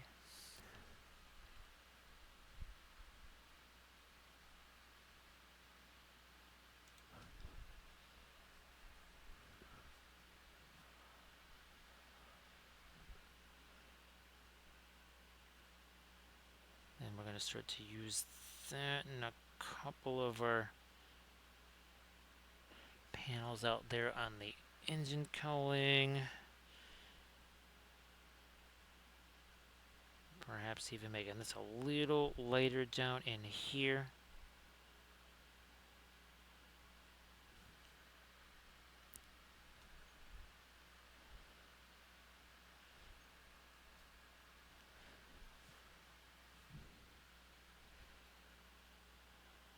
You see, yeah, those are kind of those actually got broken off there. I think almost all of these printed out. I think those couple I probably knocked those off when I was just trying to take this off of the supports. That can happen. Here, we never did get this stuff later on this side here.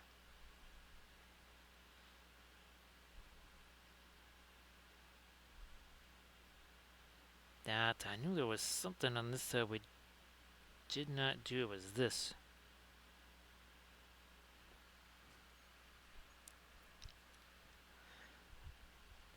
Yeah, let me do that over here. Well, that's really light.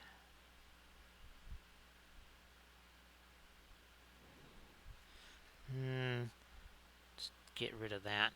And now we have to kind of, there's just maybe this greenish gray mid-tone.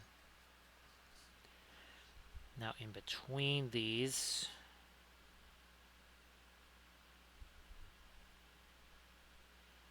something along those lines, maybe.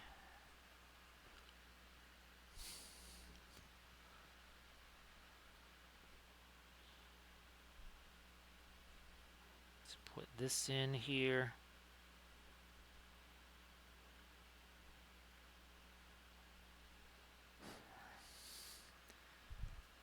Back to it here again with that kind of greenish gray.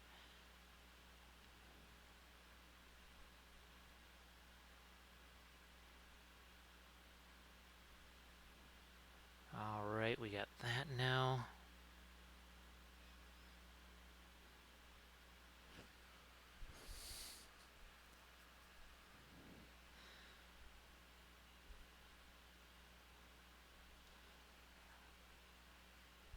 Let's work in some more of our mid-range gray along this dorsal part of the forward section. And we need some much lighter stuff in here too. Let's get some of this.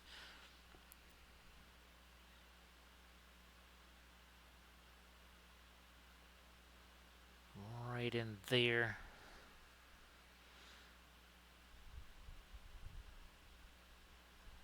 We'll have to do the same thing on the port side as we're doing here on the starboard.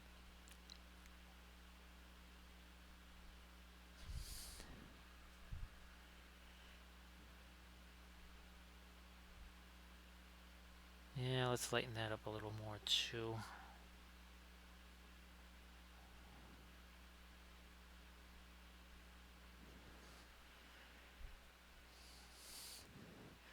Gonna lighten this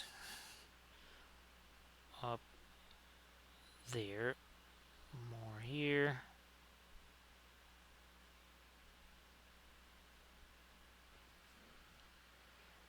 So see you later, Irid.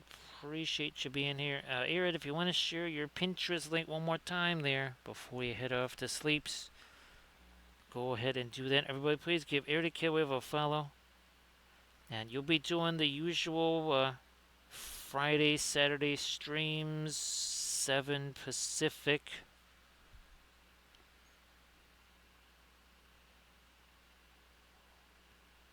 I wonder, I'm going to take my blending brush here and just, knock that down a little bit. So but check out that Pinterest link that Irid just shared and have yourself a fantastic night there, Irid. Appreciate you being here as always.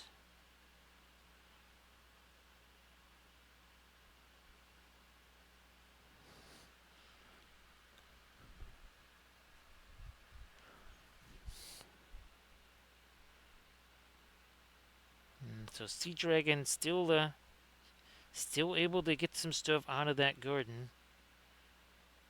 Now again, there hasn't been the the overwhelming amount of stuff that I'd have to like try to make tomato sauce and freeze it for the winter or something like that. Not that much, but there's been considering the lateness of the start and a couple of cold shocks, there's still stuff coming out of there.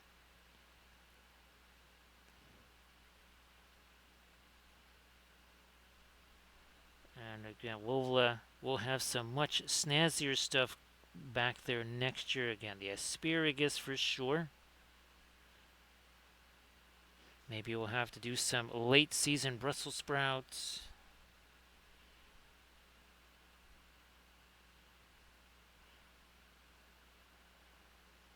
Here, let me get these guys.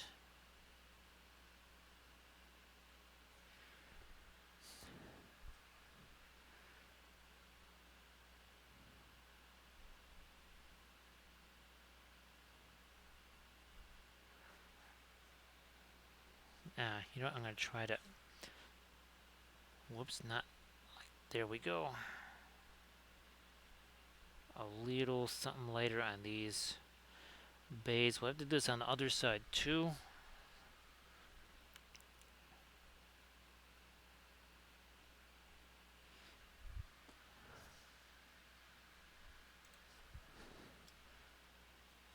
Flip this baby around. A couple other lighter edges we gotta capture too, like this.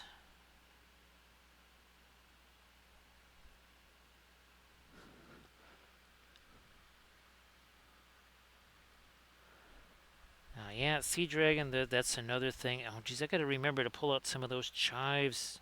I meant to do that today to have in the salad there.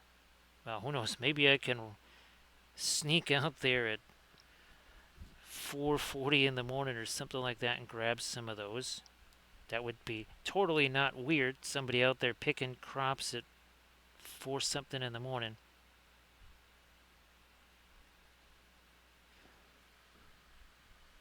Because what is it now? 4:03? Yep, 4:03.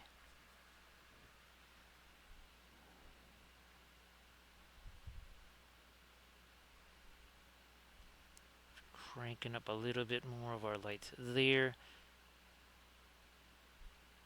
I'm trying to straighten out you even more. There's a couple parts of that got a little rocky.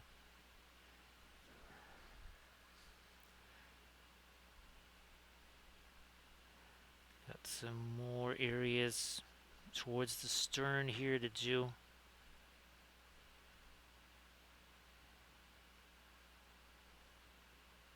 And then, who knows, maybe we try to get some more panel type activity there.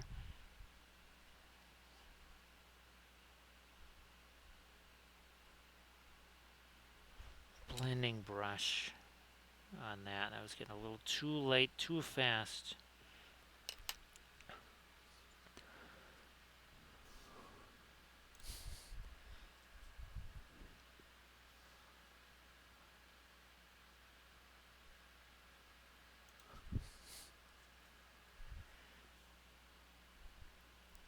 No, that is going to be way too. I'm going to retreat to this violet here. Start breaking this down a little bit more.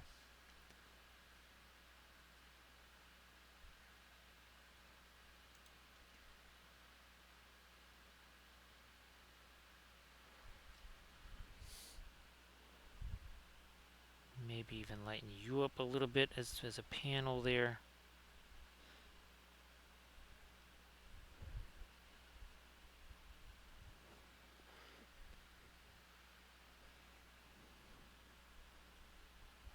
Now try to get me some dark again, and some of the missile launchers here.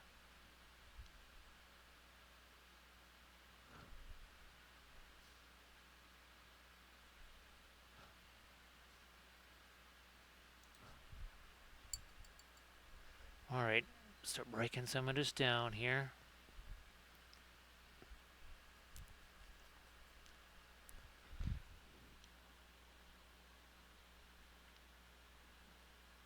I mean, if we need to, we'll go back with some of our, lights for the actual missiles themselves. It seems to be going a little bit easier on some than other ones.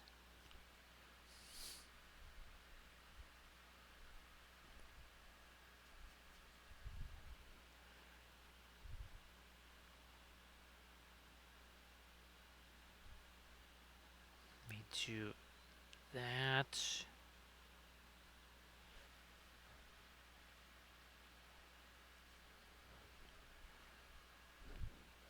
Oh yeah, gotta do that on these guys. Somehow we only have essentially mid-tone there. Oh, we're gonna have to get some of our lighter stuff on the ends of some of these missiles over here. Oh, now. Alright, we can do that. Let's go back the other way. Maybe a little bit of green in there too. I don't know. Let's try that. Better break this down some more.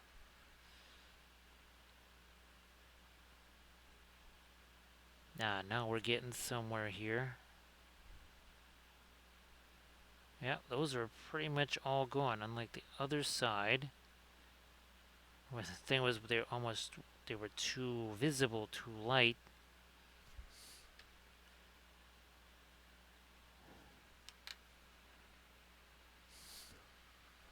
Let me do some more of these here.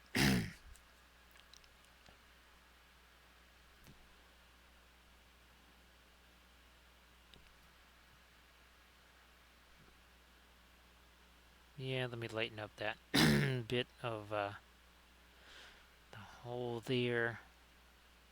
Let me now try to. Yep, we gotta get these missiles up here. So we're gonna get our lighter stuff. And again, each of these launchers has 4 missiles in it.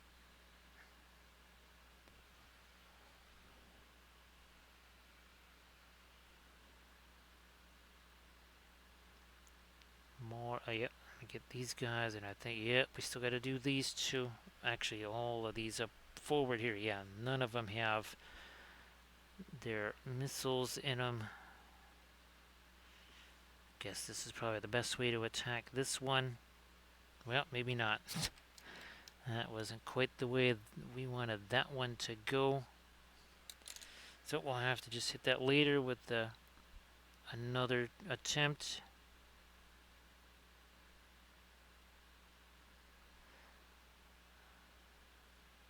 We'll try this one now.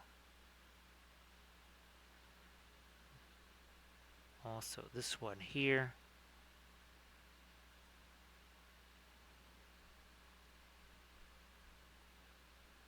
Okay, those were the ones. I'm like, man, didn't we do a whole bunch of these? Well, we did. They weren't these. They were all the ones on the port side. Well, on the lower port side.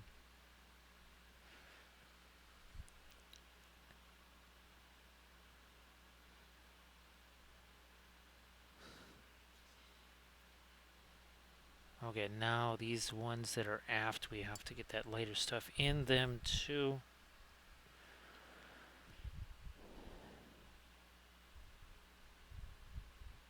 Here we are.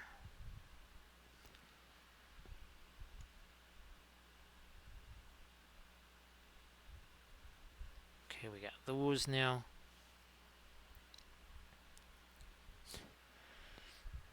Now with these, let me try to simplify what's going on the sides of these. There might be a little too much happening there.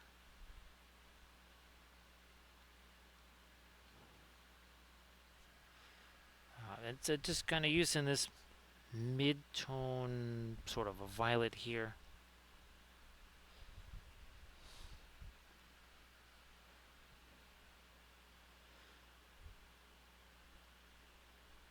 Almost forgot these guys here. Let me get that. So I think every launcher now pretty much has that same. Oh, not these guys down here.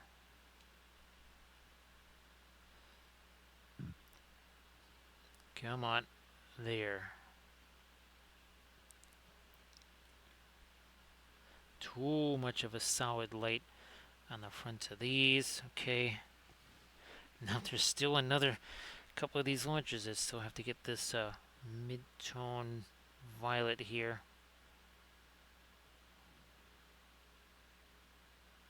Alright, now I think we're there. Okay.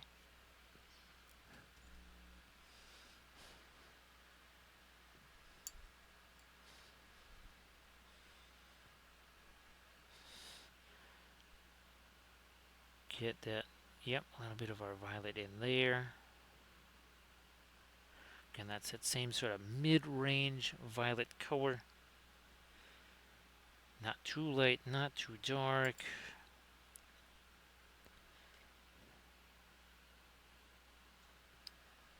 Guess I just have to trying to get the paint out of this here. Let me do that real quick.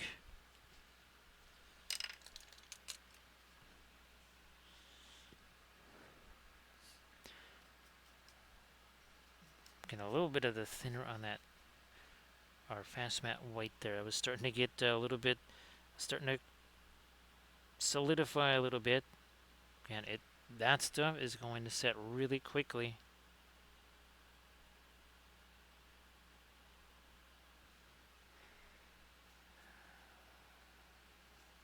We will echo that over here.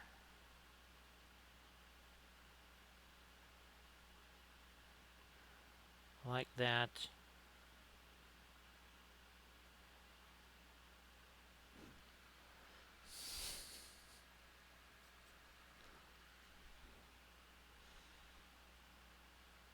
4.5 hours ago when we started on this. All we had was just some dark grays for both the ship and for the base here.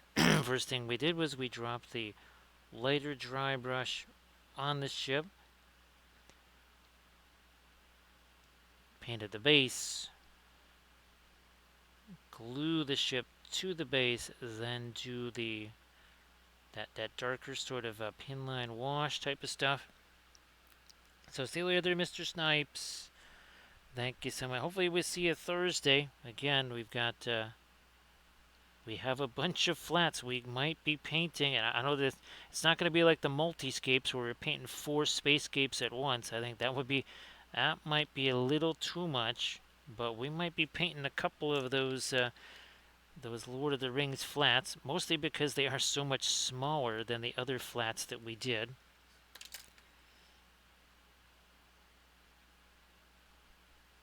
So we might go with a couple of those, and well, at least there I also have the color references, the original color images too to work from. Unlike, well, our Trench Crusade, we also had the original color image from that to work from too.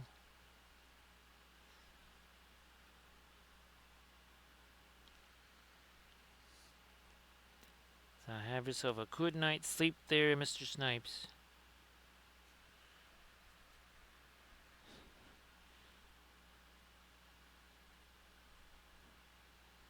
Okay, I want more there, yep.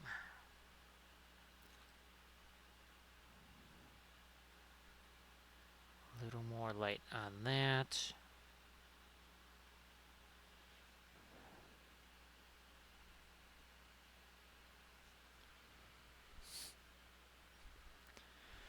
What do we have here? Let's more of this.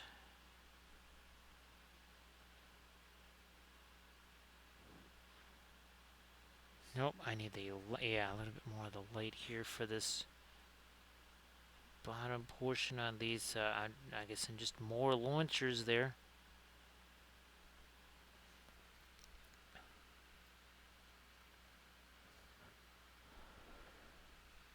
Mr. Snipes, that's not something I've ever had a chance to do. Always wanted to do that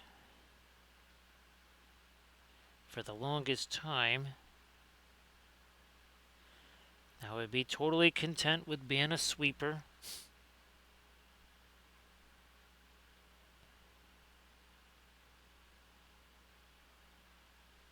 I'm just I've never actually seen the kind of the special shoes that you're wearing with that.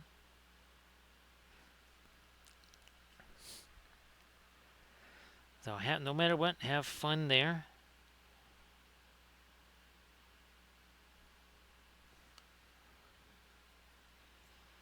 I mean, being a sweeper, you can definitely get a pretty good workout there, Mr. Snipes, if you're doing the sweeper. It gets pretty frenetic.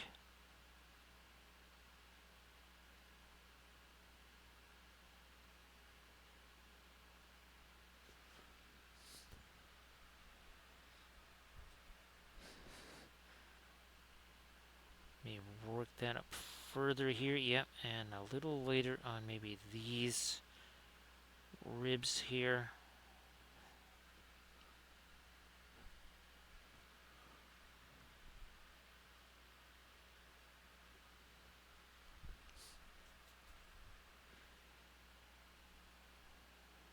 Yep, I'm going to try to tighten these up now from this side. Did it from the other side. It's reasonably effective. Oh, and then here we were trying to almost make some more panels, weren't we? So let's take some of our darker stuff here.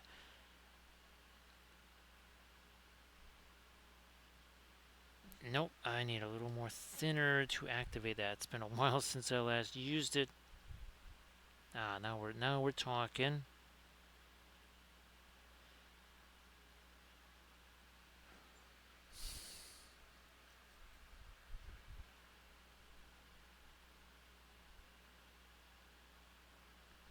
We'll get that going.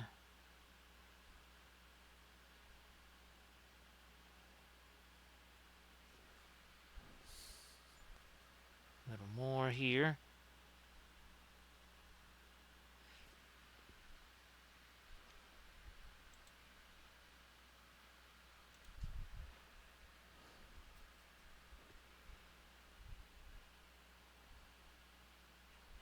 I'm gonna try to get some of this much lighter gray in there.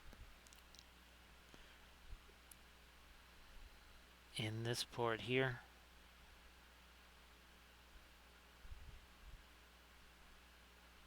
Yeah, let's do that.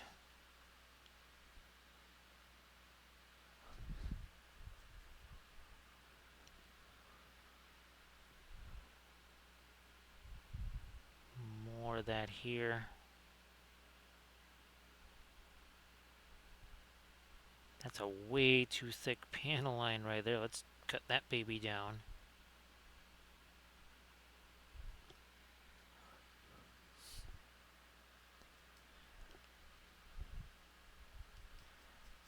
Yeah, this is my fast mat way here. So this is pretty much as light as I can possibly go.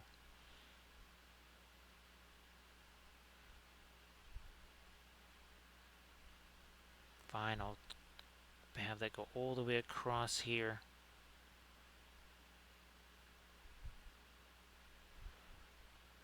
Maybe we'll lighten you up too a bit there.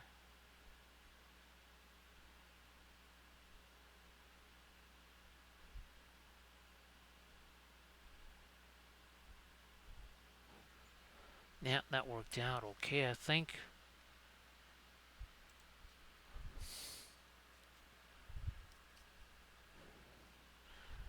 Swing you back around. We'll do a little bit more of our light up in these. Here, oh yeah, definitely up here. I think I meant to do that, never quite got to it. And no, definitely it was a good idea. Now we need some more of our light along this too.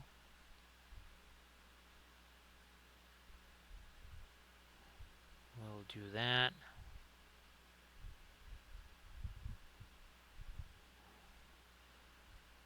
You know what, that probably shouldn't be quite so dark either.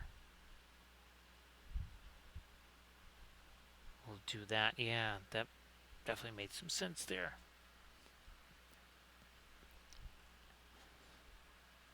Nope, that is way too dried there.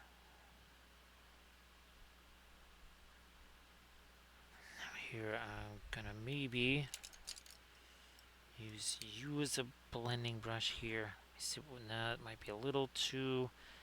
Yeah, that's got some of the stuff we were using on the engine cowlings there.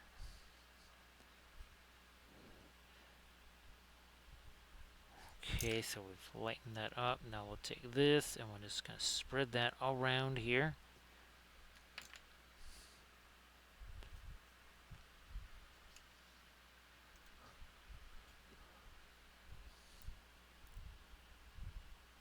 Try it again. This is the, yep, that is the brush we've been using. Again, spread that lighter stuff around.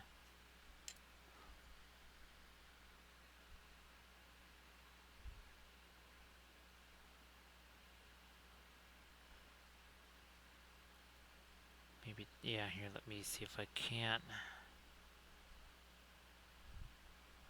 lighten that panel there. And then we got these missile bays here. We gotta do a little something on these.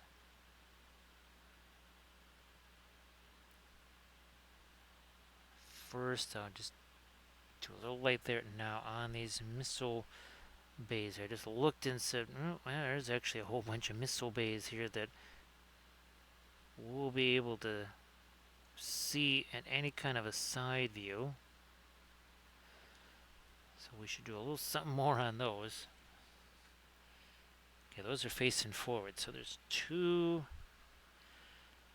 facing starboard-ish here. Whoops, that is more than I wanted for that.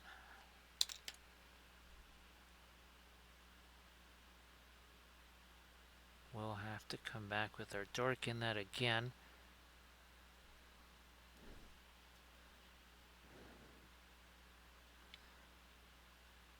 We've got a little bit of action there.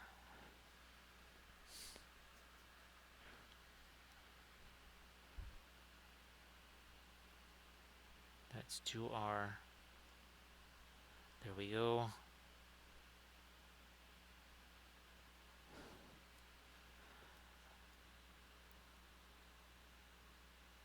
Alright, now we'll do these missile launchers here.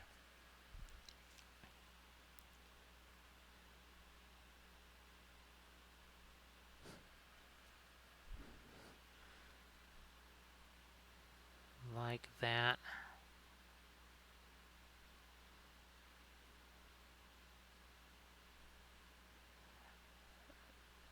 And a little bit of our dark along that edge, or light along that edge. Now let me get this.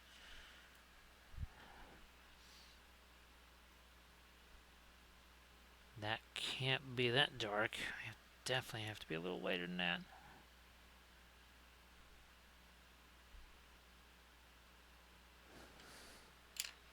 Where's my, there it is.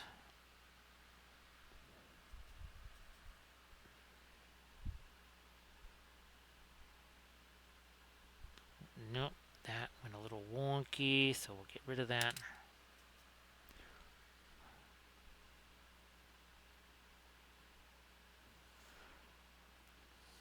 And I guess that, that's a little later also there than I think I wanted. Now it's not, I'm going to have to at least try to complete that here.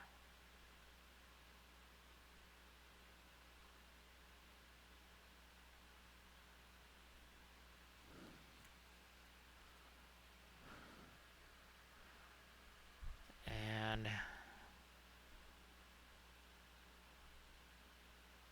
there we are.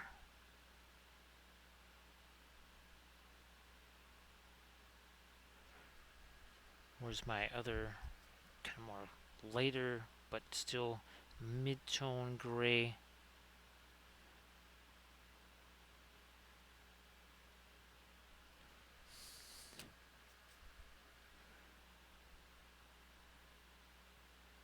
On those.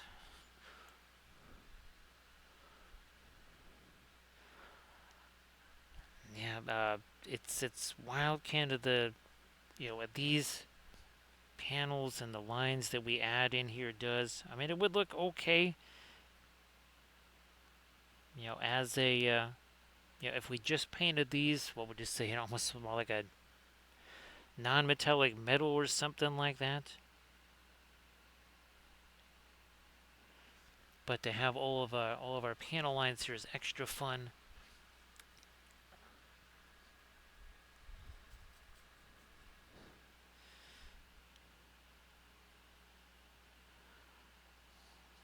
Fine, we'll lighten up this port too. No, I thought I had done that on the other side, but well, we'll have to get caught up to what we did on the starboard side. Now we'll do that.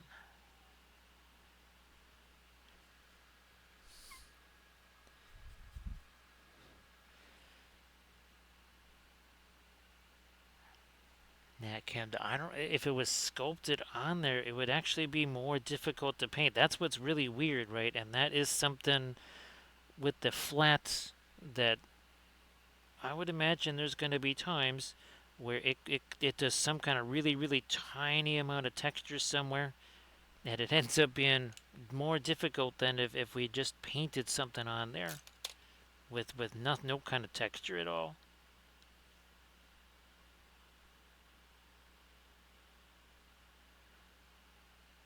And who knows, maybe the smaller the flats are, the more we run into something like that. Now, these latest flats that I'm doing here, even those, I think would almost be considered on the large size for flats. And those are way smaller than the last ones we did, and they are tiny compared to the gargantuan versions of the the FDM printed ones, which are like billboards by comparison. They are like massive billboards. Let's see if I can't get a little extra something down in there.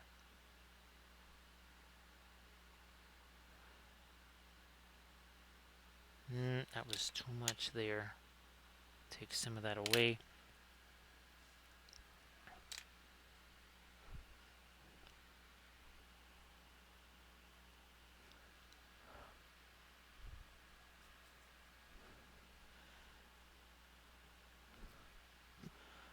Alright, let me push you over that way a little. Now that too. Yeah, let's get this a little lighter here. Kind of like what we did on that. We're going to do the same on this surface. I wonder if I do it on the same thing on the other side. Probably I have to. We sort of did a little bit more of that on the other side. Okay.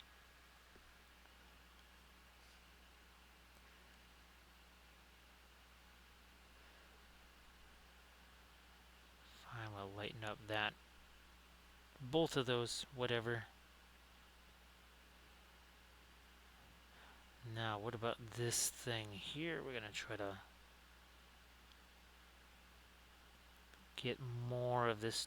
Again, it's facing upwards, so I think it probably needs to be a little bit more of a light there. Let me get this all the way back in here.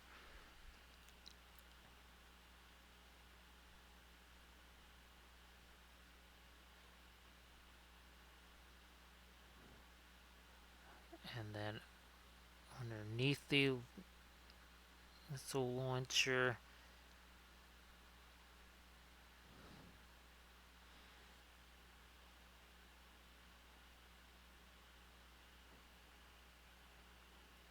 yeah, up here I think I'll lighten this up.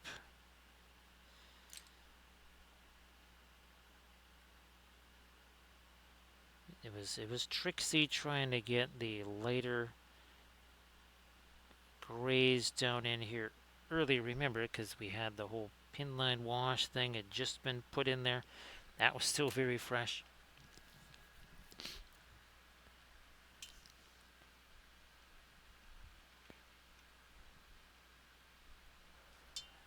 So thanks again, Camda, for the resub. Appreciate that. I don't think, and it's so funny because, well, this is the sound you should get. So say we all. For whatever reason, it doesn't make the sound there. Oh, and that's right. Hopefully you get all your stuff corrected there. That's so many crazy, stupid little things, right, Camda? That can make something, a setup, go from, well, yeah, that works fine, to, well, no, it doesn't work at all.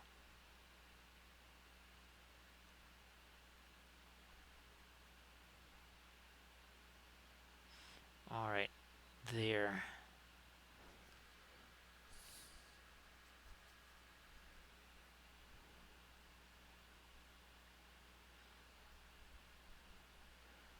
And, oh yeah, here, let's refine some of these panel lines up here. Some of those got kind of wiped away.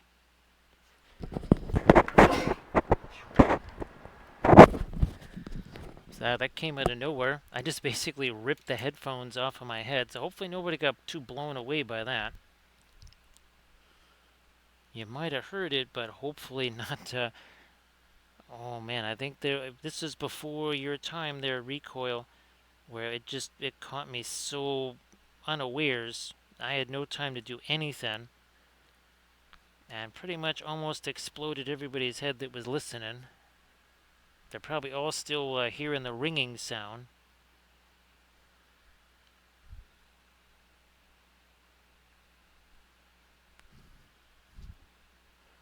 Yeah, up here, look at the little bit more of our darker lines up there.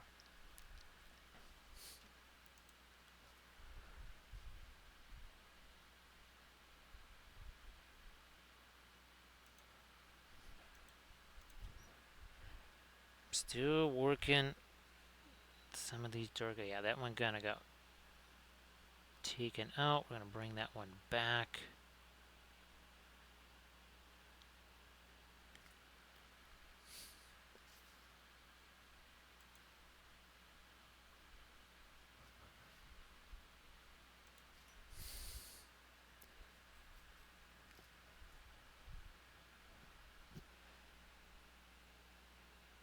More. Yeah. Let me.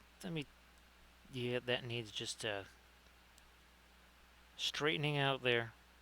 That line got really torqued somehow. I don't know what happened with that one.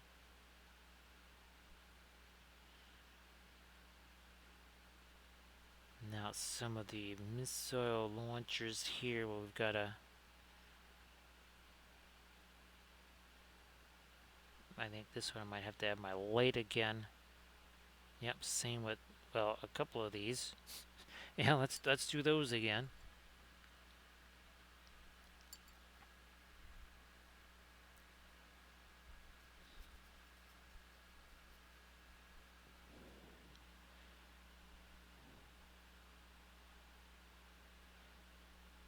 And yep, more up here.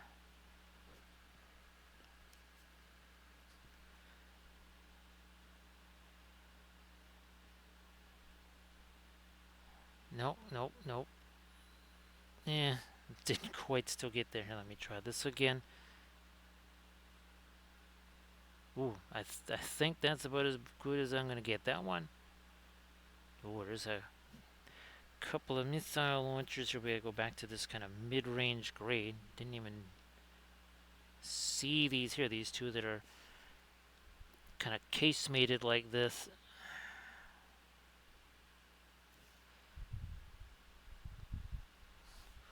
Yeah, we haven't done anything on either side of those. Okay, that's better.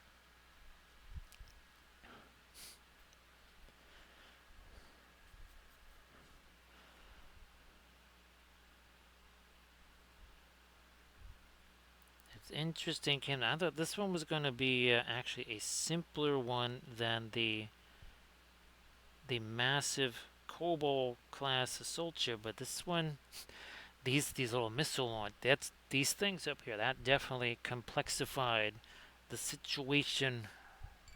Yeah, that made things a little more complex. Let me see what I can do over here. Again, in terms of just sneaking in some panel stuff.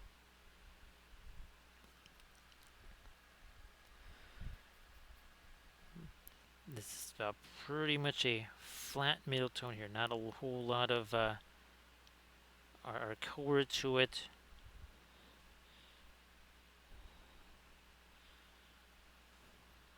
Not really looking to do a whole lot. Oh, we got more of these. Here, let me get at least the sides of some of these missile pods here, and we'll do the same thing going this way.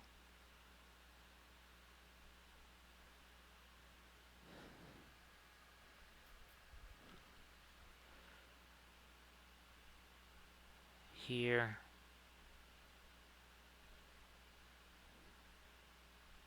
I think that is all of them. Now we're going to try to some light on the bottom there.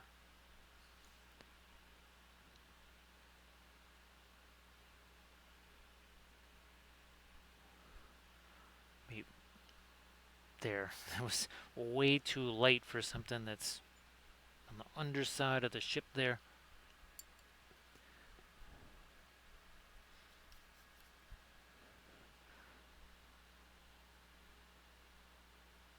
Yeah, I think I'm going to finish that off with our... Oh, it's like, wait a minute, what do you mean this is not on the other side of the ship? It is, I just was looking in the wrong spot. So I'll get a programming note for our Thursday stream. It's back to those flats again. And well, it's going to be something Lord of the Rings themed. And it's most likely going to be two of those flats. Again, they're a fraction of the size of the ones that we were painting, so I think we can get a couple of those done in a stream. There's going to be so many of them. I've only just started on those designs. I think I've already got at least 10 or 10 or 11 at least, maybe more.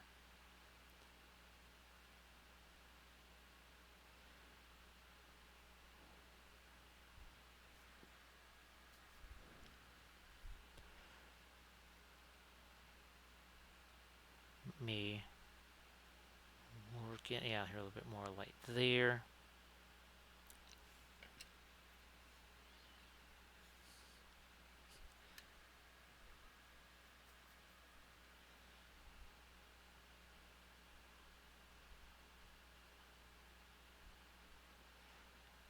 Lighten up you a little bit more as we get all the way down here to the, yeah. There's some other weird looking lines here. We're maybe going to get rid of some of those by cleaning this all up. Yeah, I like that. And I might even, not that, this is a blending brush here. There we go, yeah. Sometimes just taking it all away is a better thing to do there.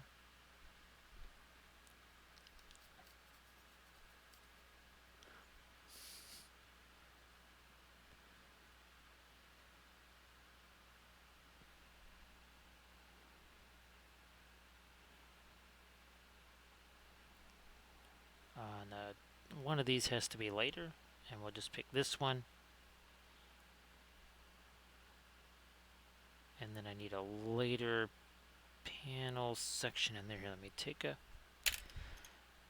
one of these maybe to use as a blending brush.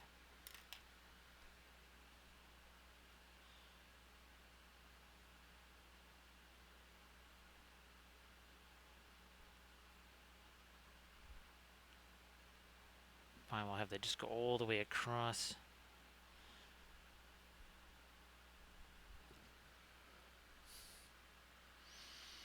Now look at this. We've been doing this for almost 5 hours. It's almost 5 in the morning too. And it was a later start than what I was looking for. But I also wanted to have I was hoping to have all those panels not just printed but also cured so that I could show those on stream.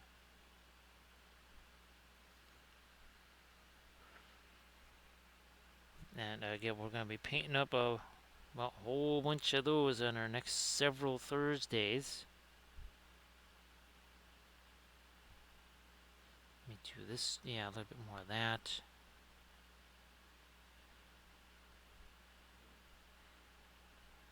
Let me work this in now.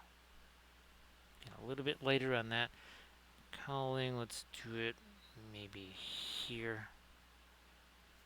That's not quite the right place for that here. I'm gonna just push some of that back in here. Get rid of some of that.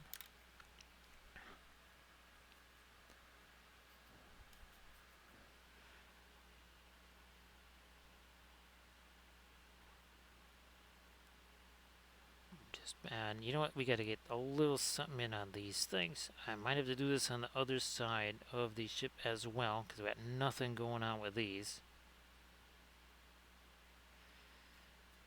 Yep, here, let me change my grip on this.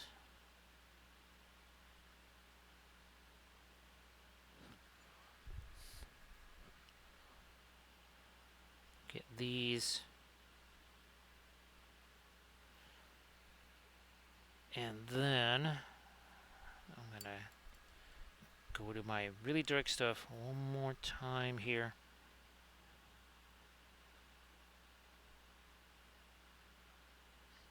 So again, instead of trying to add more lights here, we'll just, when in doubt, make things darker. That's what we're going to do here. We'll just darken up some of this around these. Gonna create some more panel sections. instead of, again, necessarily trying to make everything lighter. Why don't we just go darker here?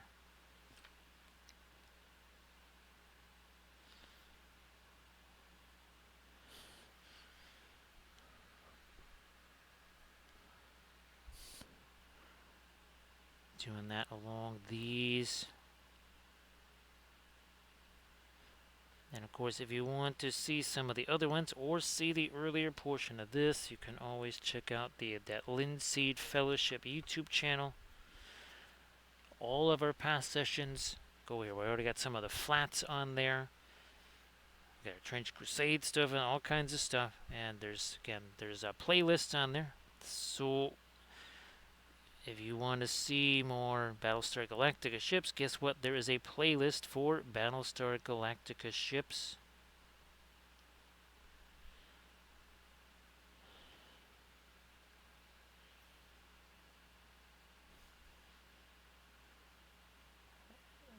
Let's do that some more.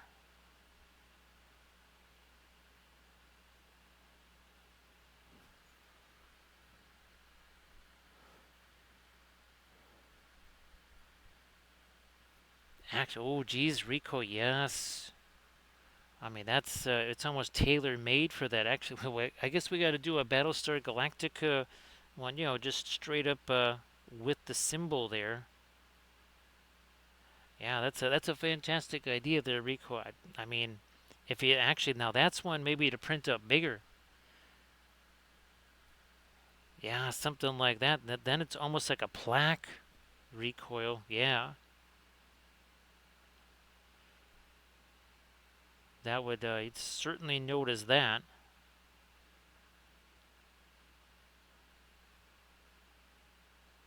So yeah, that would be.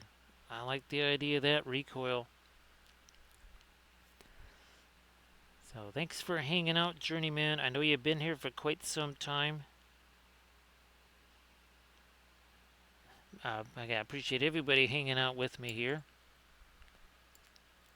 Of course, as always, thanks to Armored Wolf for doing the moderations, even though Armored Wolf has, way more work than 10 people could do.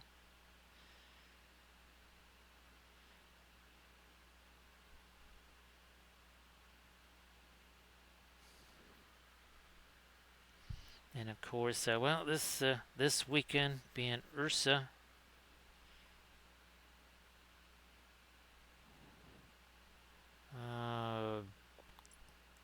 Yep, I'm still gonna get a little more light down in there. I might even do that on this side too.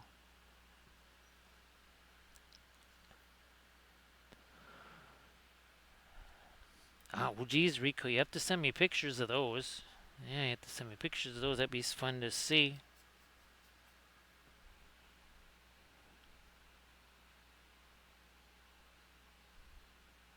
Fine, we're gonna lighten up you too. That shouldn't be quite that dark.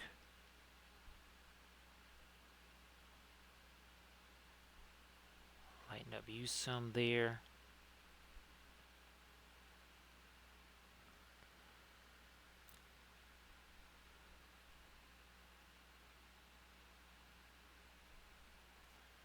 As Candace says, be careful. You might get homework assignments from me. As Recoil and Camda and Velfair have gotten many homework assignments.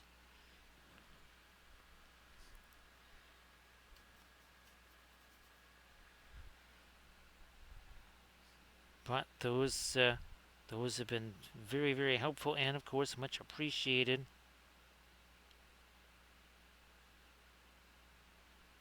Generally reminding me about something that I would immediately forget. Well, so much for after the show. I would forget about it during the stream.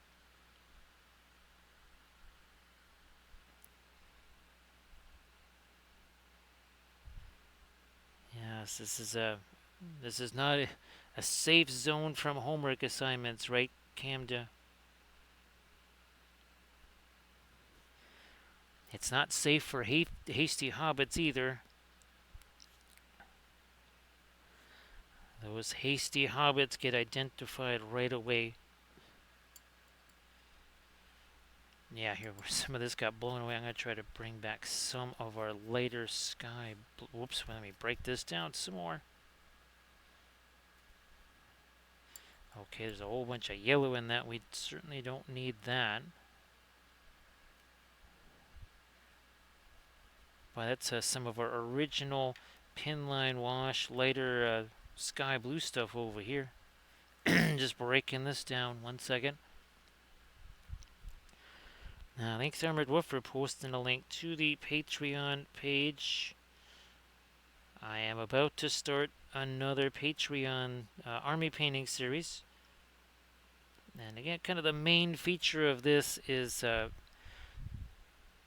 basically trying to put casualties on your bases and then also creating a whole bunch of fire effects and how to use said object source lighting in order to make things take less time. Yes, object source lighting to save time, not to take more time.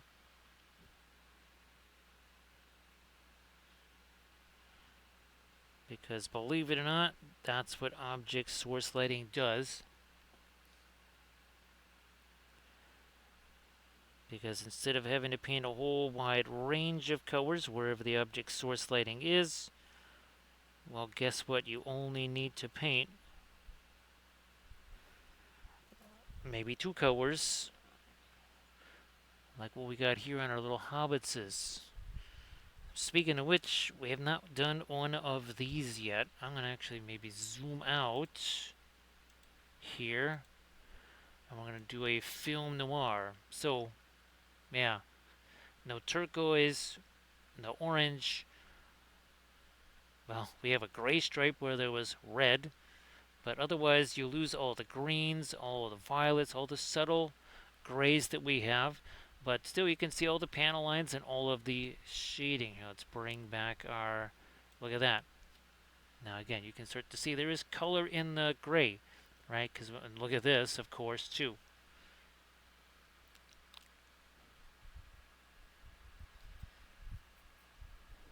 Now I'm going to add here back to our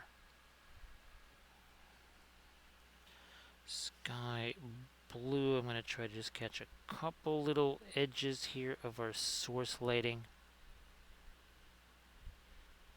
Closest to the engine cowlings here. You know what? I'm going to trade you for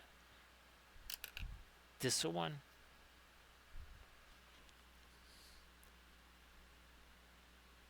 There we are. Because I tried doing this early on, but remember we had just done the pinline washy stuff, so it was really tough to do any kind of dry brush stuff like this. So there you go. See, we got some little hint of some source lighting going on here. Not much. Doesn't take a ton.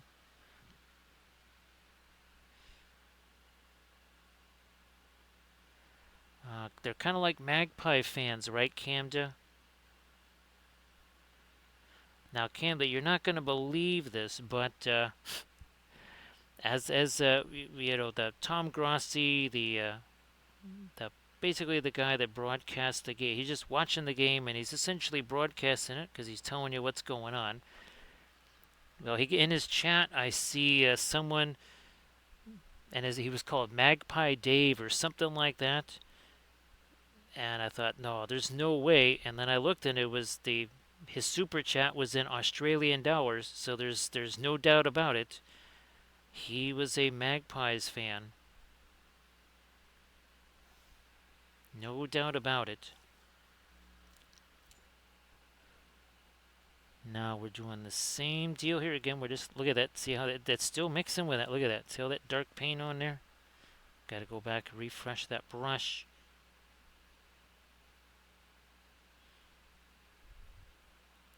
And again, what that is doing is taking some of this glow and putting it on there. Actually, let's zoom back in maybe here. There we go.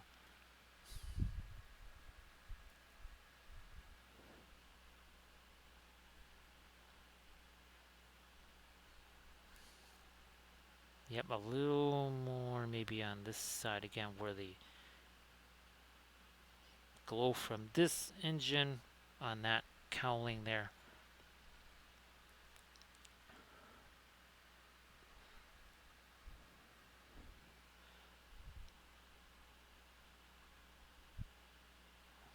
This side.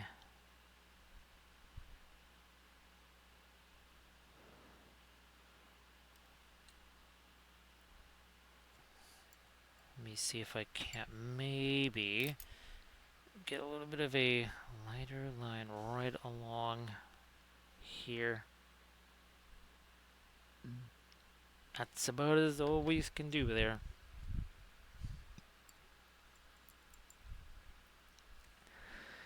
Yes, so Camda insists that he is not actually part of the Far Western Magpie fan club there.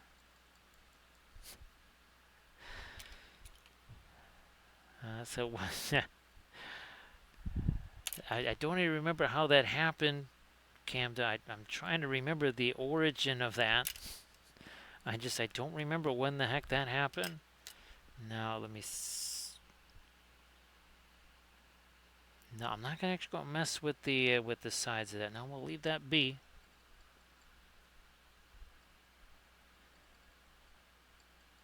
We'll just leave that be there.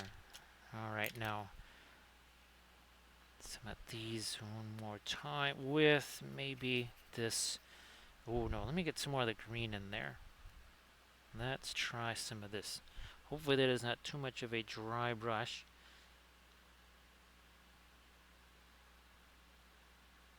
I'm just trying to hit a couple of these launchers here and get a little something on the underside of this and a little something back in there.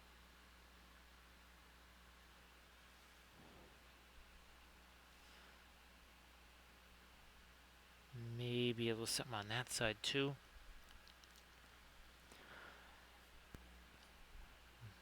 Yeah, that's it's magpie taint forever for sure.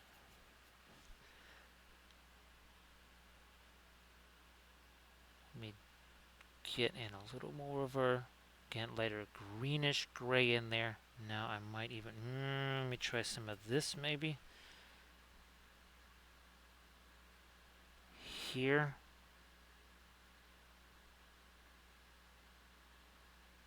Okay. Nope. Try that for making this a little lighter here.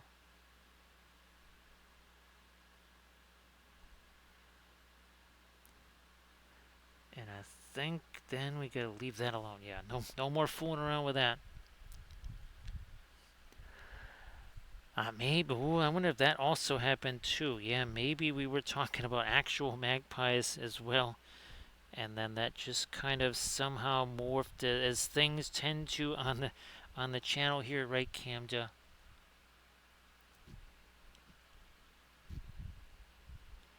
But I do think, well, now that it's after 5 o'clock in the morning here pretty much, I do think it is time. Well, we got to go see what happened to our little Lord of the Rings gummy bear print too. Got to see if those worked out. So yeah, again, programming note, we will be most likely, I think, maybe painting, let's see, oh, it's going to be this one here. Maybe we paint these two or something like that. So we'll be painting, oh, look at that, they'll fit on the screen pretty good there. Yes, that's, let's see,